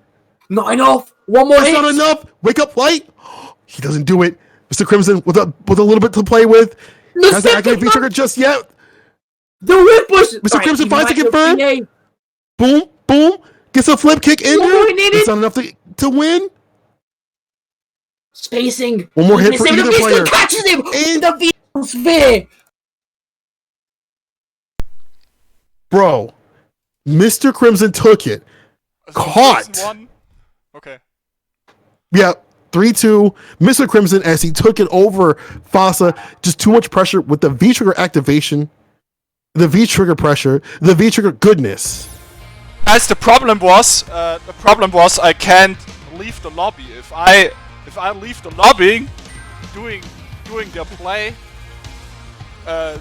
yeah, the game also crashes. So yeah, that was no option. Sorry, guys. Listen, y'all got to hear some radio commentary. So should we back out, or should we invite you into the room? He's already in. He's still in the lobby. Oh, never mind. Oh, he's just. Oh yeah. Okay. He was just kicked out. I guess things happen, but you know what? That was beautiful play by Mr. Crimson to kind of put on the pressure and just broke down Foss at the last one. He'll be moving on to Winterside Grand Finals. So moving through the loser side of things to find out who's going to be making it to that finale on the loser side, the dungeon. Winner loses semi-final. Actually, let's read the lobby to make sure that okay. Everything is fine. Good time to reset. As we redo the lobby, people, make sure you guys are running exclamation mark match Reno in the chat. Give some love if you got some scrap, and if you don't, that's okay. They've got codes that you can run. You'll see the code pop up when you hit !Matcherino. Show some love and support. I know you guys enjoy this great Street Fighter 5 action. I know I am. I don't know if my neighbors are, but I will tell you one thing. It's been absolutely great. So show that love and support that I know that you love. And also, maybe run the Twitters and the Facebooks and things like that. Show people what's going on. Clip stuff. Put it up. Tag Saltmine League. Also, give them a follow on their channels as well. And let's get this going. Let's get this popping, people. Don't leave all this great Street Fighter 5 action just to us. Let other people see it too. Share the love. Share the wealth. Yo, Regis, can I get an invite? Give me time to get to the lobby.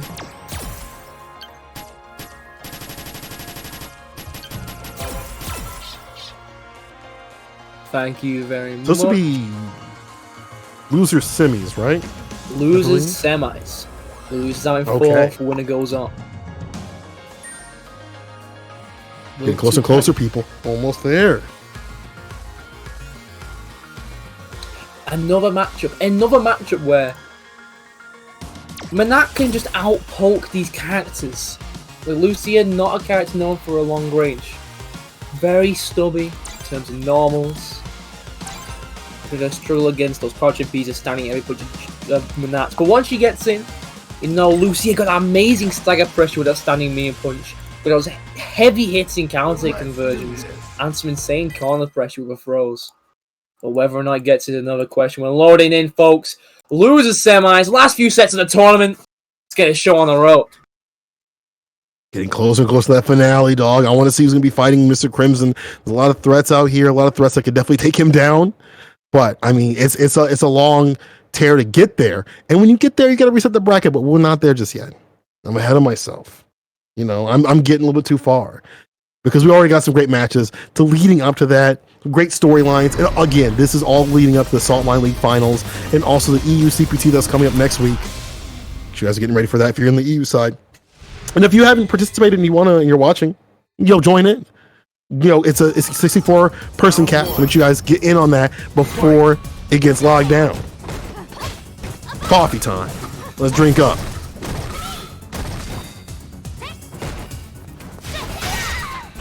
Way into the lobby. Plays a feature 1 biscuit. Yeah, both of them running the good old loadouts, the vanillas. Good punish. I mean, really not the biggest punish, but able to recoil the orb back. Like when Spartan hit, getting the stun up by 1,000 cuts. No respect from Will Tupac on the defense, and it's costed in the first round. Round 2. Yeah, cost him quite a bit here.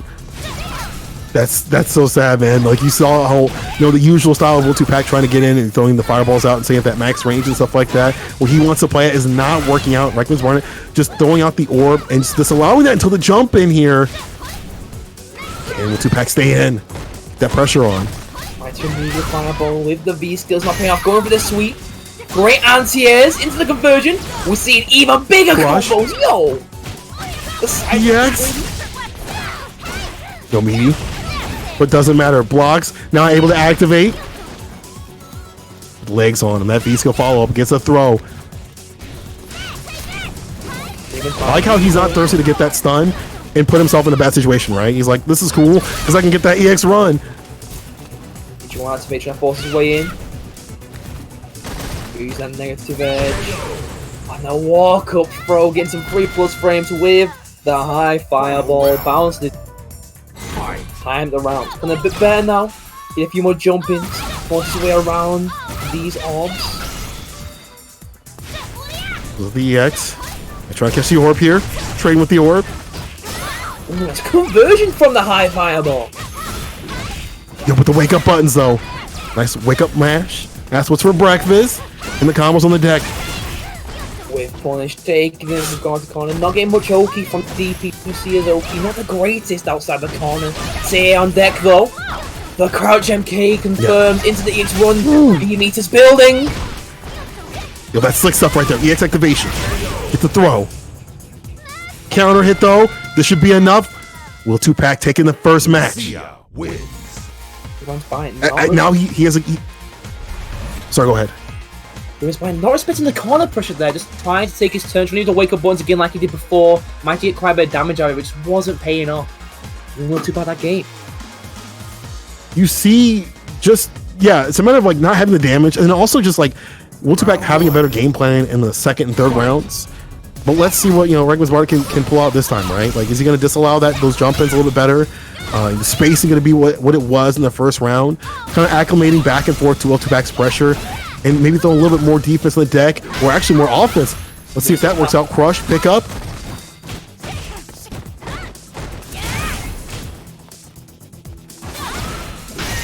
Punch for the arm setup, getting a nice hard knockdown. Messing with the timing on his meaty.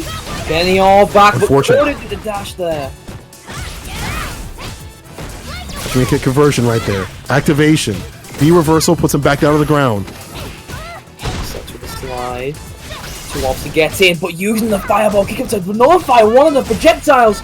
Taking to the corner, still a bit of V-trigger left, wants to mix up. Great conversions.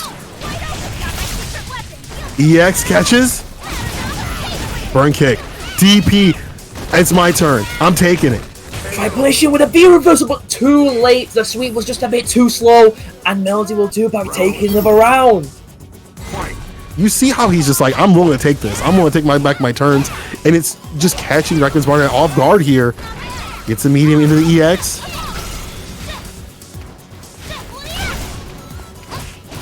It's right in the fireball, but yo, Regiman's Bardic just walking him down. Look at him, just walking him down.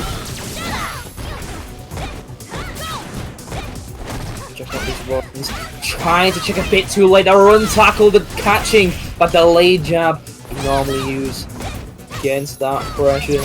Feature one activated Regiman's Bardic, forcing his way in, getting that side switch with the back throw. You know, he's tried to do it every time. Throw out the orbs. Anti-airing. There they are. EX. It's the dangerous character. Here's the activation. We know that Lucia, when she hits, it hurts when she's in V-trigger. Throws out the ball. Getting caught low again. That's being to kill. Bro, Will2Pac will do it. He will do it. 2-0 over Regiman's Bardic. Needs one more game, one more match to move on to our losers finals. He's absolutely dominating. Match.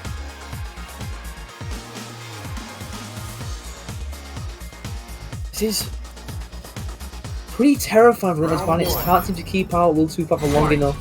And the normal runaway style from Seeking Will2Pac is not playing. He's playing super aggressive rush down. He wants to jump in, suddenly backing off. When he sees that the arm's on screen. Waiting for Regiman's a lot of times he will like take back his turn. It'll be like a minor situation. He'll bust out, and like Regiman's Bardic is like, he's got to read those, and it's so hard because it's so hard to place Will2Pac right now where he wants to play. He's got so many games that he can play right now. He can kind of switch up that style if need be. V reversal, you see right there, using some more of that V bar for the defense instead of going for the offense. V trigger activation. Here's the pickup. Regiman's Bardic putting him back in the corner.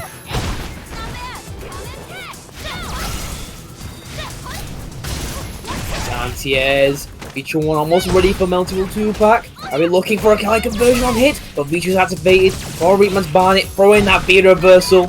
I'll let him use it. Santiez today. Getting caught with a drill kick, that's the round! Well, this is what he needed. He needed that damage, right? We were talking about how that was kind of a problem for Manat before, and now he's got something in the deck, and it's V-trigger activation, something he wasn't able to use effectively in the past couple of matches.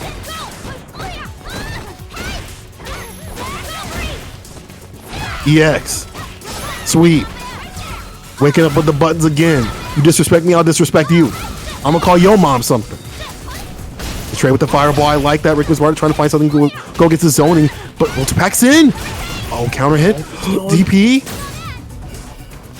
Feature one is ready for Regiman's Bardic. See Will2Pac just backing off. Only needs one more hit. Oh, Regiman's Bardic needs to get something going with the V-trigger. 60 seconds on the clock. There was a lot of time to get this going. Oh, bro, the jump in. That fireball could have been it right there, but he was slick. But that jump in done did it. Will2Pac, he's on it. One more. That's it. Where that blind spot then? Caught the crouching heavy punch just where it wouldn't work. Regiman's Bardic after a nice start, working on a perfect. Set up the arms, try to get some explosions off. You know, if you're Will 2-Pack, you just got to get in there, right? You just got to get in there, but you have to also have trigger. And I feel like you want to have a little bit more health than right now. You are bleeding right now. Many cuts have landed here. Right, Miss Barnett pushing to the corner. The anti-air. EX activation finds it. Oh, this could be big. This could be real big if you take him to the corner. Bro, he waited too with that throw. We'll delay on that call today. Will 2-Pack runs the burn kick. CA's ready No on way. Will 2-Pack. One more mix-up can do it. He's not getting. He knows he can take a few. Nice tech shot. Can't get hit right here.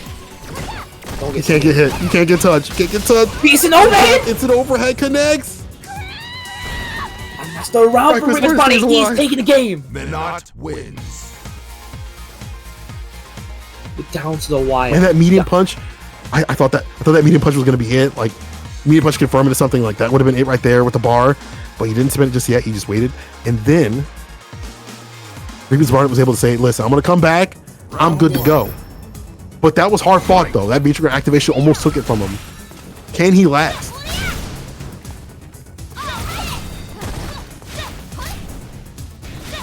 Staying away. The high fireball. Will 2-Pack looking so ready to convert from these high fires with a run. V skill, the cross up, building the stun. Riven's getting closer and closer to having V trigger. Will 2-Pack not getting many big hits anymore. Falls in the fireball. No big deal though. Activation. Riven's Barnett getting the V reversal, but not even a big one. EXDP bust out. That's the thing about Will 2-Pack. It's so hard to place that pacing when he's got that bar. He's willing to disrespect and bust out these moments. Sign of a good player against the reads against another player. Riven's buying no V trigger, only one EX bar, not much to put with him, and that's not going to hit very hard. You got time to take these throws and take this damage, and the crouch MK confirms from Will 2-Pack, taking that round. He's at set point once again. Round 2. Bruh, the max distance on that crouching medium kick, you can't be walking back. Yeah, Will 2-Pack looking super strong again. This is the pacing that he wants to play at, with the firewall pressure, finding the confirms, and even before hitting trigger. Crouching medium kick confirmed. The cancel this time. He's switching up his options, rotating the pace, flips out. Will 2-Pack holding back. Like, not even thirsty for the stun because he knows he's going to be able to get it done. Tossing the ball, tossing full screen, huge jump in. Stay on there for Riven's body, but not getting shimmied there. Nice catch, but can't convert. Too far for the V reversal. You never got to be closer for that one, right? But Will 2-Pack is willing to just backdash, but gets picked up, dropped off. Caught the air Neutral again. jump gets blown up. Riven's Barnett with the big reads, big brain. Gotta do a lot more than that. You got the brains. Where's the brawn? See the CA at the bottom. Closer and closer. Be careful, the crouch MK confirm. Melts with 2-Pack with no bar. Riven's Barnett does have CA, so one confirm coming around, but Lila doesn't defend it. 36 seconds on the clock. He's got to work on the chip. Will 2-Pack playing nice and calm as the life flick, getting a jump on the corner. The shimmy is not the set! The shimmy. Easy bait oven. Will 2-Pack taking it over Riven's Barnett. Lucio. And you know he was going for that CA. You know he was looking for that final hit to do it, right? That conversion ain't gonna happen. And what's gonna happen though is I'm gonna give a big shout out, some much love to T Biggie with that sub. I see you, my brother. Thank you for coming through.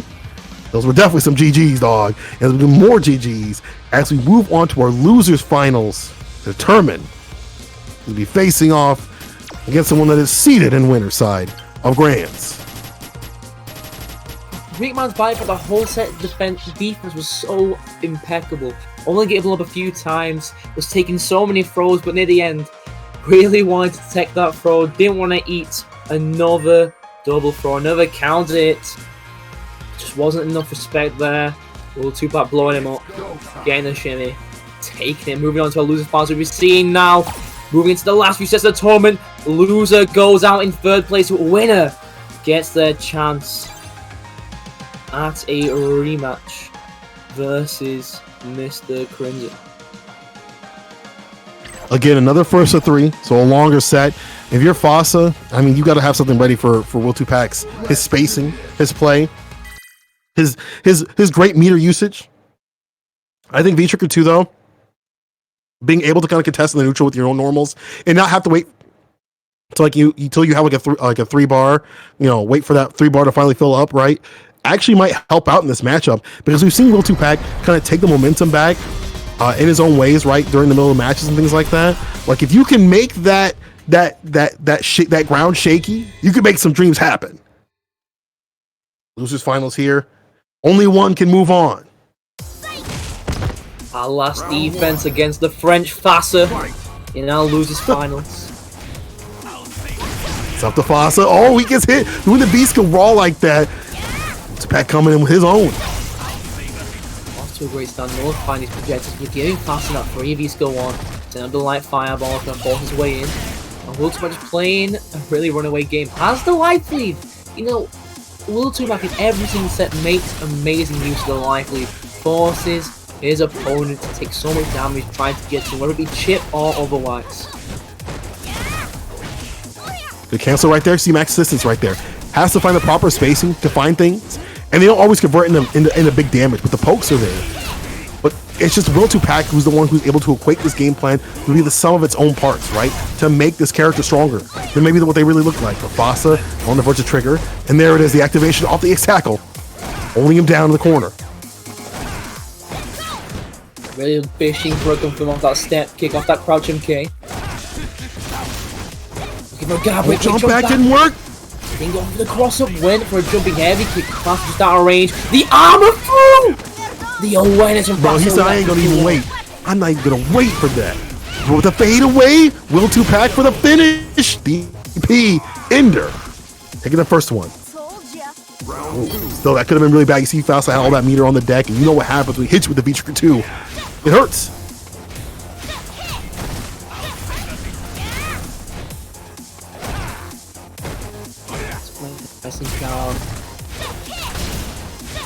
Trying to work his way towards this corner.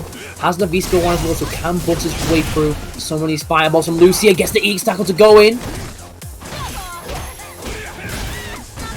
No slides for you. They can be minus on hits if not well spaced. Will2Pac busting out the corner once again, just going for the small pressure, then backing away. Those fireballs. How's the fireball EX tackle coming through? Trying to start that pressure this time. Oh, he got hit by the V skill activation. It's up the fireball. Bro, the setup. Broski said, bro, it doesn't matter. It doesn't matter. Anyone can avoid that setup. But in the heat of battle, we ain't seen it in a while. It hurts. Oh, we stayed finish off this plate, so FASA will finish off his though. Bro, FASA finished off this plate right before, Will2Pac did. He's a speed eater. He's a speed eater, dog. He gonna eat way faster than you. That was dirty. I love to see it, but it wasn't enough. Fake punish. Got a little bit of damage of V meter on the deck from that crush. Follow up headbutt. Punish? Yeah. That's unfortunate with that slide. No escape from this car, but V-Trigger activation. Getting a side switch and no EX for FASA. Trying to bail out Protect with that burn kick. Struggling to get back in. Oh, I miss it! Closing that game. FASA definitely is like, he knows, right? The thing is, he knows. He's seen how Will2Pac has played. I'm sure they play each other, right? And the mistakes that happen like that, if I just wait back a little bit, he's going to dial out these DPs, and he's going to get a ton of damage. He's going to get a full chop to the face for that. You eat chops for breakfast, lunch, and dinner. All right, whole week. Round one. Fight. Maybe FASA can get his Well, let's see, though. His just deserves to be fighting Mr. Crimson in the finals, dude. That's your dessert, dog. You get to fight Mr. Crimson in the finals. Who's your side? Interrupting this pressure now. FASA getting a better idea of when Will2Pac wants to go to overextend. Fishing for crush counters. Amazing spacing, but no whip punches there. No charge either to get some nice conversion. The armor's up. But it's getting with a headbutt. Let the fireballs charging it up, trying to space this out a little bit differently. Activation from Will2Pac. Off the EX, you know what's coming. Those toe tabs. Max distance. But the dash up throw from Will2Pac. Trying to play in the corner. The shimmy. Did you see the movement? The butter. Taking the throw, right, one more back row can do it, using the headbutt twist in the corner, VIII 2 is ready for faster, almost with CA, and it's gonna look a kill, getting caught but no conversion from that, and the shimmies with a burn kick! Massive He's shimming with a burn kick. He's shimming with a burn kick. They said you could. They said you couldn't style in this game. They said, you know, you can't show your style. But there's no person I've ever seen out of Lucia players that would do something like that. Will 2Pac is on the teams today, and he's making it happen until Foster came through with the EX tackle. Never mind. Here's the return. Take it back. Try getting the chase down the fireball. Did not work. Also on the other side here. Both players blowing up the overextension from the other with some delayed normals, catching the normals, just being stuck out, trying to catch something like a free frame. Hit him with the toe tap. Choose activated. We've seen him make a comeback with this before. He skills up. Absorb 2 hits. Shoot all that far. The anti-air. He ran with the EX. No way. What's up the burn kick? Oh, to kill one more throw. One more shimmy. Trying for the jump back, but no anti-airs from Will 2Pac. VIII 2 still ready for faster. Can he get something going with it? C8 is on deck. One good anti-air. Leading around. Oh, they miss him! No! That's so unfortunate. Will 2Pac will definitely punish that. Monday, Tuesday, Wednesday, Thursday, Friday, Saturday, even Sunday. Any day of the week. You whiff, he will punish you. My man was on... He was aware. He was awake. Because, you know, in some cases where someone messes up an input like that, it's hard for you to recognize, oh, they messed up. I got to go in. Even if it is a CA. But Will 2Pac's like, cool, I'm going to hit that V skill. We good to go. Round 1. Unfortunate for Faster, giving up that game. Losing a bit of momentum. I might be a bit shook after that, you know. Huge missed input costing in the game. But the head, he's right all the way back.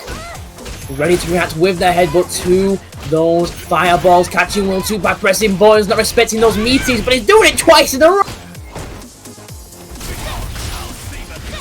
Does the fireball. Nice, usually jumping the fireballs right there. He's trying to avoid, but see, he got a little too obvious. Hedgehog to work with. Can't use that EX to get in. Faster doing a good job defending against it with VIII 2 ready to activate. Needs one good confirm from A-Normal trying to shimmy again, but it's not going to work twice. It's a pickup. The fireball. No respect from Faster at the moment. Not to kill, needs one more hit. Great throw text. VIII 2 still ready for Faster. Normal drama to work with fireballs. But there's one way to deal with it, right? The armor on the V-trigger coming through. Chef's kiss. Chef's kiss. Beautiful V-trigger 2. Oh, just to go through that projectile. See, this is where that V-trigger becomes like a kind of helpful thing in this matchup, right? You already have the armor stock up right there, obviously, as you see right there, right? Both of the fireball, but also you've got trigger, so you've got these moments where you cannot be throwing fireballs as Will 2Pac, and now finally Foster kind of throwing that out in the neutral, saying, listen, you got to be really careful about what you throw out, because if I got the armor, I'm coming through the neutral with the EX tackle. My man is in there right now, Urian style. I've never seen someone so potent with his V-skills on Urian. He's got so many normals, so many pokes from Will 2Pac. And nice knockdowns, another V-skills up, getting to it to armor, looking for the Gabrick. Yeah, huge damage coming. EX, that'll kill. Another tackle, and then another EX tackle. He pulled up. Nah. Clip that. I don't do anything else. Don't move your mouse anywhere else until that is clipped. You get me. That was an anti-air. That was only an anti-air. That wasn't some sort of like crush cowl conversion. This isn't some, oh, I tried getting guard broken. This was just an anti-air. Round 1. Faster. You're annihilating health bars. They said this character needs to have Aegis. They said, bro, Aegis is the way, dog. You can never play anything but Aegis. But you see right here, Foster using V-trigger 2 to only use, defense to offense, but also big boy damage. Bro, I'm gonna look at that one later. That was ridiculous.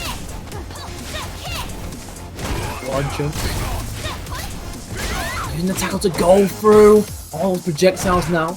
Ready to deal with the high fireball and block the mid. Fishing for crush counters. Great job controlling the spacing. The step kick. Yo, EX headbutt through.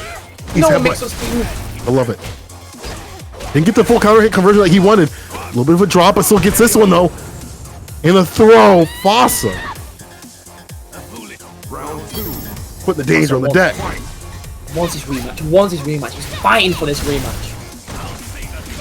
V-Skill 1 up. There's something Will 2-Pack can't really stop is the V-Skill 1 of Fossa because he's sitting full screen, just tossing fireballs. He's able with that V-Skill 1 up and going to be able to use the EX tackle to go through his projectiles. Once he gets a bit closer, Will 2-Pack moving close to that corner.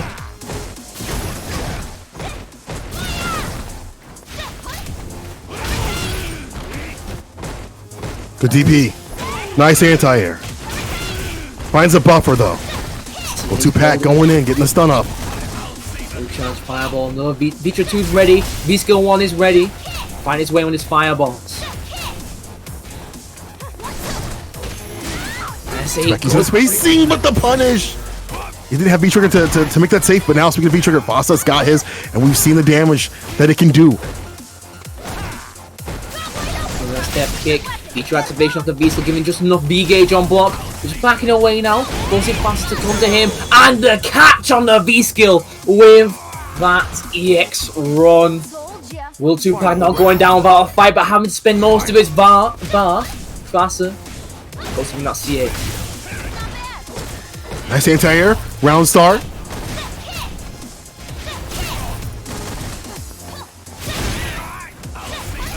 Okay, interrupt. See, Will 2-Pack just, playing this long-range fireball game, but it's still giving Fossa time to charge up that V-Skill. Are you kidding? See, this is what I'm talking about. Am I a soothsayer? Am I a mind reader? Am I Miss Cleo? You see him using the EX armor to both of the fireballs. You'll stay at that distance. You're giving him so much time to run that game, going for the EX, go back to neutral. He's fine playing the lane game. Yuri can definitely play this lane game. He's all about that.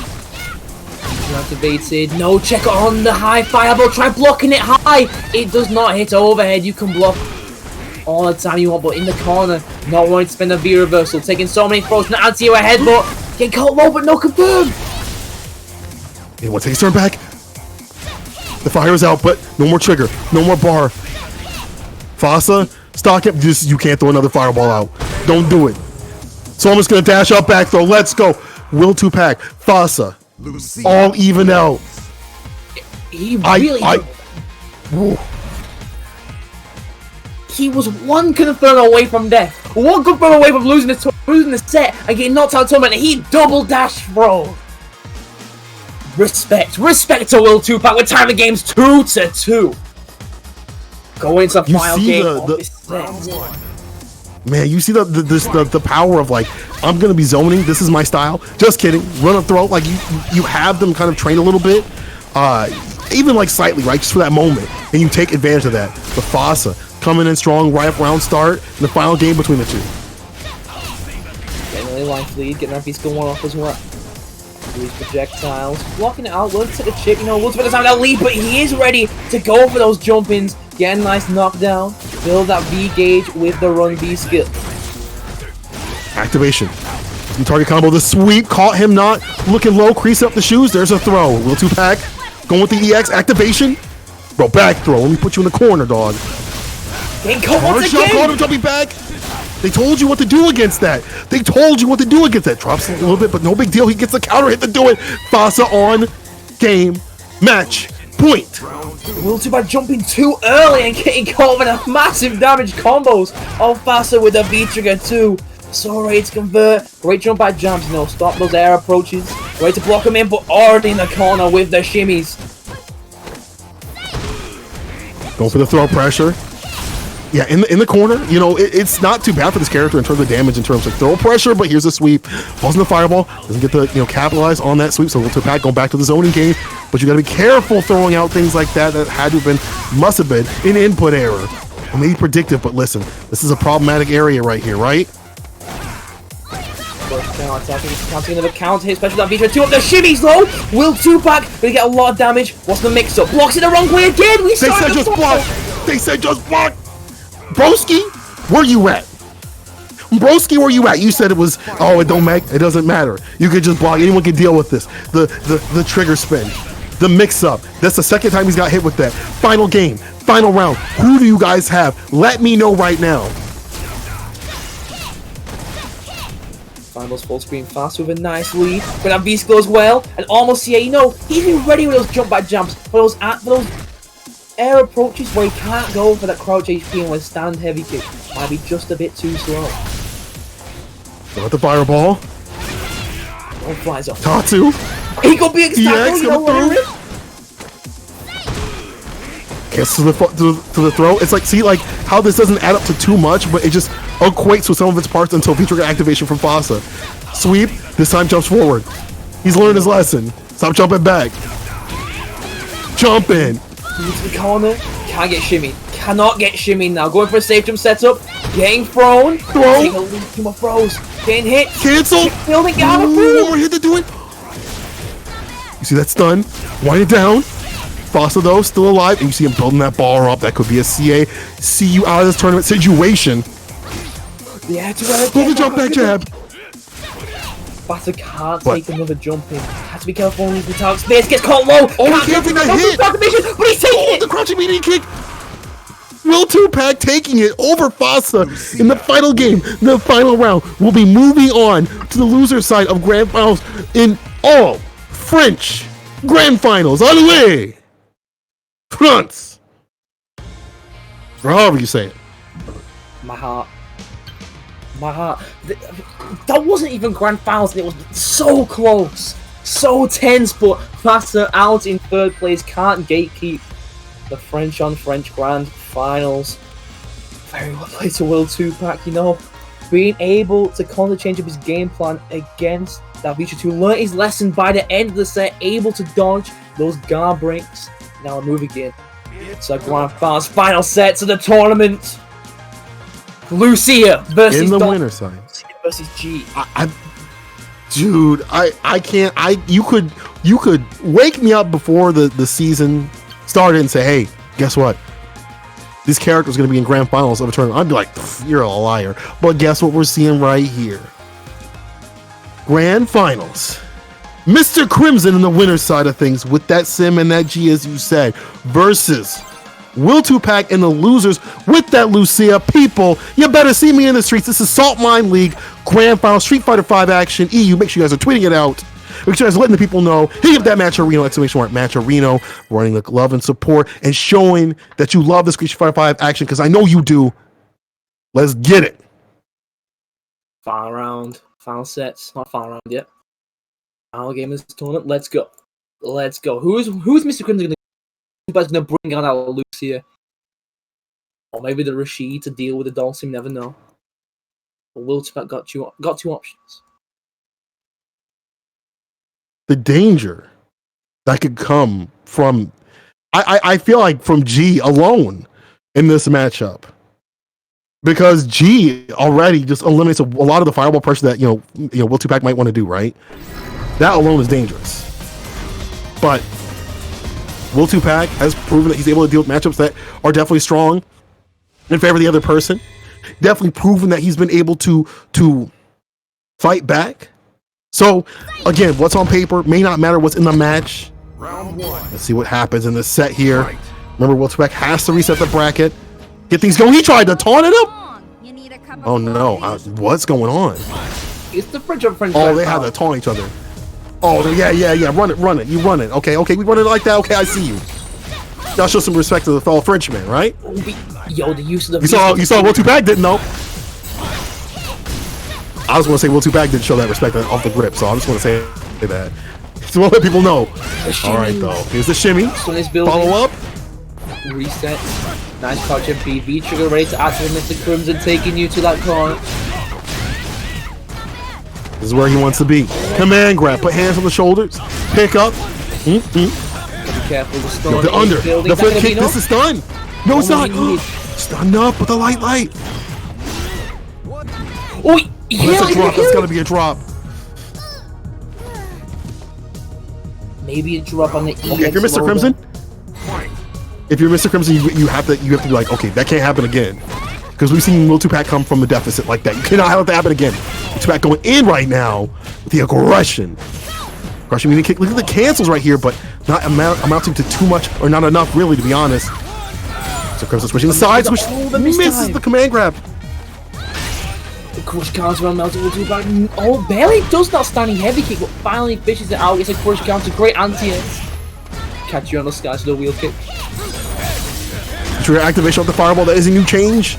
He's able to use that to get the fireball, but it doesn't. Now, never mind. Threads a needle, Mr. Crimson, with the flip kick ender right here. Back off command grab. It's done. It's done. Light it up. Like Travis Scott said, bro, it's lit. It's lit. Y'all know the commercial. Y'all know the commercial. My man said it's lit. G wins. And it's not a reach to say that Mr. Crimson knows this matchup. It's not a reach to say that he knows who he's fighting here. I believe they played over on his stream. And the G pick, such a smart thing. You see how it's able to eliminate the fireball game, and it's just those that 5,000 cuts that Lucia doesn't do until he gets the V-trigger activation. It's not doing enough against G. Round one. And the space from Mr. Crimson was absolutely perfect. You saw at the end that he backdashed, knowing his commander would still be in range, and Lucia's normals has just been just a bit too slow. Had to commit to a heavy, which even then might have been caught by that command grab. S8, huge. He drops here and there though. Whip punch. Buffer. And that's so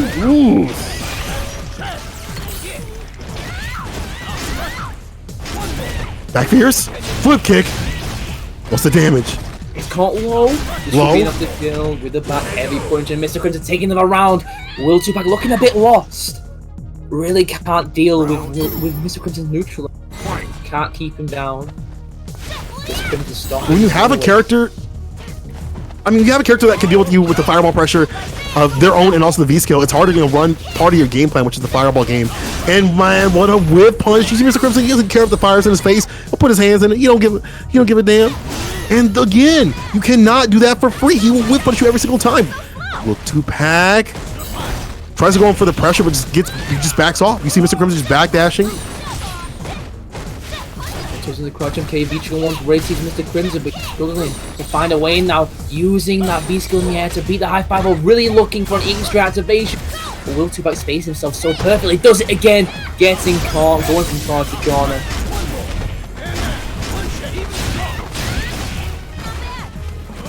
Crouching kick activation.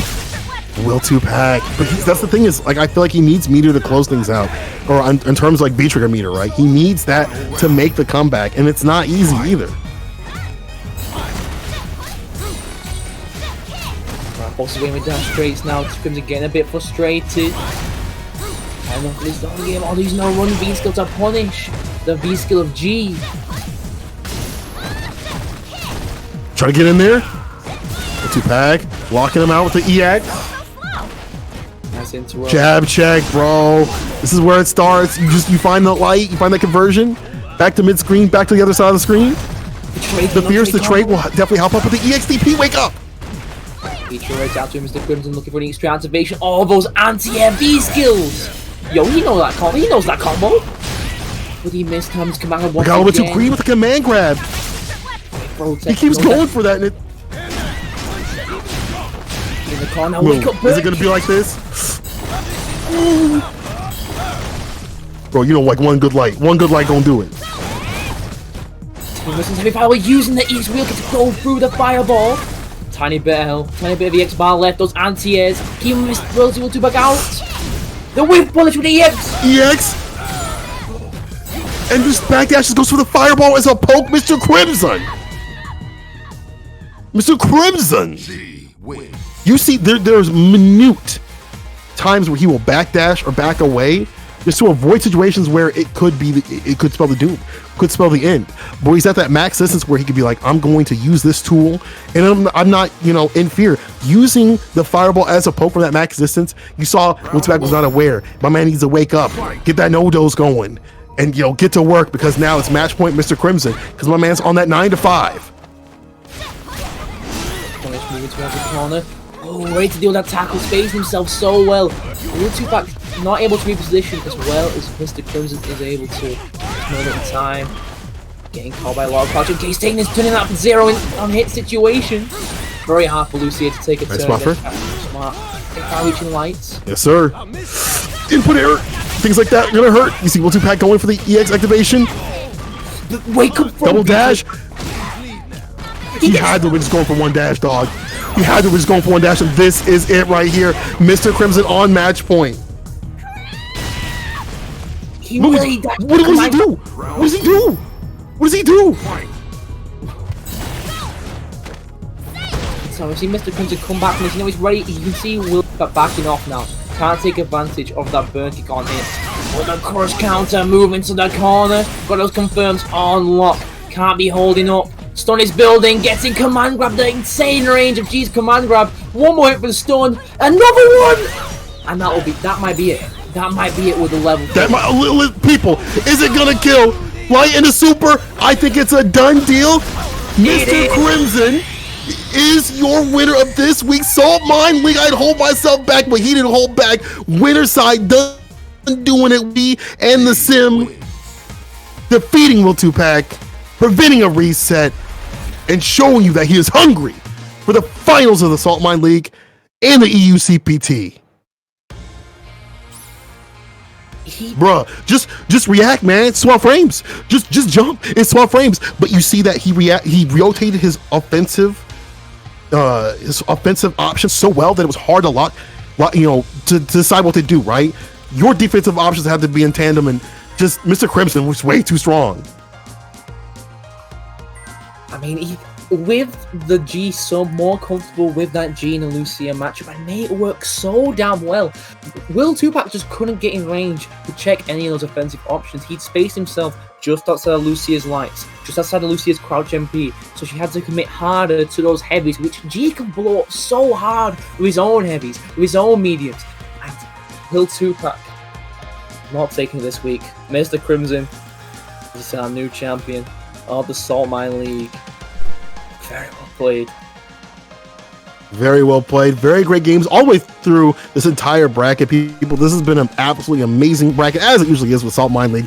And if you love it, and I know you loved it, make sure you guys run the last of Matcherino codes, ! Matcherino in the chat. Run some love, run some support. If you got some change, run it their way. Hit them with the subs, and make sure to follow Saltmine League so you guys can get all the updates. Remember that next week, you'll be on Friday instead of Sunday. Yes, because of CPT EU West.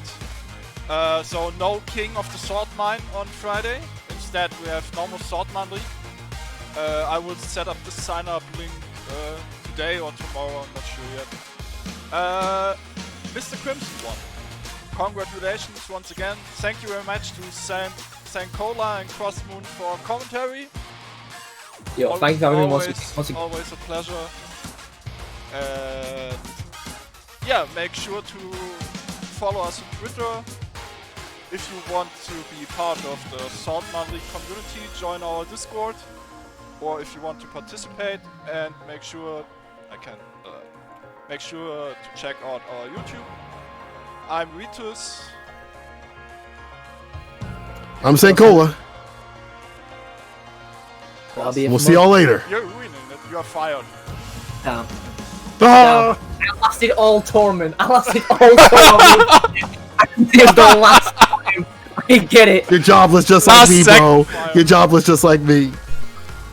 See you on Friday, guys. We'll catch you later. Peace.